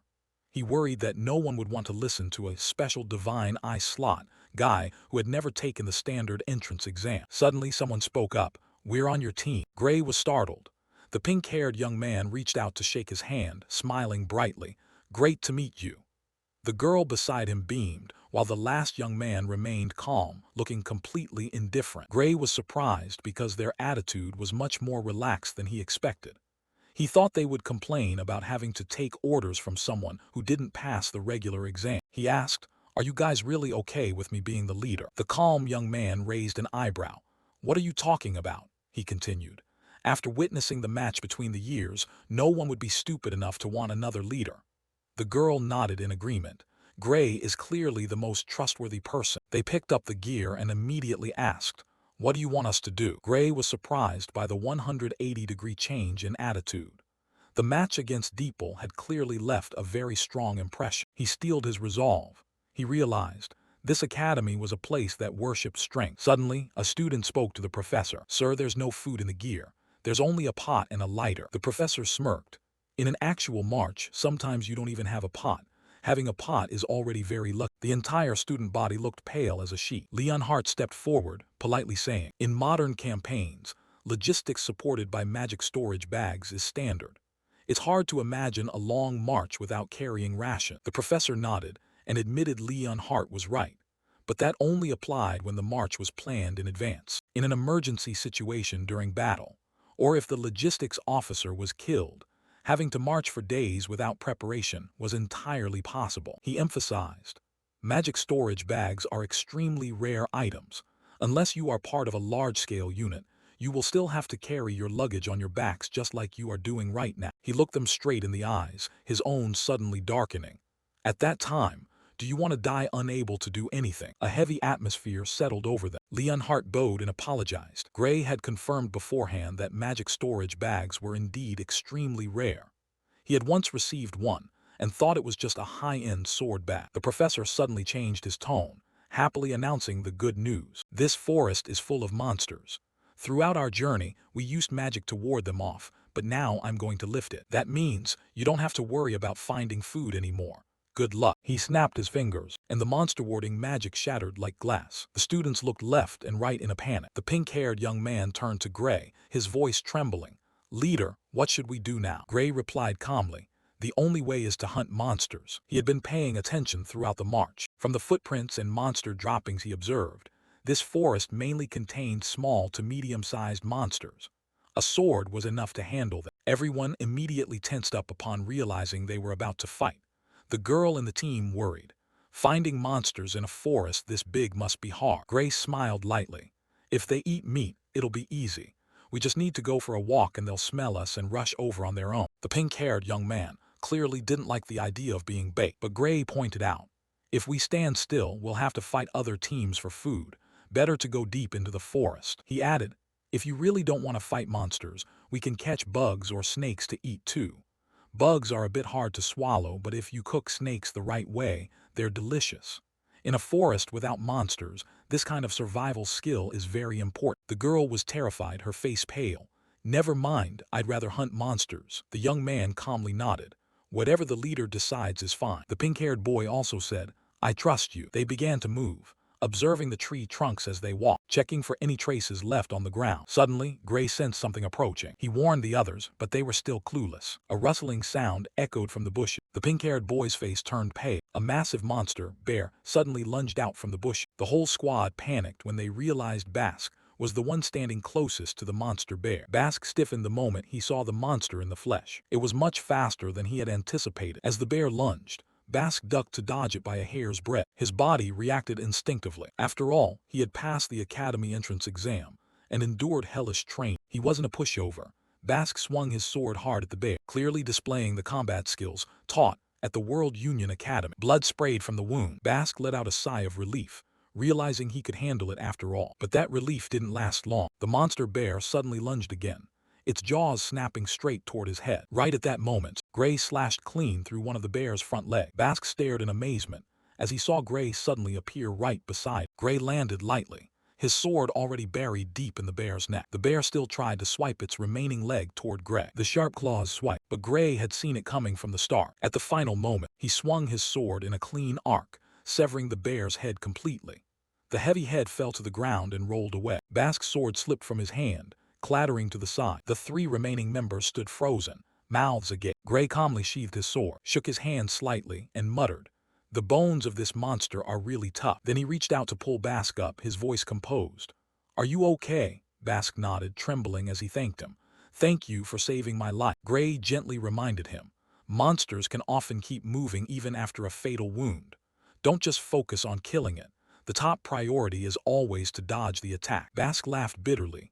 I just learned that lesson the hard way. The whole squad realized an important truth.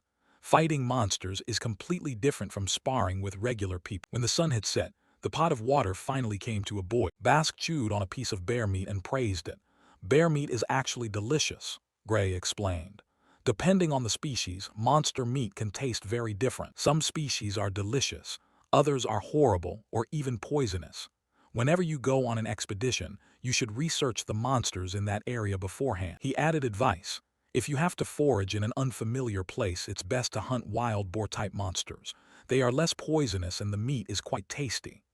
The girl in the squad admired him. Gray, you really know a lot. Did you study survival skills too, not just swordsmanship? Gray just smiled faintly. I've learned a little bit. But deep in his heart, he didn't want to recall the experiences that had taught him those lessons. Even so, he remained humble. Actually, I don't know that much. Bask immediately objected.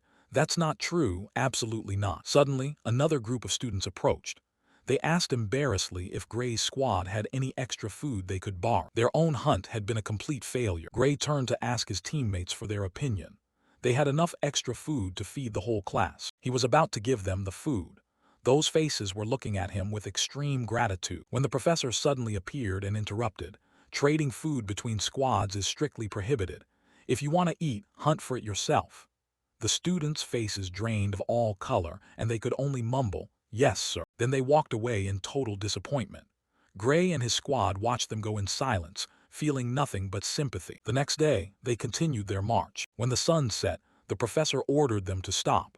Tonight, they would camp here and begin the field camping exercise. Everyone sighed in relief to finally get some rest. Gray's teammates were also exhausted, but they comforted themselves that at least they had eaten their fill, which put their squad ahead of most others. However, since the training was still ongoing, they were worried they would have to hunt for food again. Fortunately, the professor announced, tonight, dry rations and individual tents have been prepared for everyone.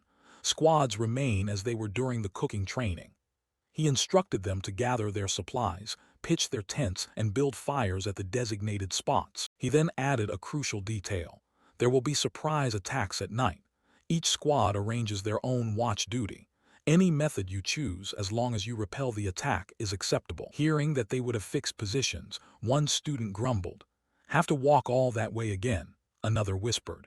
If the tents were closer to other squads, we could get away with slacking on watch. The professor replied calmly. I heard all of that. He explained. The tents are placed far apart intentionally, so that no one relies on other squads. He officially declared the exercise started and reminded them. The slower you prepare, the less sleep you get. The students, upon hearing this, hurriedly went to pitch their tents. That night Gray asked his squad, how many people should be on each watch? One suggested. One person is enough. The girl in the squad admitted. I want to sleep as much as possible. Bask agreed. If we have 2 people per shift, everyone only gets half the night's sleep. That sounds miserable. Gray nodded, agreeing to 1 person per shift. Bask asked how to arrange the order. The first and last shifts were usually the most comfortable, while the middle shift was the worst because sleep was constantly interrupted. Gray proactively volunteered for the second shift. He asked who wanted the third shift. Bask quickly accepted. I'll take it since you saved me earlier. Gray thanked him. The watch order was decided. He reminded them. When your shift ends, you must wake up the next person before going to sleep. Rumia took the first shift. She sat by the fire, her face already exhausted and sleepy. Inside the tent, Gray slept soundly like the dead. His face was completely relaxed. At the same time, outside their tent, a shadow holding a sharp blade silently approached their camp. A strange noise caused Gray to wake up instantly. If it were a monster, the sound would be much louder and more chaotic, so he knew for sure this was a human, and someone who didn't want to be detected. He cracked the tent door open, just a sliver, and peered outside. Rumia was still sitting silently by the fire. She was completely unaware of anything. For a moment, Gray even thought he had misheard. But then the faint noise sounded again. Confirmed. Someone was sneaking in. If it was now, Gray thought the first possibility could be a professor checking the night watch, but he still didn't dare to let his guard down for even a second. Professor Ariel's warning still echoed. After defeating Varian, you could become a target. Once you leave the academy, you must be extremely careful. The thought it could be an assassin flashed through his head.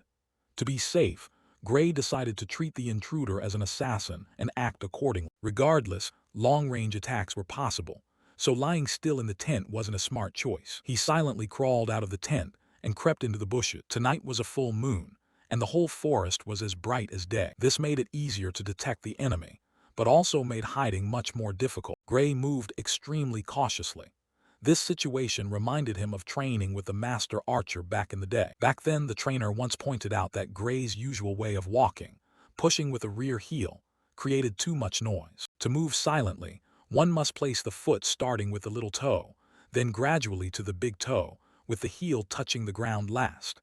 Even if you stepped on a dry branch or leaves that made noise, as long as you didn't create a rhythmic, artificial pattern like human footsteps, it would blend into the natural sounds of the wind and forest animals, making it hard to detect. During training, they even practiced walking barefoot through the forests and mountains, aiming to blend completely into nature. Currently, the sound of a stranger's footsteps echoed nearby. That person was holding a sword. Suddenly, the man sensed something and stopped, but when he turned his head, there was no one there. At the very next moment, Gray appeared behind him, his sword pointed straight at the man's throat. Don't move. Answer my question. If you make any sudden moves, I will kill you immediately. Gray asked coldly, what's your name? Who do you serve? Then he stiffened in shock. The person standing in front of him was actually a professor.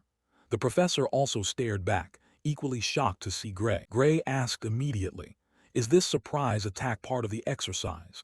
The professor replied, I just came to check if your squad was taking the night watch seriously. He admitted, I never expected a freshman to be able to sneak up behind me without being detected, and then hold a sword to my throat. He held both hands up in surrender, laughing bitterly. At this point, I don't even know who is teaching whom anymore. Gray still wasn't completely convinced. There was a chance this was just someone disguised as a professor to make him lower his guard. But if he truly wanted to kill him, the adversary would surely have brought a more dangerous weapon. He maintained his cold, sharp gaze. The professor gently pushed the blade away from his throat. Gray finally decided to trust him. Both suddenly turned their heads in the same direction when they heard a noise. Rumia was holding a sword, standing there with an expression of absolute astonishment when she saw both Gray and the professor. She asked, what are you two doing? The professor explained. He came to check the squad's night watch, but Gray had detected him before he could even get close. He praised, your squad's vigilance is perfect. I have never seen a freshman squad set up camp and keep watches precisely as this. Rumia froze because Gray should have been asleep. The professor asked, "It's not Gray's shift yet, is it?" Gray asked back. "Did you step on a branch or something while approaching?" The professor nodded. Gray replied, "That noise felt human." The professor couldn't believe it. "You recognized a tiny sound like that even while you were sleeping." Gray just smiled faintly. "Maybe it was just a coincidence. I wasn't fully asleep at the time." The air fell into an awkward silence. Suddenly, the professor burst into loud laughter. He said Gray kept surprising him, first during the simulation match, and now reacting to the faintest sound. He began to wonder if the academy had anything left to teach Gray. He looked at Gray intently, then declared, "From now on, Gray is prohibited from participating in night watch training."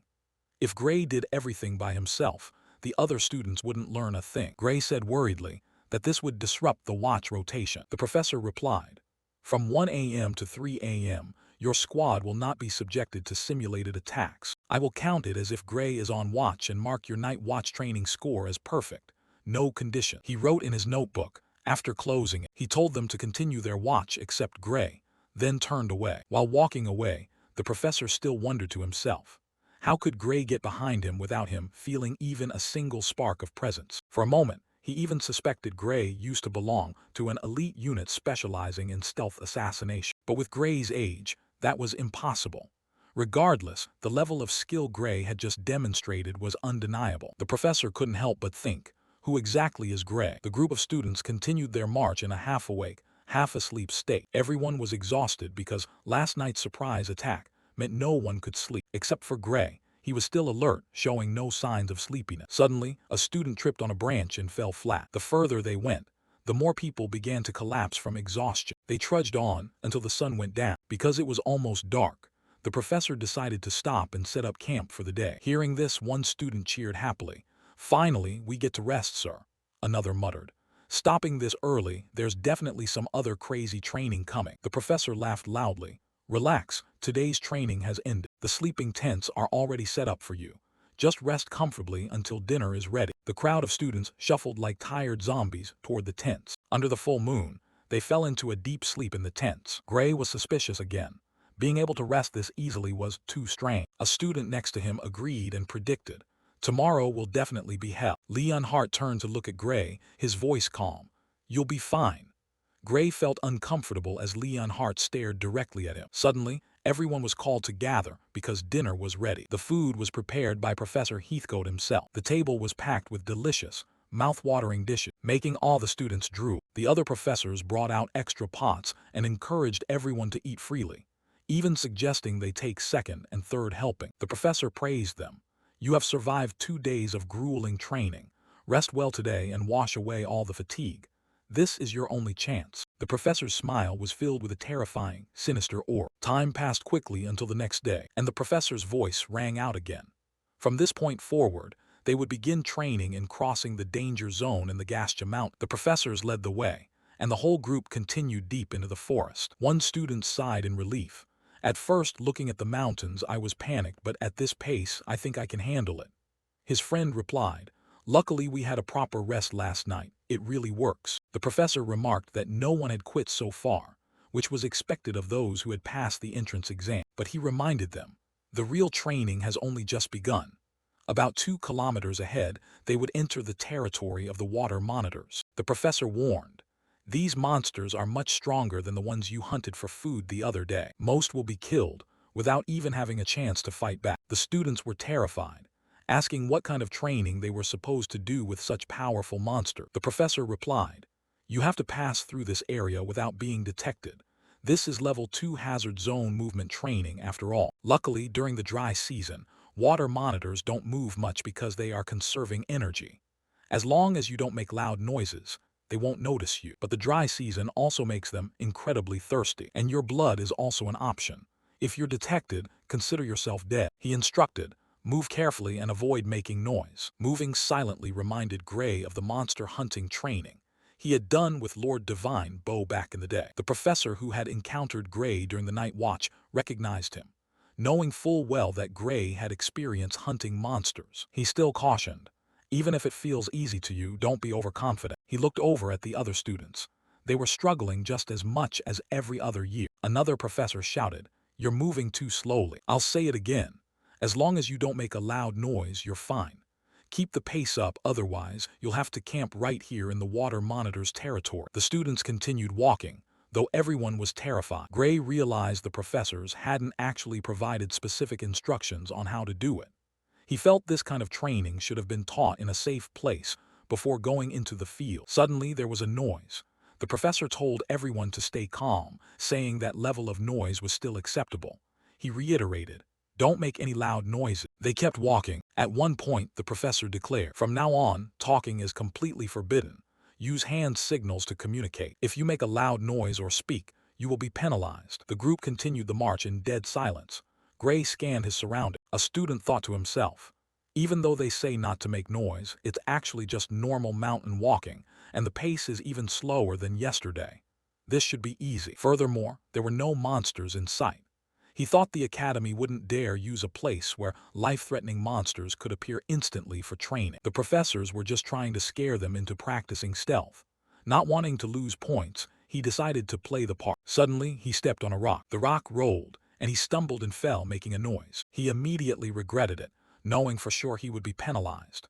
Even so, he still believed that a real monster wouldn't appear, but he was dead wrong. A horrific sound rang out. The professors immediately shifted into combat stance. The students were panicked to the core. Gray drew his sword in a flash, while the student who had just fallen still stood frozen on the spot. He slowly turned his head to look behind him, and was terrified beyond belief. A giant water monitor was lunging toward them like a storm. The student was in a total state of panic, frozen in place, unable to move a muscle. Luckily, Professor Heathcote appeared like a lightning bolt, plunging his sword straight through the monster's head. The students let out a sigh of relief when they saw the professor. The ground beneath the water monitor cracked open. Heathcote pulled his sword out, but in just a split second, another water monitor growled and lunged straight at the crowd. Leon Hart immediately gave chase, swinging his sword with a powerful strike. But what surprised him was that the blade didn't leave even a single scratch. The monster lunged straight at Leon Hart. He was completely caught off guard. In the nick of time, Professor Heathcote rushed in to save him. He shouted to all the students,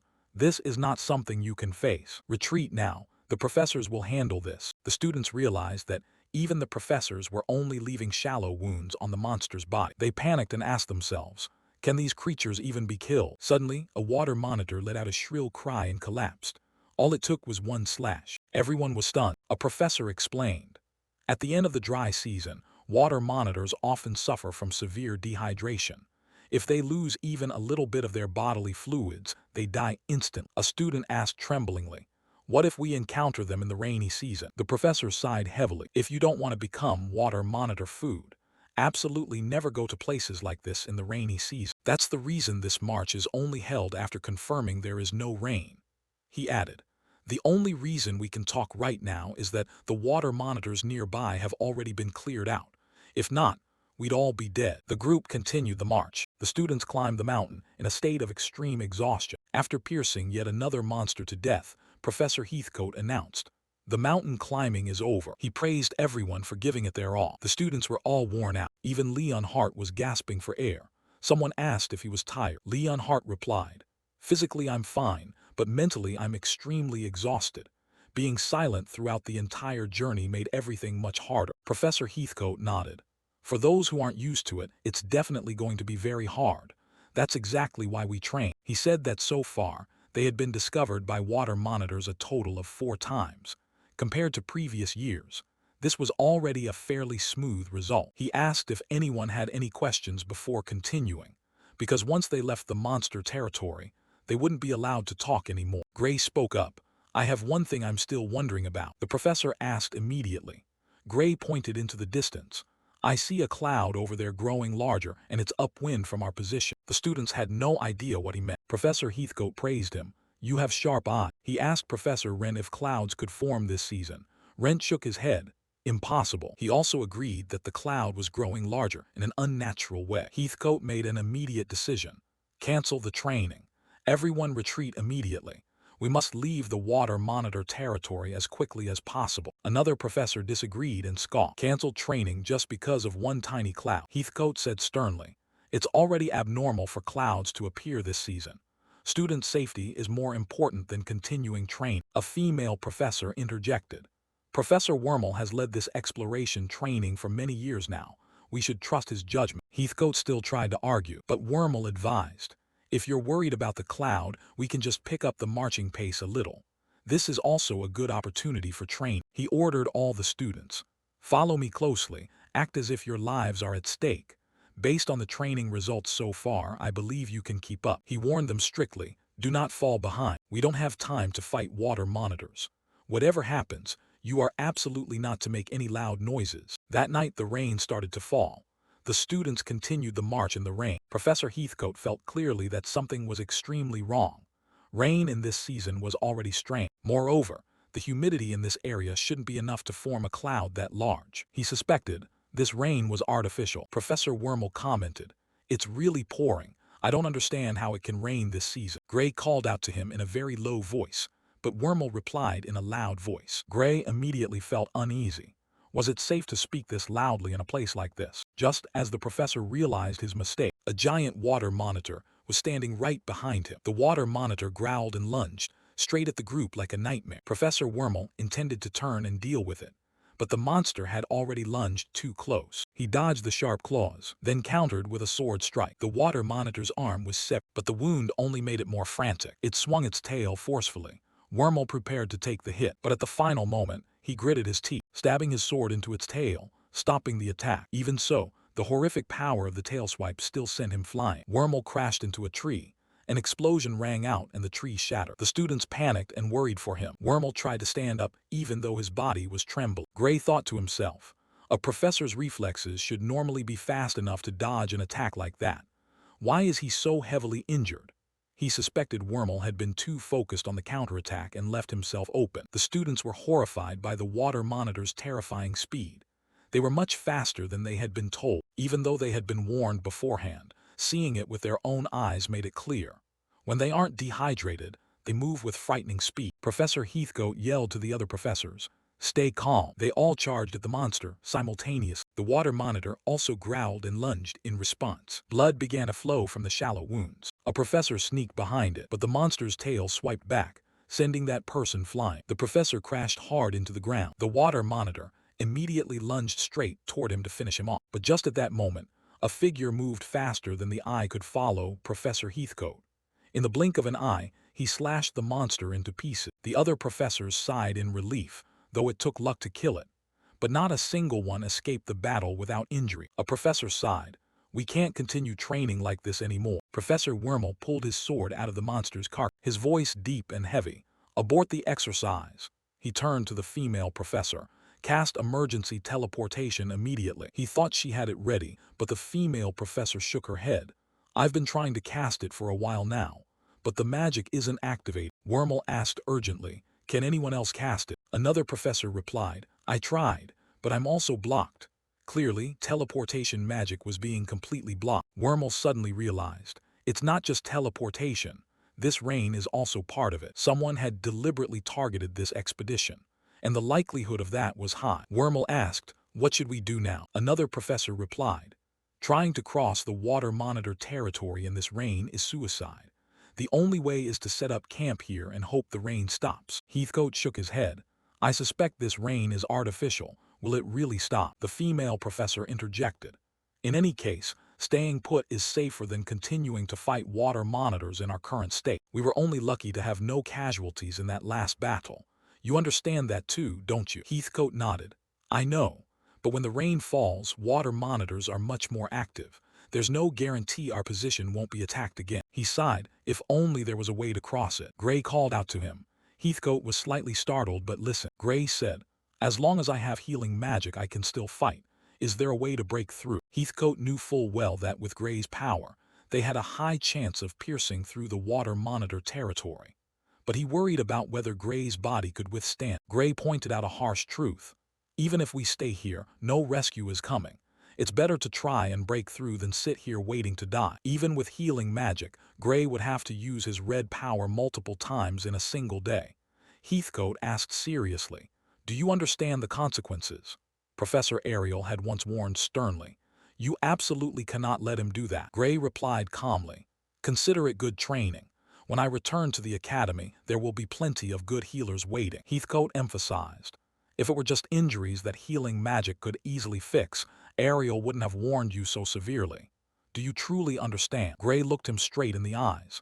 Do you have any other way to get the students back safely? The students stood there, their eyes filled with hope as they looked toward Gray. Heathcote intended to argue back, but Gray cut him off. Do you really intend to let everyone die here just to protect me? Heathcote froze. He recalled what Professor Ariel once said. Gray is ready to sacrifice himself if necessary. That was precisely Gray's greatest strength, and also the thing that worried her the most. She had begged him not to let Gray do something irreversible. Now he had to make a difficult choice. Looking at the terrified expressions of the student, Heathcote finally bowed his head and apologized to Gray. Lend us your strength. Gray prepared to answer, but Professor Wormel suddenly interrupted. Don't make decisions on your own, he snapped harshly. Even if Gray performed well in the duel, entrusting the lives of everyone here to a single student is a huge joke, Heathcote firmly explained. With Gray's power, he can handle a water monitor alone. I can guarantee this because I have witnessed it many times during training. Therefore, I want to bet on Gray's strength. Professor Wormel still vehemently opposed. He ordered Professor Galak, use communication magic. Send a request for reinforcements to the Academy headquarters immediately. He believed that calling for reinforcements was safer than risking an escape on their own. Professor Galak replied, I have already sent the request for reinforcements.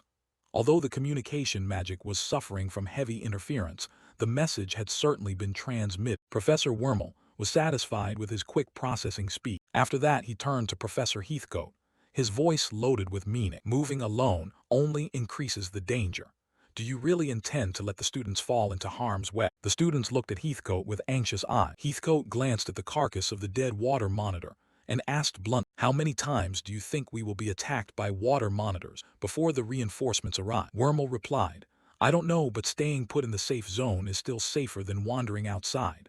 Heathcote tried to argue, but Wormel hissed, keep your voice down. The noise might make other monsters pick up our scent. Heathcote frowned. In the end, the whole group had to stand still and wait in the pouring rain. The students grew increasingly anxious. The professors remained on high alert. Gray also intently scanned his surroundings. Meanwhile, Professor Wormel leisurely leaned against a tree trunk to rest. Suddenly, boom! A terrifying sound echoed throughout the forest, causing everyone to panic. Professor Heathcote immediately assumed a fighting stance as the swarm of monsters approached. Gray whispered, we are ready at any time. Heathcote nodded. If the situation turns for the worse, you take action. Gray replied seriously with a nod. The professors lunged forward to intercept the water monitor. They surrounded it from multiple directions, slashing continuously. One professor was struck by the tail and tumbled to the ground. Immediately, two other swords lunged forward, piercing deeply into the monster. It let out a desperate cry and collapsed. The professor who had just been injured boasted, we handled it just fine. But the professor healing him shook his head. That's not the case. Other water monitors have heard the sounds of the fight and are rushing over. Gray remained standing still, waiting for orders, his hand gripping the hilt of his sword. He realized that Leon Hart and several other students had also drawn their swords ready. Professor Heathcote said sternly, protecting the students is our responsibility.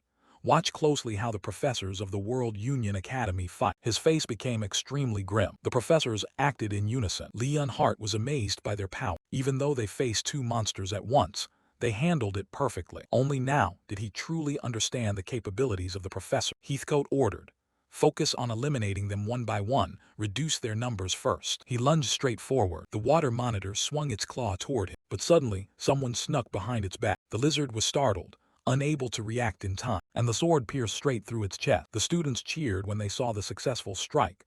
One has been taken down. Now only a single water monitor remained. Leon Hart quickly checked on everyone's condition. The professors were barely seriously injured. He thought that they could completely finish this match. Heathcote and another professor lunged forward at the same time. But while they were advancing, two figures stealthily approached from behind, intending to stab their swords into their backs. One of those two was none other than Professor Wormel. But at that exact moment, the sword-wielding hands of Wormel and his accomplice were suddenly sliced clean off. The one who struck was none other than the protagonist. He said coldly, I knew it. The bespectacled professor screamed like a stuck pig. Professor Wormel also bellowed in agony after losing an arm. The professor standing next to Heathcote turned sharply, looking at the two groaning on the ground. He immediately turned back to focus on the remaining water monitor. Heathcote smiled and turned to Gray. Thank you. Afterward, he and the other professor coordinated to hold the monster down. A moment later, The last water monitor was finally taken down. At this point, everyone turned to demand an explanation from Professor Wormel. Heathcote stared at the two, his voice freezing cold. "You two, what exactly are you trying to do?" Gray stood there as well, his cold gaze staring intently, awaiting the answer. Professor Wormel pleaded his innocence, claiming he was just trying to fight the water monitor, and that Gray had suddenly severed his arm. The bespectacled Professor, Wormel's accomplice, shrieked, demanding that the criminal be arrested immediately. But the professor who had once fought alongside Heathcote cut him off, his voice dripping with contempt. Pathetic. He pointed out that most people there had already realized the two of them were planning to kill everyone. The students in the swordsmanship class were not stupid enough to miss something so obvious. He asked the students, "Am I right?" All of them nodded in unison. The bespectacled professor was immediately backed into a corner. Professor Heathcote explained coldly, "Assassination and kidnapping plots against Academy members are not rare.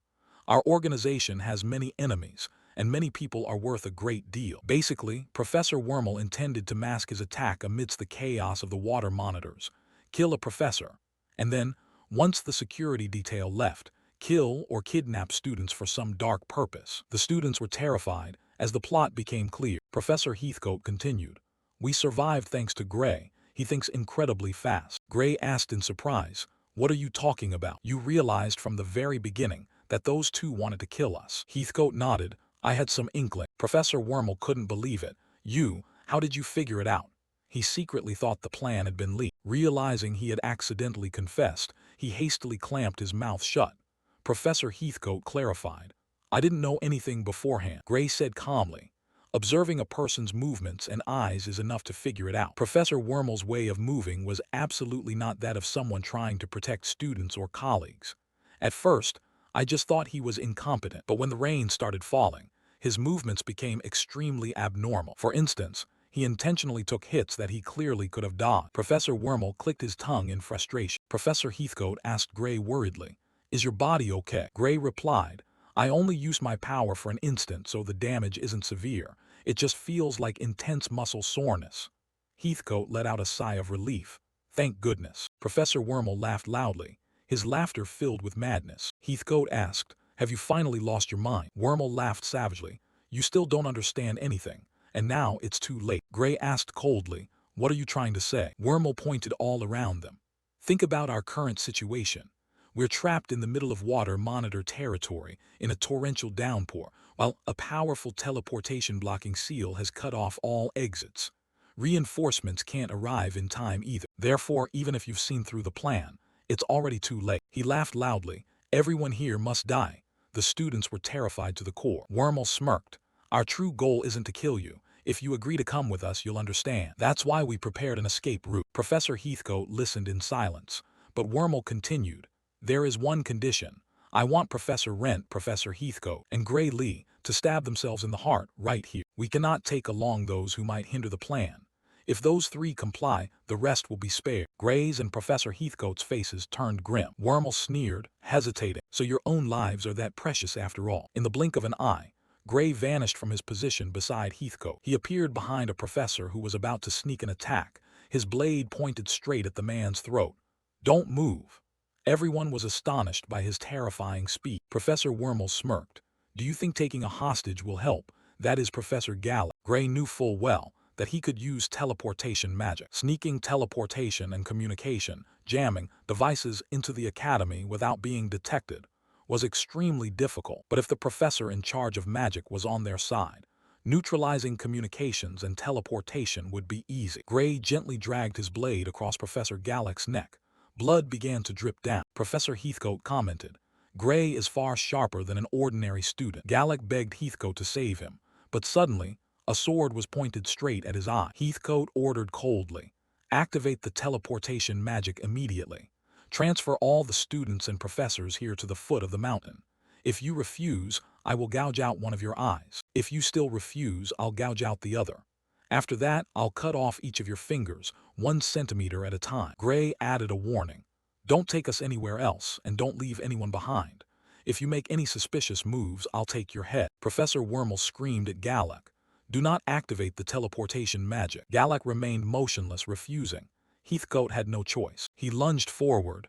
I guess it can't be helped then. Galak let out a shrill scream in a panic. He bent over, placed both hands on the ground, and activated the teleportation magic. A massive magic circle appeared beneath everyone's feet. Back at the academy, a brilliant golden light suddenly appeared. All the students and professors were teleported instantly. The professors at the academy rushed out in a panic, asking what had happened. They were amazed to see the entire first-year swordsmanship expedition team. A professor asked, "What is going on?" Professor Heathcote explained gravely.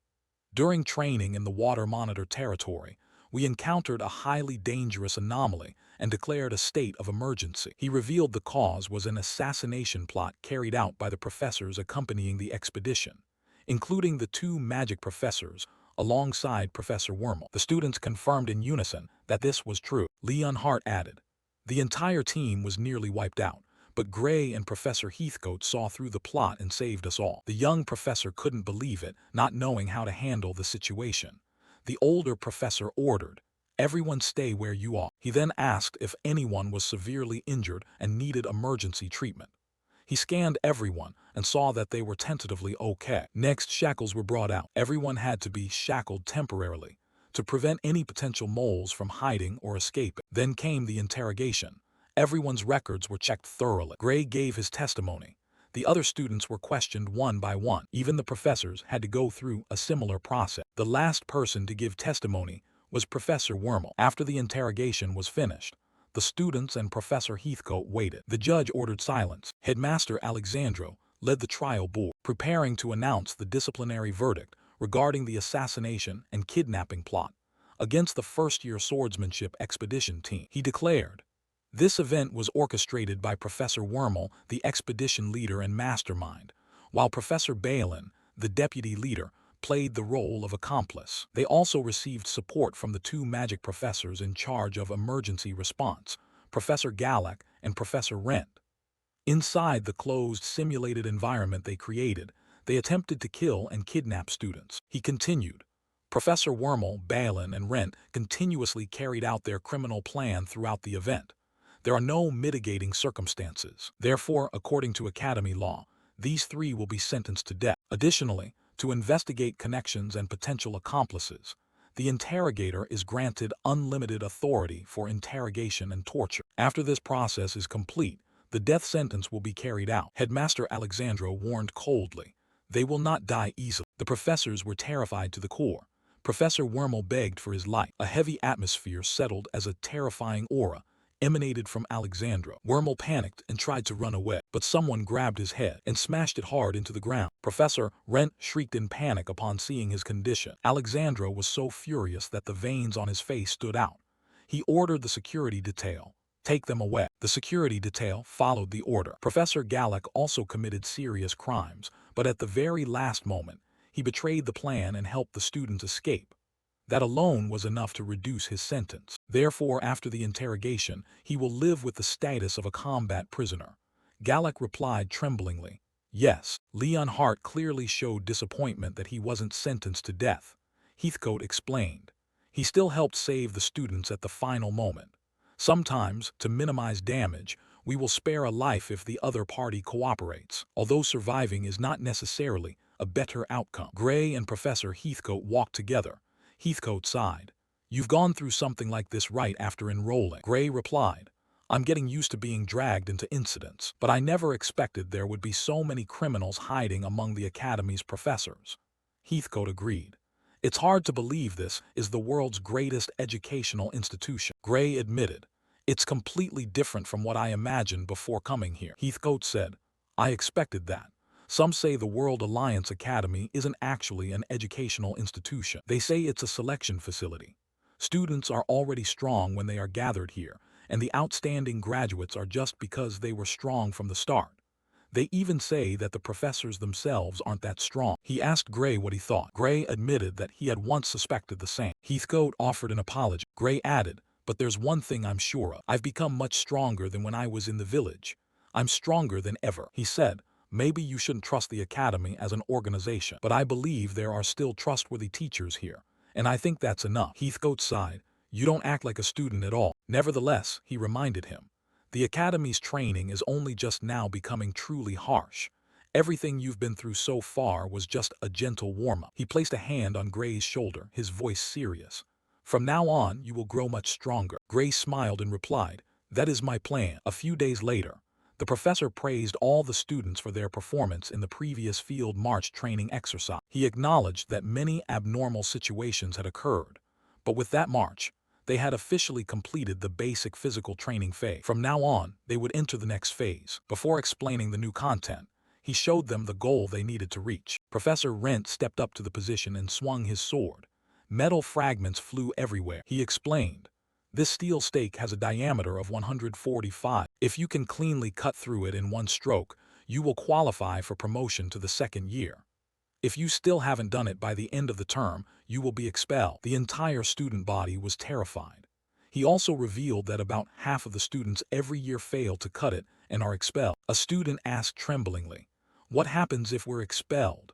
Professor Rent replied, "The number of people who graduate from the World Alliance Academy is already very small, so you don't need to worry too much. Depending on the year you are expelled, the path after that will be different. If you are expelled in your first year, you will usually be transferred to a regular academy in your hometown, and you will constantly skip grades because you become an excellent student." He mapped out the hierarchy. The weakest students of the World Alliance Academy are already top-tier elites compared to other academies. If you choose to work instead of transferring schools, you will usually join the Royal Guard as an elite swordsman. A student was surprised. "Just by being expelled, we can already enter the Royal Guard." Professor Rent smiled. "From the moment you were accepted into the World Alliance Academy, you were no longer ordinary people in the eyes of the world. Compared to the monsters in the academy, you might seem weak, but outside, you are still top-tier talent. Of course, practical combat experience is still needed." Gray secretly thought that the gap between the academy and the outside world was truly horrific. Exactly what his master Arya once told him. Professor Wren advised, "Instead of worrying about being expelled, focus on cutting that steel stake." The students were still skeptical about whether it was possible to cut that thing with a sword. He handed the sword to a student and told him to try. He got into position, swung the sword hard, but the recoil pushed it back, causing him to drop the sword. Screaming in pain, "Arg!" both of his hands were trembling. Professor Wrench shook his head. "I guessed beforehand that you wouldn't be able to cut it, but dropping the sword is unacceptable. A swordsman must always hold the sword tightly in his hand, even in death." Gray asked, "Is there a limit on the sword to be used?" He thought that if he used the sword Professor Ariel gave him, he could cleanly cut it in one stroke. Professor Rent replied, "Only the standard sword issued by the Academy can be used. Even so, I believe Gray has perhaps already done." Gray thought, if he used his red power, he could finish it immediately. But if this was a requirement for promotion to the second year, he should try to do it without relying on it. He began to think about combining that technique with his own abilities and reaching the level of the Liquidator. The image of the massacre that the Liquidator caused appeared in his head, making him even more determined to become stronger. Professor Rent dispelled everyone's doubts. "You are wondering if it's possible to cut through that thing with a sword, or if you need superhuman strength like Gray to make it to the second year. Actually, that's not the case." He asked, "Have you ever wondered why the professors and second-year students are so much stronger than you? Even though there isn't much difference in physical condition, the gap in power is overwhelming." He revealed, "The reason is the transmission of life force. It's about channeling the life force that every human possesses into the sword." Gray had heard about this in his previous life. Life force, or Odo, is used to refine supercompressed ether. He realized the World Union Academy had developed a system of swordsmanship that applies life force. Were they about to be taught how to use it? Professor Rent continued, "Modern times don't require understanding complex theories. The life-draining demon sword will automatically drain your life force and channel it into the blade. Once you get used to that sensation, you will be able to channel your life force into a regular sword." He asked who wants to try first. Every student thought there was no way they would hold a sword with such a terrifying name. Everyone waited for someone else to try first to see the result. Gray thought the name sounded quite suspicious, but he wanted to become stronger. He raised his hand, but someone else raised theirs at the same time. It was Leon Hart. Leon Hart was frustrated because, during the battle with the water monitor, he hadn't been able to do anything. Even though he was ranked top 1 in swordsmanship at this rate, he could never catch up to Gray. Professor Rent knew Gray would endure it easily, but that wouldn't serve as a good reference for everyone else. So he called Leon Hart to try first. He handed the sword to him. Leon Hart gripped the sword and felt something being drained from his body. Professor Rent reminded him, "Don't hold it for too long. As soon as you grip it, you must slash once, then sheath the sword and let go." Leon Hart took a step and slashed hard. He cut through half of the steel bar. It wasn't a complete cut, but the power he had just released was incredibly startling. He couldn't believe that slash had come from him. Suddenly, he felt something strange in his body. Leon Hart collapsed face first onto the ground. Everyone was deeply shocked. The students rushed over to Leon Hart's side. Professor Rent reassured them, "Don't panic. Everyone is like that at first. Just let Leon Hart rest. The depletion of life force is only temporary. After resting for a while, he will be able to stand up." He praised him. He didn't drop the sword. He truly is top one in swordsmanship. Since everyone was present, he asked Gray, "Do you want to try?" Gray nodded. "Yes." The surrounding students couldn't believe it. He had just witnessed Leon Hart collapse, yet he didn't hesitate. One student whispered, "It's not just his skills, his willpower is on a completely different level." Gray drew his sword and got into a fighting stance. He clearly felt his life force being drained, so he knew he couldn't hold it for long. He was ready. He slashed hard with incredible force, but still didn't cut through completely. He realized this was completely different from a normal sword swing. It felt like all the blood in his body was freezing up. Now he truly understood what being drained of life force felt like. He sheathed his sword. Professor Rent was amazed. "This is the first time I've seen a first-year student not collapse after trying," he remarked. "The quality is indeed different." Gray thought to himself that he could endure more than expected, and he had to thank Professor Heathcote's grueling training. He also thought that constantly being beaten to a pulp had made his body accustomed to injury. Professor Rent asked, "Can you try one more slash?" Gray nodded and tried again, but this time he couldn't do anything. His vision started to blur, and his consciousness began to drift away. He only hoped he could sheath the sword in time. He managed to do it, then collapsed. Professor Rent laughed awkwardly. "I was only half joking. I didn't expect you to actually try." But now he understood why Gray was this strong at such a young age. They laid Gray and Leon Hart down next to each other. While waiting for them to recover, Professor Rent spoke to the class. "Life force swordsmanship is extremely powerful. Even someone holding the sword for the first time can damage a steel post to that extent. However, no matter how powerful the technique is, the only formal teaching institution is the World Union Academy. No national academy teaches it. Even local dojos haven't heard of it." He asked, "Do you know why?" A student guessed, "Is it because if you overuse your life force you will die, sir?" Professor Rent shook his head. "No one dies from this sword. When you no longer have the strength to swing it, the sword will automatically stop draining your life force." The students remained worried. Leon Hart woke up and said, "Perhaps because the sword is too rare." Professor Rent nodded. "It is indeed a rare sword, but that isn't the main reason. There are about 30 of these swords in the academy, and similar ones exist outside. In the past, people used them for training, leading to countless deaths. That is why they stopped using them outside the academy." Gray interjected, "Even though the sword doesn't drain all the life force when you can no longer swing it, on the battlefield, the enemy will still kill us." He continued, "If you want to use this power in actual combat, the important thing is that after swinging the sword, you must still be able to move, and almost no one outside the academy can do that." Professor Rent praised him. "A perfect answer." He added, "Being able to activate it once means nothing. Only when you use the life force sword as naturally as breathing can you say you have mastered the power.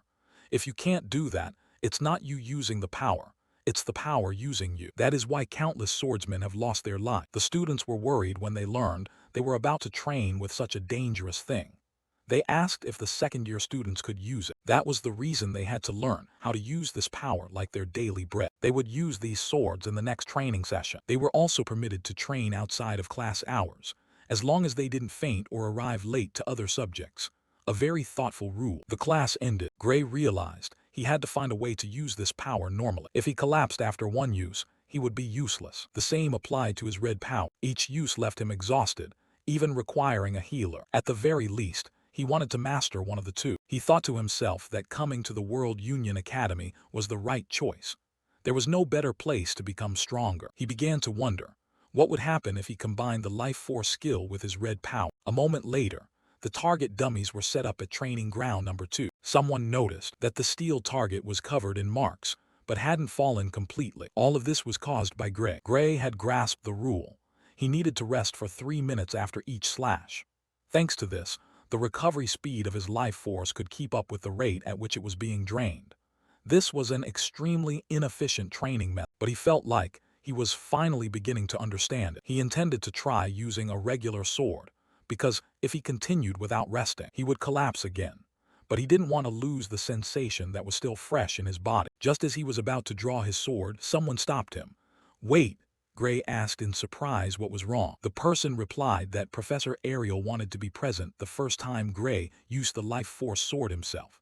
So he had to wait for him to call her. Gray nodded. "I understand," but he knew she was very busy, so he asked, "Is it necessary to bother her for this?" The other person laughed. "She predicted you would grasp it today, so she cleared her schedule in advance." Gray understood, surely thanks to her divine eye. A while later, Professor Ariel appeared and apologized for keeping him waiting. Gray noticed she had brought someone else along, so he asked, "Who is this person?" Ariel explained, "I brought her along to treat you in case of any unexpected issues. You have accumulated a lot of fatigue." Gray nodded. "If anything happens, I will ask for her help." Just to regain the feeling, he asked, "Can I try one life force sword slash to warm up?" Ariel smiled. "Yes, I will observe. Feel free to proceed." Gray thanked her and stepped in front of the target dummy. He slashed hard once. It didn't cut through completely, but he had regained that feeling. Just need to reproduce this feeling with a regular sword. Ariel intently observed his every move. Gray got into position, imagining drawing life force from within his body. He tried to remember that feeling, visualizing it as a stream of energy flowing from his heart. Suddenly, red energy covered his arm. That wasn't life force. He thought to himself, "Is this another power inside me?" His life force and red power were blending together, and something inside him was craving more, so much so that he knelt on one knee. The power in his hand grew stronger and stronger. His life force was being drained completely out of control. He couldn't hold it back. Professor Ariel immediately ordered her assistant, "Do your job before the power spreads." Blood splattered. Gray's arm was severed clean off. The red energy slowly faded into the air until it vanished completely. Ariel had predicted that something like this would happen. Special powers are very difficult to harmonize with life force.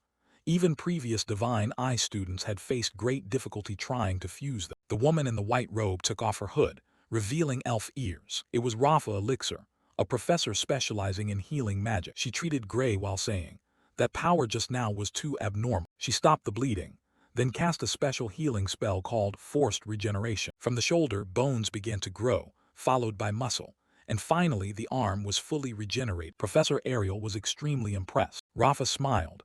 "Luckily I listened to you and switched to healing." She added, "He will wake up in a few hours. If anything is abnormal, call me." Ariel thanked her. Late at night, Gray slowly opened his eye. He was in a dark room. He asked, "Where am I?" Someone noticed he was awake. Professor Ariel was sitting nearby. She asked, "Do you remember what happened?" Gray replied, "When I tried to activate the life force sword, the power in my arm went out of control. My life force was being drained crazily. Then the assistant severed my arm to stop it. After that, I don't remember anything." He panicked when he discovered his arm had grown back perfect. Ariel said, "Your memory is still intact, and if I'm being honest, that worries me." Gray asked why, but Ariel just stuffed an apple into his mouth. He asked, "Did you predict this would happen?" Ariel nodded. "Not this exact situation, but something similar has happened before." Gray was surprised. Ariel revealed, "That was when Amy White, the Sword Saint, tried to use life force. That's why I wanted to be there when you tried it." Gray couldn't believe it, that even the Sword Saint had encountered this. Gray asked curiously, "So what happened to Amy White back then?" Professor Ariel sighed and recounted. "Amy couldn't withstand the mixed power and her arm exploded." Gray was speechless. Ariel continued, "Luckily, she didn't need to have it amputated, but the mental shock was severe. Even now, Amy is still apprehensive whenever she uses life force." Gray asked, "So that means Amy was able to use it eventually?" Ariel nodded. "It took a lot of effort. They used a type of contract magic to seal her power. Amy trained while the contract was gradually loosened. Finally, she was able to use life force independently without the contract." Gray was astonished. "Contract magic can do that?" He asked if he could use a similar method. Ariel shook her head. "No, contract magic isn't suitable for sealing your irregular power. Even Amy's power pushed the contract to its limit, and it only lasted for 3 minutes. As for your power, you'd be lucky to get half a second." Gray showed clear disappointment that he couldn't use that method. Ariel apologized. I haven't found a clear way for you to use life force yet. Your power is too irregular. There are no precedents or reference techniques. Gray asked, does that mean I can't use life force? Ariel shook her head. That's not it. When you train enough, you will be able to. Just like the life-draining demon sword, you must train until you only draw out the life force itself. But I don't know how you must train to reach that level. If you try to use life force without control, it will explode like it just did. And if you lose control every time, you won't even be able to train. Gray calmly suggested, every time I lose control, just cut off my arm and then heal it back. If you can arrange a healer, I think I can train without holding back. Ariel was stunned by his insane idea. She said, I can arrange a healer, but first I must ask if you are truly sure. You can choose not to use your life force, because your strength is already greater than the sword itself. Just by using that, you are already qualified for the second year. Gray shook his head firmly. My goal isn't just to reach the second year. If there is even the slightest chance to become stronger, I will take it. Ariel had already guessed this answer. She arranged for a healer and assigned someone to be in charge of cutting off his arm. Gray's plan was to continuously swing the life-draining demon sword to train his sense of draining life force. Afterward, he would need a healer and someone ready to sever his arm. Ariel understood and said she would instruct the supervisor to cut off his arm immediately if anything happened. She reminded him, regenerating an arm might take until the next day, but at least you won't lose your life. This training is far beyond anything I could have imagined, but I will be rooting for you. Gray thanked her. The next day, the other students complained loudly. This training is truly awful. They felt they were starting to get a little bit of a grip, but using the sword and having it only take effect for a few intermittent strikes was extremely inefficient. 30 minutes had passed, and they decided to stop because they knew that if they pushed any further, they would destroy their own body. But then they discovered that Gray was still continuing his training. Gray still hadn't fallen. Everyone whispered, his stamina is completely different from ours. They even gossiped that they had seen Gray at the training ground that morning. One student couldn't believe it. Has he been practicing with the life-draining demon sword since this morning? Everyone stopped to think, then concluded, you must have seen wrong. Gray probably just started a little earlier than us. They were exhausted after just 30 minutes. If Gray had practiced since morning, he would surely be dead by now. A very scientific conclusion. But even so, our main character kept going. Gray staggered. Everyone watched as he collapsed. Gray thought to himself, if I keep swinging the life-draining demon sword, eventually I will grasp the feeling. But he still hadn't learned anything yet. He muttered, this isn't even the method the professor taught. Just a messy self-taught training session. He wondered if he could actually learn how to draw out only the life force. The image of the liquidator appeared in his mind. He realized this was not the time to doubt himself. He was determined to continue until he succeeded. He closed his eyes to focus and drew his sword, then took a step and slashed forcefully at the metal bar. Snip! The blade cut through cleanly. This was the first time he had completely severed a brand new pillar in one stroke. He had been thinking about his plan, but when he looked down at his hand, he realized he had just used a regular sword. Gray muttered in disbelief. Could there be some mistake? Then he narrowed his eyes, aiming straight ahead. He unleashed another attack and easily sliced through the pillar in front of him. The cut was extremely neat, but Gray still didn't stop. He continued swinging his sword to unleash another attack, and this time it also easily passed through the pillar. Its two fragments fell straight to the ground, and Gray himself, being too exhausted, also sat down heavily. His eyes stared blankly ahead. Then he laughed foolishly. Haha, easier than I thought. Instead of just focusing on the feeling, I just need to repeat it over and over until I can swing the sword unconscious. Thinking this, Gray stood up and reminded himself, but the work isn't done yet. I need to practice sword chi strikes more so that it can become a basic skill, not just an ultimate move used only when necessary. With this effort, I will definitely be able to do it, he declared with absolute confidence. In the back, the two remaining students saw Gray so enthusiastic and turned to look at each other, wondering. His slash looks a bit different from how the professor does it, right? I find it a bit strange, but it seems like Gray doesn't even realize it himself. They recalled the moment when the protagonist unleashed that last attack. Time passed quickly until evening. At this time, the dining table was spread with countless dishes that looked extremely appetizing. As for the protagonist himself, he was eating like a starving demon, not caring whether the food was delicious or not, just stuffing it into his stomach first. His eating posture made everyone around feel astonished. Hard to believe. Is his recovery really that effective? How can he eat so much? On another side, Leon nodded in praise. That's Gray for you.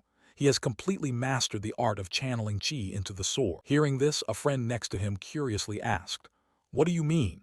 Leon explained.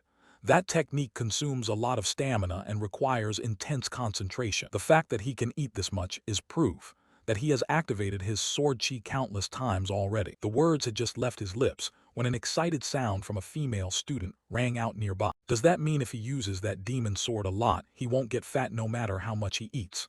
When she said this, her eyes sparkled like stars, while Leon just replied slightly confused, "Yeah, basically that's how it is. But training with sword chi is much more tiring than normal physical exercise." At the same time, just as Gray had finished eating, suddenly a notification sound rang out. A notification from Professor Airy, first-year student of the Flowing Sword Department, Gray Lee. "Please come to Professor Ariel's office." Being called unexpectedly made the protagonist feel a bit strange. It's rare for someone to call me on the school's PA system like this. Did something happen? Without thinking much further, he hurriedly ran to Professor Ariel's office. As soon as she saw him arrive, she nodded. "You're here, that's good." She called him here because there was a very urgent matter, and that was regarding this year's training program. As she spoke, she threw a notice at the protagonist. On it was written, "Fastest flowing sword student Gray Lee, you have been selected to participate in the special selection training course of the prestigious book reader. The schedule and detailed information will be announced 42 hours before the start. Always be ready and prepared to fight at any time. Wishing you survival and the ability to surpass yourself. Anonymous Professor, the book reader." After reading it, Gray felt no anxiety at all. He even excitedly asked, "Does prepared to fight at any time mean this training course is no different from real combat? If so," before he could finish his sentence, the professor snapped, "That's only training in name. They will push the best students to the brink of life and death without any support. You also have to fight for real. What a cruel joke." She spoke in a somewhat dissatisfied tone, then continued, "There have been cases where they threw participants into the lair of gangs filled with criminals using teleportation magic, and didn't pick them back up, causing those students to lose their lives." Hearing this, Gray felt somewhat panicked. Thrown into a criminal's lair. Doesn't that mean students will lose their lives? Ariel shrugged and replied casually, "Certainly. In fact, less than half of the students who participate in this training course survive to return. There have even been years where no one survived. It's just that the pressure of it reached the ears of those in the upper echelons. So this training was suspended for the last 10 years. However, I couldn't have expected you to become the target of this training course." Opposite her, Gray began to feel anxious. "Less than half survive and this is still called training?" he asked curiously. Ariel slammed her hand on the table to show her dissatisfaction. "I also refuse to call this training. Therefore, I have a proposal. Let's refuse it this time. Usually, once you have been selected, you cannot refuse. But with an outstanding student who is a special exception of the divine eye, I can use my authority to prevent this." Responding to that proposal, Gray suddenly refused. "Please wait, Professor." He took a breath, taking time to think very carefully. "I know this is a dangerous training course, but if a program as dangerous as that still exists, isn't it because it truly brings results?" Thinking this, he looked straight at Ariel and replied, "Can I become stronger if I overcome it?" Ariel shook her head, advising him to give up. "It's best if you don't try." Gray continued, "Don't you think I can survive? If you think I will lose my life in this training course, then I will give up." Hearing him say that, Ariel's eyes seemed to have a touch of sadness. "It's not that I think you won't survive the training course, and it's not just because I realize that. A first-year student with power like yours has almost never existed in the past. But even so, it can be said that in the past, there were times when all guesses were wrong. In previous training courses, there have been elite students who died." Gray was startled. "Is that so? Did something happen?" Gray was startled. "Is that so? Did something happen?" Ariel explained to him. "Some time ago, probably about 400 years ago, there were two students who were outstanding special exceptions of the divine eye chosen to participate in this training course. They also belonged to the swordsmanship department like you, and were both students who were far more outstanding than ordinary recruits." Just hearing this, Gray's eyes widened. He was horrified inside. 400 years ago, just how old is this woman anyway? Unaware of his inner thoughts, Ariel's sorrowful voice continued, "I had thought they would be fine and sent them into this training course without the slightest worry. But the result was extremely tragic. One person lost their life and we couldn't even recover the body. The other was lucky to survive, but at that time, We were powerless to do anything about his lost arm. Hearing this, Gray also felt pity for the other party. Losing an arm. That naturally ruins the future of a swordsman. My own arm once stopped working during a match. I can't imagine what life would be like for the rest of my life if I had to live like that. On this side, Ariel continued. Normally that is true, but he was very different. Have you ever heard of the one-armed swordsman Wajuro Duran? Hearing this name, Gray seemed to have heard of him. Wajuro Duran. He was an extremely famous swordsman in the past, right? Ariel nodded and continued. That's right. At that time, he was one of the strongest people in the world. And he was the one who survived that time. I wonder how strong he would be if he still had both arms. Do you realize now how dangerous this training course is? I don't want that to happen to you. I can't let your talent be wasted. When she said this, the look in her eyes could not hide her concern for her student. After a few seconds of silence, Gray finally replied, I understand this training course is very dangerous.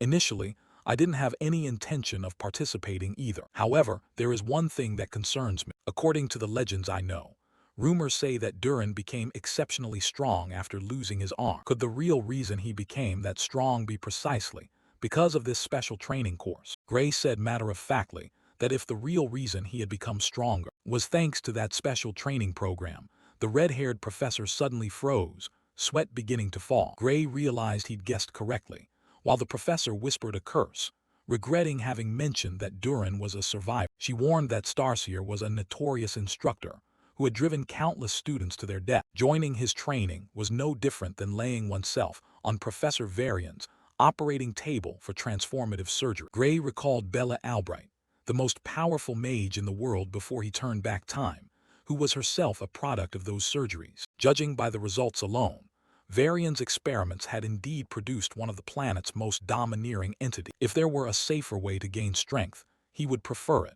But Gray was ready to risk his life if it meant attaining absolute power. He clenched his fist, thinking silently that the price wasn't so bad. The young man smiled confidently, asserting he would certainly return alive. The professor looked at Gray with worry, but at that moment, a noise from outside interrupted their conversation. A courier appeared, carrying a notice from Central Command addressed to him personally. Taking the mysterious black envelope, Gray thanked them and wondered about the people running this academy. The red-haired professor opened the letter and admitted she didn't even know what they looked like, and wasn't sure they were even human. Her eyes widened in astonishment when she saw this was a special directive concerning Gray's training. The letter said Central Command anticipated the professor would obstruct things, so they sent this addendum to apply pressure. The letter offered two options: standard training or a life-or-death program where 80% would die, but the survivors would be stronger than all others combined. Using his authority, Starseer had elevated the training to a high-level directive,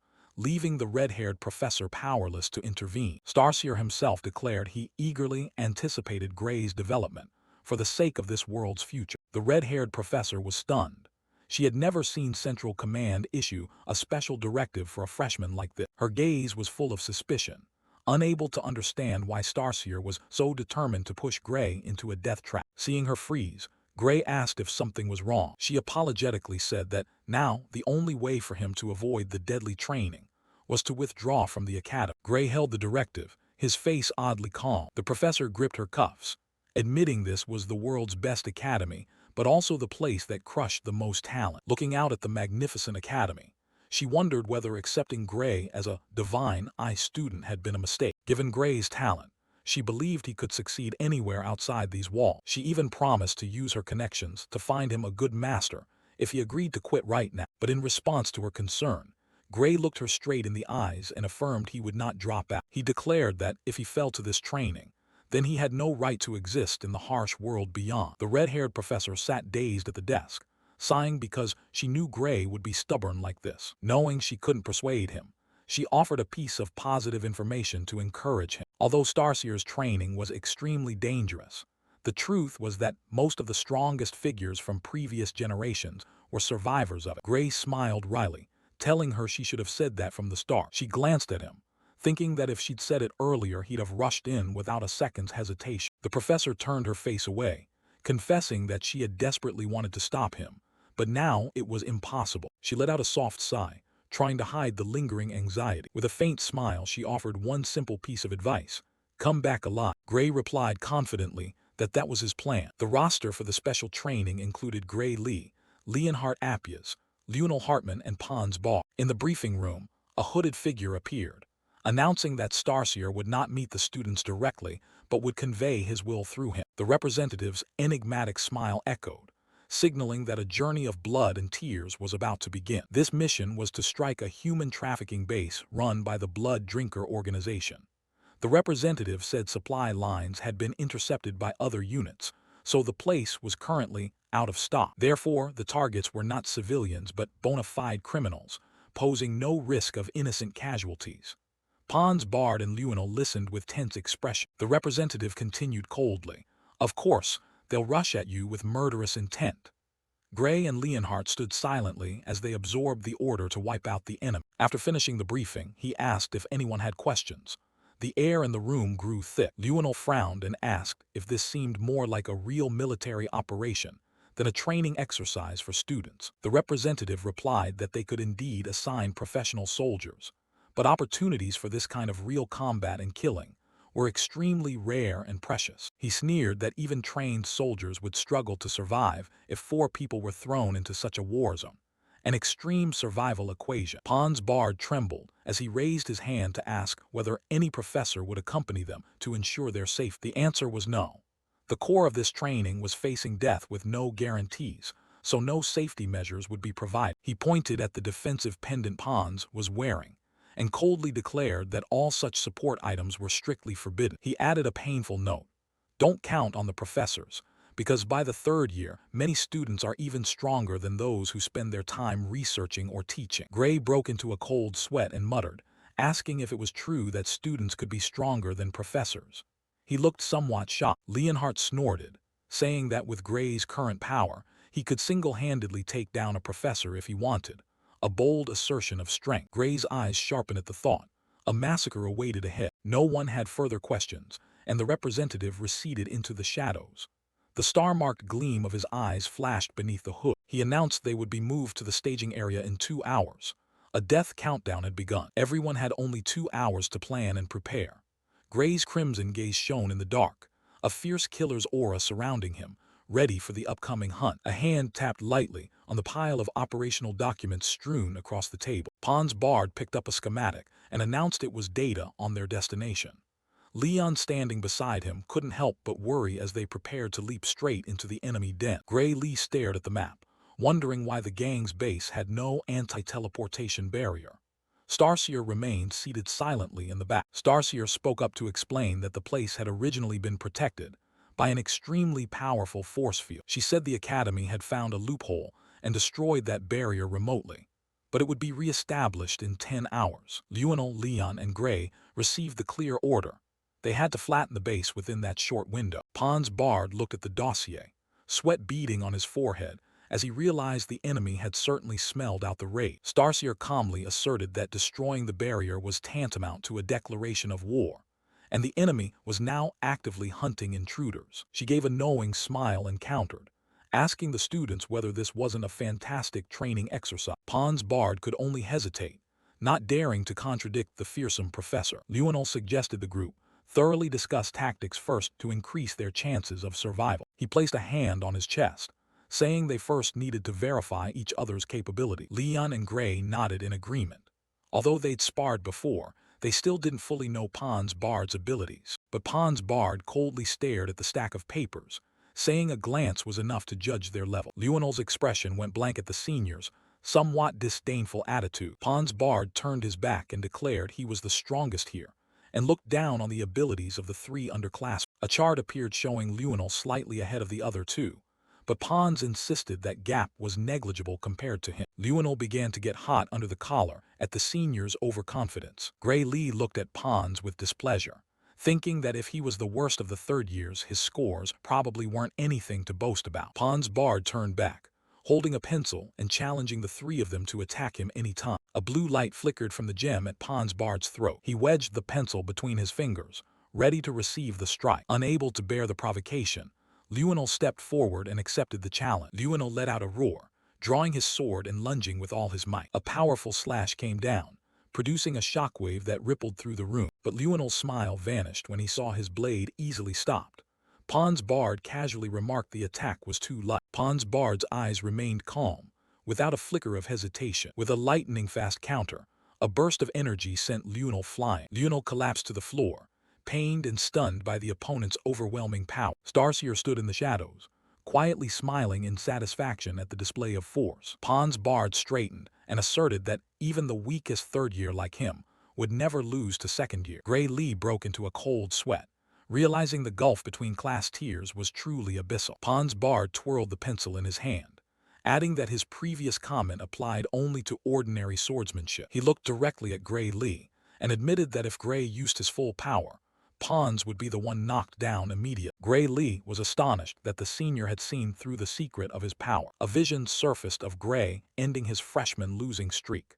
Pons reminded them that feat was still vivid in everyone's memory. Gray Lee's red eyes wavered slightly at the other's words. Pons Bard warned that power came with severe backlash, so it was best not to rely on it too much. Gray Lee admitted that if he unleashed his full strength, his body would be exhausted to the point of being unable to continue fighting after. Pons Bard advised him to use it only in absolute emergencies, to guard against the worst-case scenario. After Gray agreed, the group began to move. Lunel went at the rear, his legs still trembling with fear. The operational maps were left on the table. Only 30 minutes remained before the teleportation began. Pons Bard gathered the group and announced they had a rough idea of the enemy's movement directions. He pointed to an area on the map, saying it was the hottest spot so he would take it personally. Lunel glanced over the 3 remaining routes, saw the enemy numbers were similar, and suggested picking randomly to save time. But Pons Bard dismissed that, saying he would assign positions based on each person's fighting style. He pointed to one wing of the force and put Lunel in charge of that direction. Next, he indicated another spot and ordered Leonhardt to handle that area. Though hesitant, Lunel accepted the senior's arrangement. Leonhardt also gave a slight nod of agreement, but then Leonhardt suddenly noticed something odd about the force distribution plan. He pointed to the remaining route on the map and realized Gray Lee had been pushed onto an extremely isolated path. Leonhardt's gaze sharpened as he questioned whether there was an ulterior motive in sending Gray into that dangerous area. Pons Bard calmly explained that the terrain there suited Gray's fighting style very well. He narrowed his eyes with calculation beneath his long bangs. Leonhardt was not convinced by that reason. He insisted he had seen through the senior's real intention. He emphasized that especially dangerous criminals were in that area, and Pons was intentionally pushing Gray into the riskiest spot. Pons Bard exhaled, knowing he could no longer conceal the truth. He admitted that within this training zone, there was indeed a criminal listed as especially dangerous. Leonhardt worried that if that was true, then even if the 3 of them combined, they wouldn't stand a chance. Pons Bard nodded in confirmation, asserting the only one capable of confronting such foes was Gray Lee. A blaze of red murderous intent flared in Gray Lee's eyes as he accepted the responsibility of facing death. Gray Lee pondered the term specially designated criminals. The name alone smelled of danger. He knew well that in this world there were beings with monstrous strength, capable of wiping out 1,000 elite soldiers with bare hands. But what would happen if such earth-shattering power was used for dark purposes? The answer was those specially dangerous criminals, the kind even justice had to fear. In the briefing room, the group discussed the mission's difficulty. Even the professors in charge of first and second years might not handle them. Gray knew that if they charged in head-on, their chances of victory were almost zero. Pons Bard spoke up, saying he'd heard there was never an easy win in these training exercises, especially when preserving Gray's strength was necessary. Pons flatly opposed the current plan, finding it too risky without any certainty. But Leon had a different view. He argued that splitting forces when facing a powerful enemy was a fundamental mistake. Pons sighed, seeming to lose patience as his teammates failed to grasp his point. He asked Leon what he was there for if Gray was fighting a monster. Was he meant to be dead weight and needlessly sacrifice himself? Pons delivered a sharp final line. Let monsters fight monsters, while humans handle the human part. Leon immediately replied, reminding them that Gray's power had severe backlash. After use, he'd be completely unable to defend himself. Leon looked at Gray, wondering couldn't they do anything more. Were they really just going to stand by and watch their teammate collapse? Pons countered, arguing Leon was underestimating the blood drunkards since the enemy outnumbered them, and they only had 4 people. He jabbed a finger at the map, stressing that clustering would lead to immediate encirclement, so splitting up to create disruption was best. Lionel also agreed to split the team, but he remained worried about the risk of being ambushed from behind if only two people covered each other. The debate over forming pairs remained unresolved, and Leon apologized for his harshness. At that moment, Gray Lee coldly declared he hadn't bothered listening to anyone until now. He wanted them to understand that the skill gap between school years wasn't just numbers, but an abyss. That gap showed in both combat capability and tactical thinking, things the others seemed to lack. Gray looked away, as if he already had his own plan for the upcoming battle. An announcement sounded. 10 minutes remained before the teleportation began.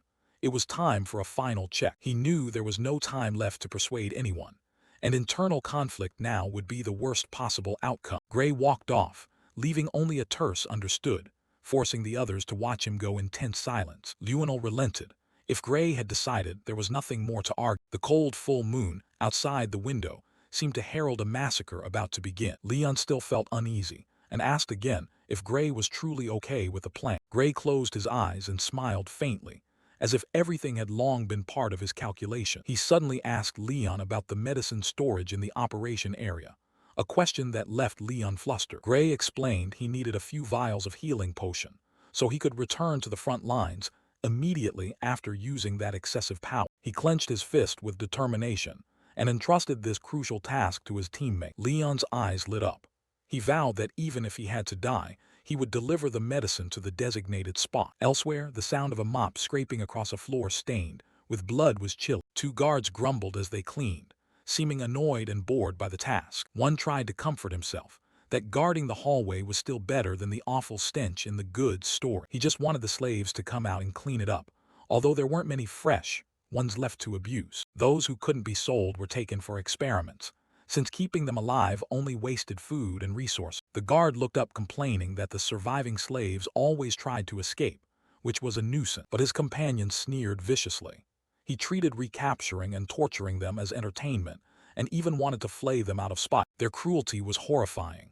Yet at that moment, a hand tightened, ready to put an end to those disgusting words. The guard curled his lips into a bestial grin, believing brutality was precisely why they were stationed at this den. Both remained engrossed in discussing their perverse pastimes, unaware that disaster stood right behind them. Suddenly, a strange sound tore through the quiet, making the stone corridor feel oppressively tense. The two guards startled and looked around, chills running down their spine. A razor-sharp streak of steel flashed in the darkness, too fast for any ordinary eye to follow. Before they could understand what was happening, a guard's head was severed from his shoulders, blood splattering across the damp stone wall. Pons Bard stood at the rear, witnessing the entire horrific scene unfold in an instant. His eyes widened in shock at his teammates' ruthless, frightening decisiveness. Leonhardt acted immediately as well, delivering a powerful slash to finish off the remaining guard before he could cry for help. He looked down at the corpse with contempt.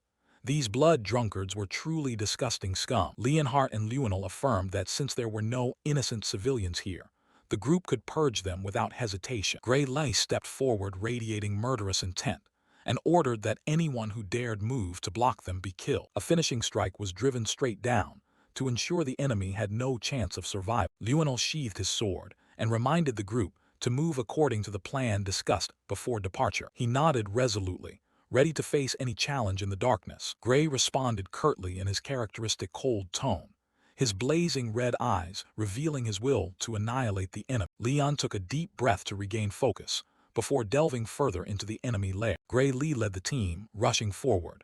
The operation officially began, promising a bloody purge. Gray Lee darted down the corridor, not wasting a single second. His red eyes were sharply scanning for any trace of the target. In another corner, the guards caught wind that an intruder had entered. They shouted, claiming Gray was arrogant to dare sneak into this den alone. One confident guard demanded to kill him to relieve the pressure. He sneered, smug at the thought of soon having tasty prey to relieve stress. After days of waiting, he lunged wildly, the knife in his hand ready to take the opponent's life. He grinned madly, thinking he was about to stab the one standing before him. But in a blink, Gray slipped past him, leaving a long spray of blood. The man's body collapsed to the floor, leaving his comrades utterly silent. They panicked, unable to match the speed of that strike. Gray, however, felt disappointed. They were so weak he suspected it might be a trap. The squad leader roared, beginning to sense the seriousness of the situation. He led another group of soldiers in, determined not to let the intruder escape. From behind, the lot saw Gray's figure fading deeper into the base. The blonde with the headband remained casual, thinking that with only Gray alone, there was nothing to fear. A soldier moved to rush forward for glory, but before he could finish his sentence, he was targeted. The head was severed instantly. Gray's speed truly belonged to another class. Gray stood amid the wreckage, his sword still dripping blood after a light swing. The commander began to pale as he recognized the familiar uniform on him. Not giving them a chance to breathe, Gray unleashed razor-sharp strikes, sweeping away an entire squad blocking the way. A cold glare flashed through, and a few more bodies fell. The leader trembled as he shouted, having confirmed that it was him. He yelled for his men to stop charging piecemeal, since advancing singly would mean certain death. The blonde remained bewildered, not understanding why his boss was so panicked. But the commander was sweating bullets. He well knew how terrifying the man before him could be. Ignoring the warning, another reckless thug dared to leap at Gray from behind. Gray needed only a glance.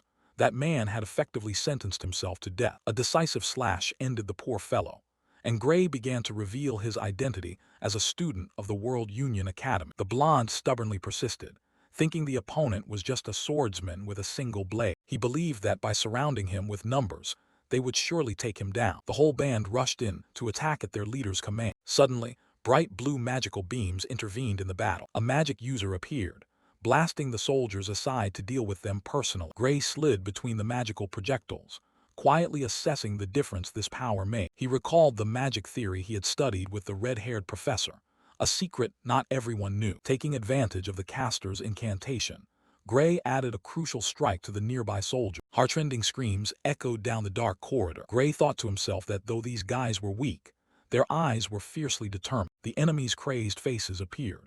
They were willing to risk death to take his life at all costs. Gray spun to block blows within the ring, each movement extremely precise and cold. His blazing red eyes showed he would give no mercy to anyone who got in his way today. Gray Lee realized these men were all too accustomed to kill. From how they moved, he knew even the weakest student in his class could take down 10 of them at once. But why are they this weak?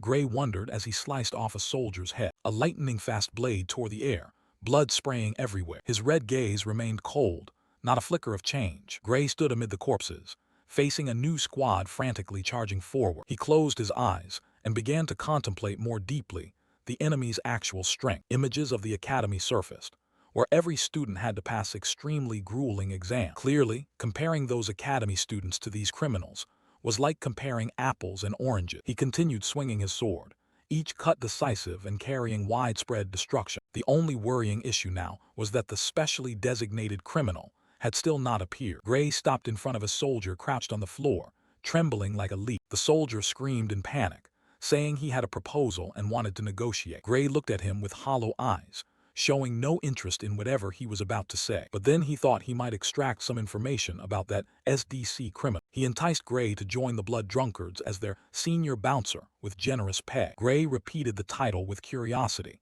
since it was the first time he'd heard of the position. The soldier began babbling, insisting it was the best job in the gang. He explained Gray would have to do nothing unless someone too powerful showed up, in which case he'd step in to deal with them. Rumor had it the pay for this position was even better than the base leaders. Judging by his ability, he guessed Gray must be a second-year academy student. He grinned wickedly, promising Gray all kinds of fine wine and women. "Leave that damned academy and join us. It's much more fun here," he invited. Gray tightened his grip on the hilt, wishing inwardly his current strength were enough to settle everything. The soldier continued his sermon, advising him not to aim for goals that were too lofty. He rambled about perverse pleasures in the underworld that ordinary people would never know. Gray coldly shot back, "And if I refuse?" He broke into a sweat, admitting Gray could easily kill them all.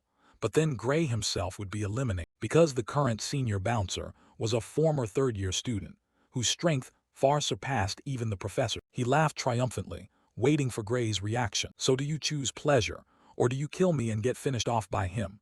he offered as the final choice. A sly, mysterious smirk played on the man holding the rein. Gray Lee stood coldly before the kneeling, red-haired soldier.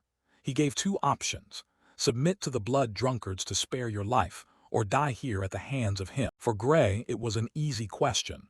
He didn't hesitate for a second. He decisively stepped forward, ready to end this meaningless talk. His red eyes radiating brutal intent, Gray drew his sword and declared he would send both the soldier and that one to their graves. The red-haired soldier froze, cold sweat trickling down as he realized he'd awakened a monster. A blade tore the air, so fast the eye couldn't follow. The soldier's head came off in an instant, ending the life of the one who dared make that arrogant offer. Blood spurted violently.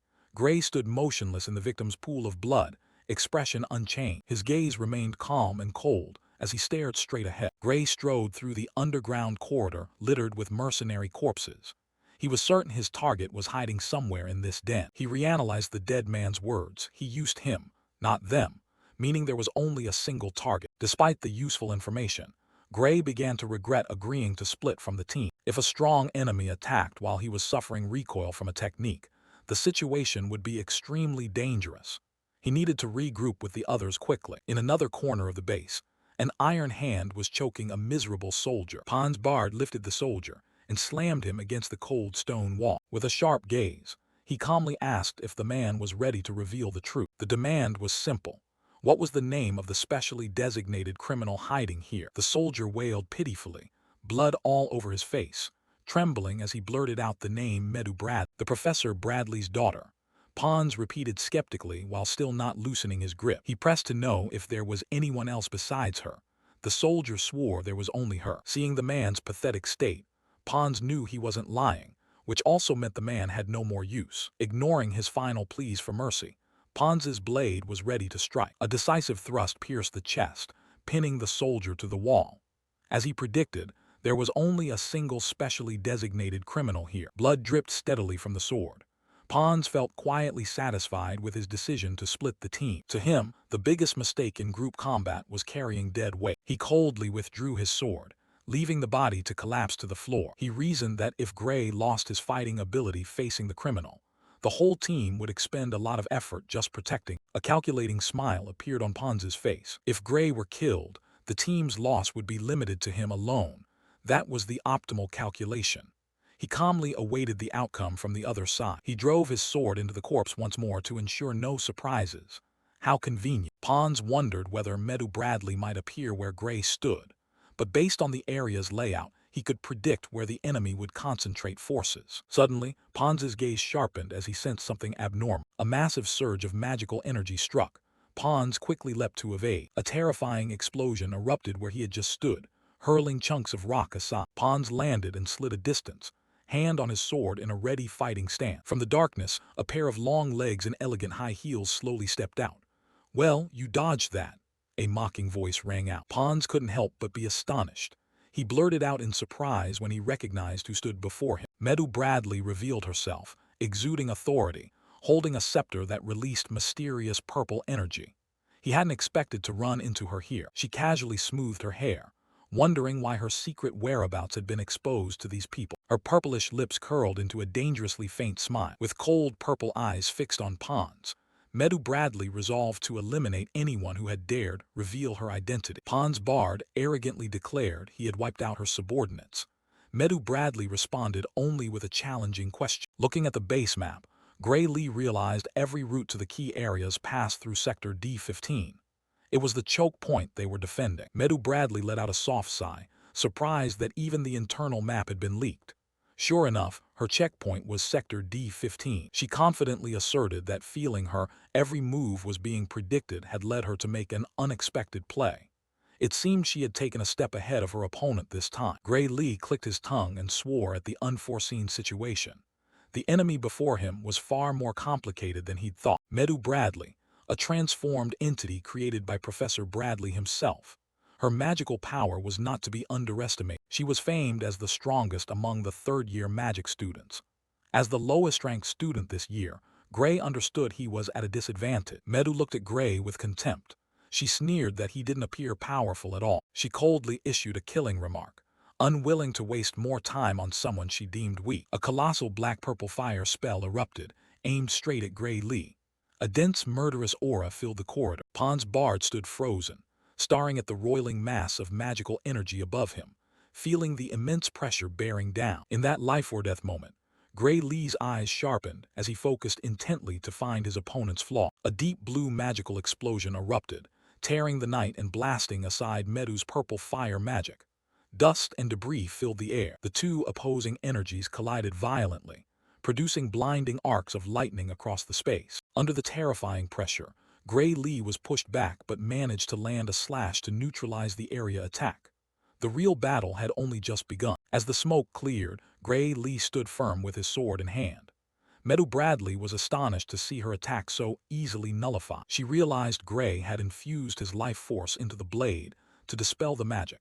Such a refined technique made Meadow wonder if it differed from magic at all. Meadow thought that if Gray were from the Magic Academy, he would understand the disparity. No matter how skilled, a swordsman had limits. Pon's bard spoke coldly, asserting that when swordsmanship reached a certain realm, it was indistinguishable from magic. The blue electricity surrounding him was proof. He dashed forward like a bolt of lightning, at speeds far beyond what Meadow imagined. A swift counterattack began. Meadow Bradley could not tolerate that remark. She had always believed magic was the supreme power, far above mere swordplay. She produced a mysterious purple vial, ready to use the special material to boost her power. A terrifying aura began to envelop her. Numerous purple magical hands rose from the void, surrounding Pons from all sides. The sight was horrifying and grotesquely uncanny. Pon's bard swung a powerful arcing slash to break the phantom siege, but the hands seemed endless. She truly was a formidable foe. Meadow Bradley exclaimed with satisfaction as she watched her magic take effect, reveling in the sensation of power. The giant hands writhed in the air, terrifying, yet possessing a brutal beauty. Meadow called them works of art. Pon's bard suddenly froze in shock, realizing something was wrong with his body. He had fallen into her trap without noticing. His blade was suddenly gripped and completely neutralized by the magical hands. Cold sweat began to bead on the young man's brow. A gigantic hand from Meadow's magic reached out and grabbed Pon's bard like a small prey. She laughed with glee at his helplessness. Pons was wrapped in purple energy and lifted into the air. Meadow's power was gradually choking the life from him. He gritted his teeth through excruciating pain as her magic ravaged him from within. A pained groan escaped the youth's throat. A massive magical explosion engulfed Pon's bard. His screams echoed throughout the ruined underground base. Meadow's power was truly horrifying. After the blast, Pons's corpse lay motionless on the floor, his body shrouded in black smoke. She had succeeded in eliminating another obstacle. Meadow Bradley looked at the empty vial and clicked her tongue in regret at having used such precious material on someone like Pons. But she had other plans. A cruel smile crossed her lips. She thought she could easily create more material from the still-warm corpse. To Meadow, human lives were merely tools. She spat on the corpse with contempt and looked triumphantly into the distance. Who would be next, Gray Lee or another unlucky soul? The chapter closed with an oppressive, suffocating atmosphere. Gray Lee stood motionless among the corpses lining the corridor. The echoes of the recent battle lingered, but the feeling was unlike anything he had known. It was definitely high-level magic, a power of a completely different order. He knew he was facing something truly terrible. Suddenly, an enemy dropped down from above to ambush, but Gray stood there motionless, as if he had seen it all through. In a single breath, Gray's slash split the attacker in two. Blood sprayed as the body crumpled onto the cold stone floor. Gray looked down at his bloodied sword. He knew Ruinal was unlikely to survive an encounter with that kind of power. Even without using a recall-inducing burst of power, losing a piece like Ruinal was an enormous blow. Things were getting worse than Gray had imagined. If only he had used that power earlier to protect his comrades, the upcoming battles might have been a bit easier. Gray exhaled, his eyes glowing red with calculation, a regrettable loss of combat strength that could have been avoided. Gray blamed himself for hesitating in that life-or-death moment. Even knowing this future, he felt he couldn't convince them to believe what was coming. They were too stubborn to change. Gray recalled the earlier meeting where everyone was still arguing tactics, unaware of the tragedy waiting ahead. Back in the present, shouts from soldiers rang out at the far end of the corridor. They had discovered his position and were calling reinforcements. One soldier panicked and ordered his comrades to fall back. He knew all too well that charging in alone would mean certain death. By contrast, the blue-haired soldier beside him grew greedy. He fantasized about being promoted to senior bouncer if he brought back Gray's head, but immediately fear seized them. One screamed in horror, realizing the figure before them was not human but a true monster. Gray watched his enemies. They had begun to act wary and no longer dared to expose themselves carelessly like before. What were they waiting for? Perhaps they awaited the arrival of the one who defeated Senior Pounce. Gray curled a lip, ready for the next purge. He lunged forward like a black streak. "You're coming too close," he thought as he aimed straight at the soldier's weak points. A group of guards ambushing from the shadows surged out at once. They roared with murderous intent, believing their numbers would overwhelm Gray. Shouts echoed down the corridor. "We've got him! Kill him!" They threw everything into this coordinated attack. Gray immediately realized this was an organized ambush. Sickly green magical bolts ripped through the air straight at him. Amid the chaos, Gray moved with pinpoint precision.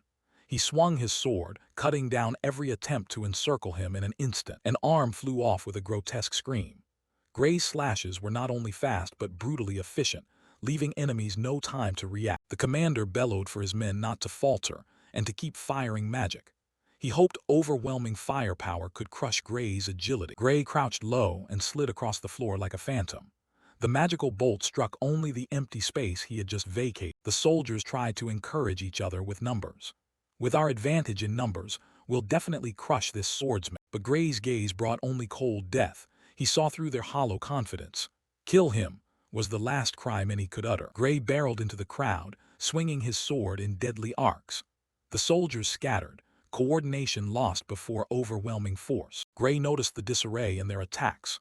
To him, they were nothing more than puppets dancing in vain. If his opponent's skill remained at this level, Gray knew the outcome was decided.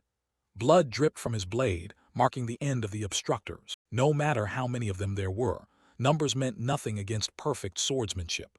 Gray pierced their defenses like a hot knife through butter. The only issue now was the location of the senior bouncer. Gray feared she might be mingling with these insignificant soldiers, waiting for the right moment to strike. He needed to clear these troops quickly before she revealed herself. Each slash was executed carefully and decisively. Gray moved among the corpses. His steps were light yet carried a suffocating pressure. He could not afford to be careless for even a second, but he had to act fast. The sword flared with a deep red spiritual energy, ready for a larger-scale massacre. Finally, the corridor fell into deadly silence. At Gray's feet lay dozens of bodies strewn in pools of blood. He had wiped out an entire ambush squad by himself. Gray wiped the sweat from his brow. Though he dealt with the small fry, the vague presence of the senior bouncer still gnawed at his nerves. "It seems I'm a little late." A woman's voice sounded from behind. Meadow Bradley strolled out, casually smoothing her hair as if on a walk. She smiled, admitting her original plan was to blend with the soldiers to take him down. But things hadn't gone as she expected, because Gray cleaned the area too quickly. Gray held his breath. That aura, that dominance, only someone truly powerful could possess it. There was no doubt. The figure before him was the target he had been seeking. Gray's gaze fixed on the senior bouncer. Meadow Bradley looked seductive and lazy, but behind it lay an immeasurable danger. However, Gray sensed something very strange. His instincts told him there was some kind of artifice hidden within this form. Her presence was too faint, or rather like something artificial. Gray wondered in astonishment, is she really human? Meadow Bradley said flatly that she didn't care about her subordinates' deaths, only that she wished they had died after accomplishing something more useful. She looked at Gray with an enigmatic smile, as if probing his reaction to her cruelty. Gray flatly refused the blood drunkard's offer. He affirmed he would never team up with a cold-blooded person like her. In the dark corridor, the two faced each other. Meadow was confident she would get a nod from the genius before her, since she looked down on the surrounding trash. She even promised to persuade her superior so Gray could become a senior bouncer directly. A powerful offer promising a markedly different status. Gray observed his opponent. She stood in a completely open stance. He wondered whether this was a trap baiting him to strike. With his speed, Gray believed he could end this before the enemy could react. One decisive blow to lessen the burden on his increasingly exhausted body. Logically, throwing everything into a single moment to finish her now was the correct answer. The blade reflected his blood-red, murderous eyes. But deep inside, Gray's combat instinct screamed something different. She was certainly not an opponent who could be easily defeated in a direct fight. Gray's eyes narrowed skeptically. He was trying to analyze the artifice emanating from this woman's presence. The intuition from his past life was screaming that he must not touch this woman. An unprecedentedly evil premonition overwhelmed his mind. Gray stood motionless, his hand gripping the hilt. He was locked in a fierce struggle between cold calculation and a time-spanning survival instinct. Meadow Bradley smirked, assuming Gray had recognized the power gap and therefore dared not act. Once again she tempted him to join. Gray remained silent, his lips pressed tight with tension. The pressure from the senior bouncer weighed on every inch of his skin. "Very well, about that offer," Gray uttered a trailing sentence. His hand twitched slightly, preparing for the most unexpected action possible. Without warning, Gray launched a lightning attack that tore through the air. Deep red beams of light shot straight toward the target. A dagger drove straight into Medu Bradley's forehead. The strike was terrifyingly precise, sinking deep into her skull. Medu froze, the dagger still embedded in her brow, but not a single drop of blood flowed. An eerie silence enveloped the corridor. Cracks began to spread from where the blade had struck her forehead. Medu's body did not seem to be made of ordinary flesh and bone. Right before Gray, Medu's body shattered into pieces like a ceramic statue smashed to bits. The dagger fell free. Gray stared in shock at the fragment suspended in midair. One of her eyes still stared at him from a falling shard. From the void, ink-black hands reached out from within the shattered body, seized the dagger and began pulling the pieces back together. A dark purple magical energy enveloped the fragments, initiating a grotesque, terrifying process of reconstruction. Medu's head slowly reformed from thick black smoke. The scene defied every rule of logic Gray had ever known. Within seconds, Medu Bradley returned to her normal form as if never harmed. Black wisps still swirled around her like a protective veil. Gray wondered if she had truly returned to normal. He realized his earlier caution had been completely justified. "No, this is." Gray breathed a soft exclamation, his eyes never leaving the mysterious enemy. He tried to steady his breathing. Medu watched him with amusement, remarking that he was extremely cautious. She began to realize Gray was no ordinary swordsman. The two kept their distance in the wide corridor. The atmosphere had grown heavier and more tense than ever. "But I've figured it out," she said. Medu stared at Gray with violet eyes glowing malignantly. She asserted that he possessed a power capable of actually killing her. A sword plunged through the forehead. This was the image Gray Lee analyzed in his mind of the opponent's death. With his current strength, Gray knew he couldn't defeat the opponent through a conventional direct fight. Medu Bradley smiled cunningly. She guessed Gray was hiding some trump card. Otherwise, he would have risked a counterattack then and there. She further inferred that Gray's choice to stand and watch proved he wasn't worried about missing a sneak attack. "Am I right?" Gray Lee looked at her with cold eyes. Inwardly, he found those who used fakes extremely annoying. Memories surfaced. Gray knew that power would allow him to fight those above his tier. A dreadful slash sent blood spraying. He was convinced he could end the fight with a single blow before the enemy could react. But considering the recoil, that power would be tantamount to a suicide strike.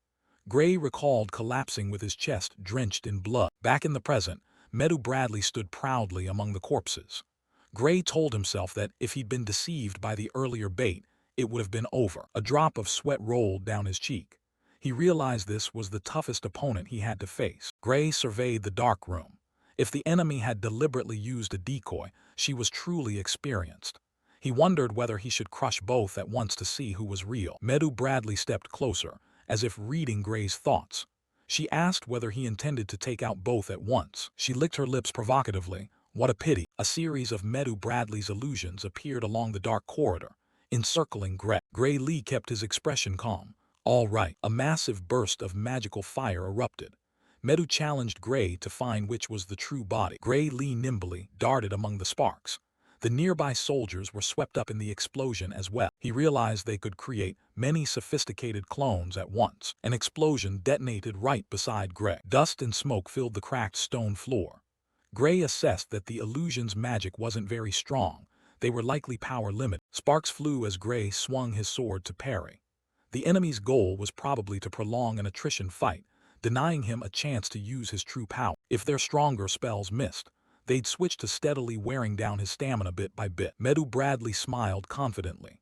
Attacking from range and setting traps for a charging opponent is basic sorcerer strategy against a swordsman. Flames flared violently. Gray Lee shot forward in the blink of an eye like an arrow. Gray glanced at the attack that had just grazed his shoulder. She missed. Medu Bradley summoned a colossal floating boulder wreathed in purple light. "Then try this," she sneered, revealing a small, wicked fang. The boulder crashed down with an earth-shattering blast, white smoke, engulfing the corridor. Gray Lee flinched as he felt an immense pressure bearing down. Shards of rock flew everywhere. He was jolted and pushed backward. Too many attacks came at once.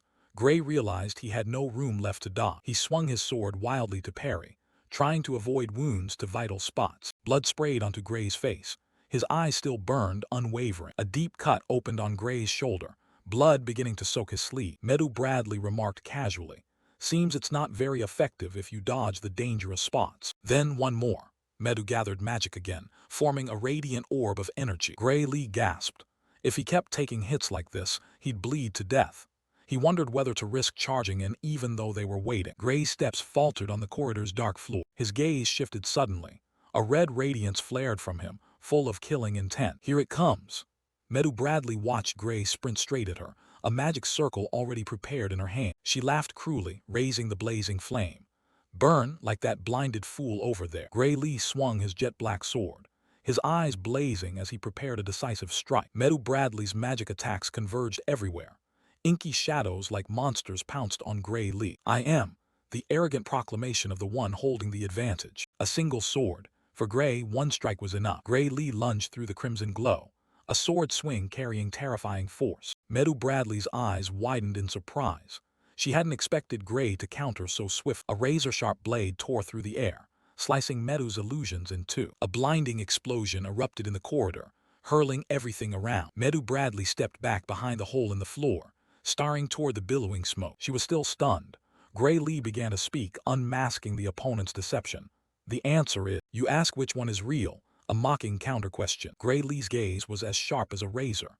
"None of them are real, right?" He swung his sword and cleaved apart the fake shadows that surrounded him. A clone's head fell. Meadow Bradley wondered how he had found her position. Gray Lee turned his back. He knew from the start the true form hadn't mixed among those lackeys. If she could make so many fakes, why show herself at all? The question was where the real body was hiding. Gray used that very flow of magic to pinpoint the direction of the vibration. Sending such a large amount of mana through a wall can't be easy, can it? Gray Lee wiped the blood away. His eyes narrowed, as if trying to stifle the pain. Suddenly, Gray collapsed, blood pouring from his mouth. He groaned in excruciating pain. Gray's arms and hands were stained with fresh blood, and began to tremble uncontrollably. His tattered clothes revealed wounds that were bleeding. His body was screaming from being overloaded by power. Gray Lee bit down on the bandage around his arm to hold the bleeding and keep fighting. He panted, realizing the recoil from a single sword stroke was so heavy. This power was clearly unsuitable for prolonged use. At that moment, the mercenaries charged. He shouted in triumph when he saw Gray wounded and exposed. Gray Lee knelt on the ground. His jet-black sword plunged deep into the cold stone floor. The enemy leader swung his sword in from behind. He was certain he'd reap the glory of finishing Gray Lee off. But in an instant, a blade thrust upward from below, brutally piercing the attacker's jaw. He gaped, blood gushing from his mouth, unable to even cry out for help. Gray Lee gripped the hilt tightly, the enemy's blood dripping onto his hand. "Taking credit for finishing me." Gray's blood-smeared face held a savage smile, his eyes glowing red like a demon's. "You speak as if you're truly capable of killing me." Leonhard Appiah's ran frantically down the corridor, his blue eyes shining with urgency. Behind him, the lackeys lay strewn in pools of blood. He stopped, sword at the ready, when he noticed something amiss ahead. Hearing the loud noise from Gray Lee's position, Leon jerked to a halt. Sweat beaded on his face as he wondered whether Gray was facing that dangerous criminal alone. Leon quickened his pace again, knowing he needed to be there to provide immediate support. But then his steps suddenly slowed, the scrape of his boots on the floor filled with hesitation. He came to a complete stop, eyes fixed on the dark floor. A fleeting thought made Leon hesitate. He feared his aid might be pointless now. The image of Gray fighting powerfully flashed before him, an overwhelming force that made Leon feel insignificant by comparison. He clenched his fist, afraid that rushing in to help would only lead to a wasted death. Standing on the edge of fear, Leon tried to calm himself to decide what he should really do. His eyes ignited with determination. He would deliver the healing vial no matter the cost, even if it meant his life. Leon took a deep breath, casting off the self-doubt that had been closing in. He admitted he wasn't yet skilled enough to fight alongside Gray in life-or-death battles. He turned on his heel, realizing the place he needed to go wasn't the front line of the blazing battlefield. With absolute faith, Leon was certain Gray could finish that criminal on his own. Back with Gray Lee, his sword had just sent another enemy to the earth in a shower of blood. A powerful impact hurled everything aside, producing a violent shockwave. Gray collapsed to his knees, hand braced on his sword, panting. The pain forced a groan out of him. In the distance, the assassin squad began to appear, gleeful at the sight of what looked like his severe wounds. The soldier beside them was surprised to see the person Medu Bradley had gone to deal with still alive. Questioning whether Medu had been defeated, the assassin leader couldn't believe it. He dismissed the idea that a swordsman could have taken down Medu, but the report of Medu's corpse in the next room, killed with a single sword stroke, left them stunned. Seeing Gray struggling on his knees, the leader warned his men not to be complacent. He ordered a sorcerer to be summoned for support, since he himself was wary and wouldn't approach the monster. The hooded assassin reported with concern that all the sorcerers sent out had lost their traces, likely cut down by Gray. Hearing this, the leader ground his teeth in regret at losing precious resources for nothing. He drew his sword and ordered the lackeys to fall back, since they would be useless in the coming fight. Gray forced himself to stand, his sword still trembling in his hand as his body had reached its limit. His eyes glowed red as he stared, but inwardly he knew his hands had no strength left. His legs wavered and then collapsed onto the rigid floor. Gray knelt on one knee, sweat and blood streaming down his face. He decided it was better to hold a steady guard than try to stand and fall. The assassin leader slowly approached, his sword poised to finish the exhausted prey. He squinted, still uncertain whether Gray was faking or truly unable to stand. A flash gleamed along the enemy's blade. He lunged forward fiercely, chuckling with satisfaction at getting such an easy fight against an immobile opponent. Though kneeling, Gray still managed to raise his sword and block the leader's brutal strike. Gray's unexpected resistance made him startle, eyes widened. Gray calculated quickly.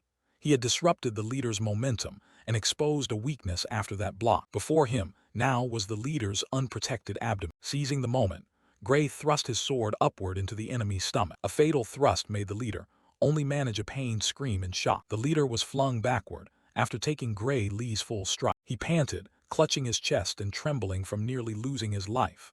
Gray frowned, wondering why his blade had been stopped. Seeing the large tear in his clothing, he was shocked to realize that without the armor underneath, he would have been dead. Gray Lee remained kneeling, blood streaming down his face. He felt humiliated that his attack had grown so weak. The leader gradually regained his arrogance and told his men to fall back, so he could handle Gray himself and take all the credit. The accompanying assassins chattered in agreement.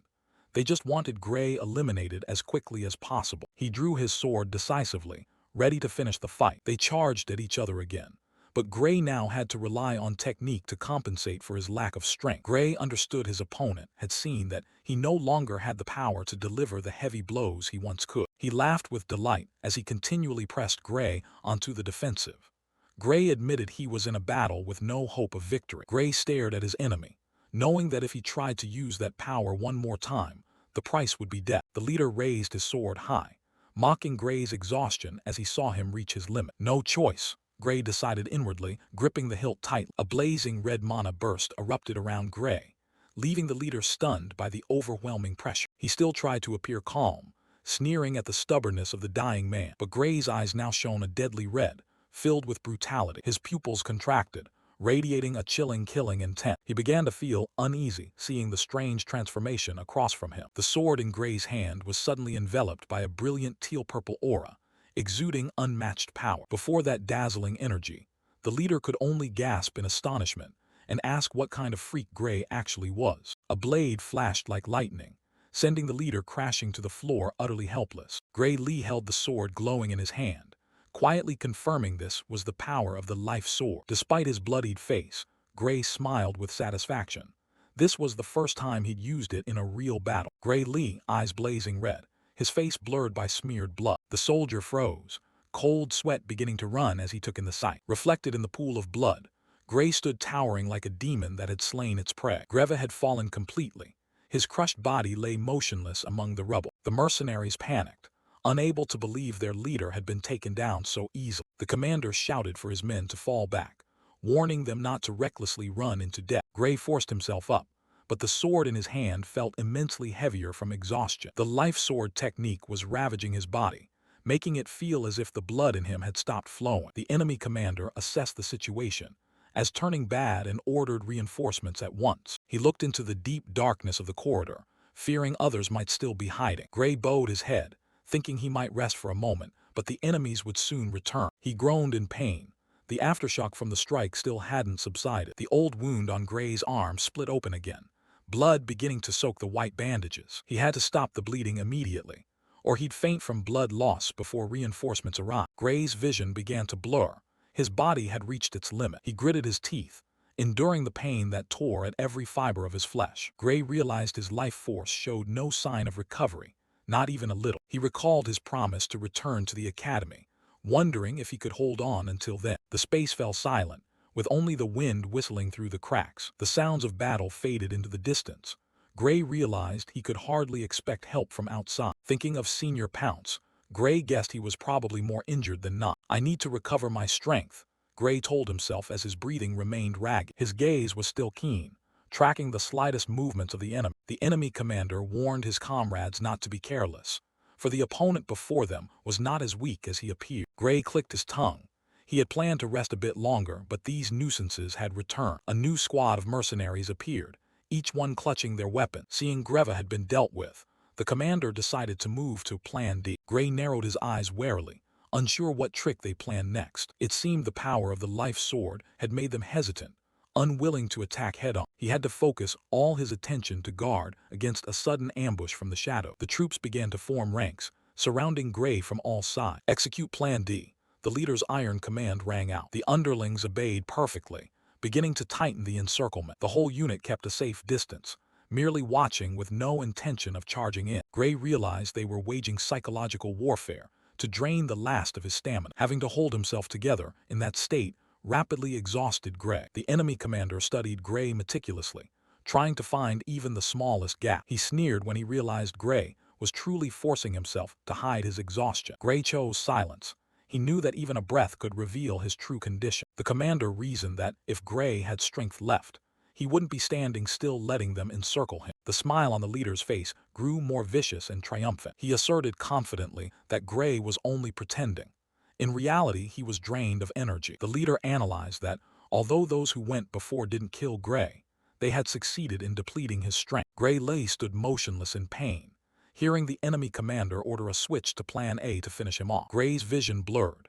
He realized the noose was tightening and he hung by a thread. The assassins surged forward in unison, their weapons flashing in the corridor's dark. Gray gripped his sword tighter, preparing for one final mortal fight despite his battered body. Sweat mixed with blood trailing down Gray's face as he stared straight at the approaching death. He tried to rise but realized his arms were completely numb, unable to lift his sword. In desperation, Gray considered using the forbidden final power to gamble his life against the enemy. The enemy closed in, a huge shadow blotting Gray's vision accompanied by mocking laughter. He raised his weapon, ready to deliver the finishing blow to the exhausted man. Suddenly, a tremendous sound rang out, the ground beneath their feet seeming to tremble. Blood sprayed as a terrifying surge of power abruptly intervened in the battle. Gray looked up in astonishment at the scene before him. Streaks of blue light ripped through the darkness, sweeping away the entire squad of mercenaries besieging him. Leon appeared like a lightning flash, his gaze sharp though his face was smeared with blood. Another soldier tried to slip around for a rear attack, but Leon spun in time to counter. The attacker didn't have time to cry out before being felled by the lightning-fast blade. Fresh blood stained the ground red as Leon stood towering amid the broken encircle. Leon sheathed his sword. His body was likewise riddled with wounds after cutting through the enemy line. Leon stepped close to Gray and apologized for arriving later than expected. Leon pulled a glass vial containing a vivid green liquid from his inner pocket. It was the extremely potent mana recovery potion Leon had struggled hard to obtain. Gray gave a small smile. He knew he had truly been saved by his most trusted comrade. Leon beamed broadly, affirming that he would never forget the promise he made to this friend.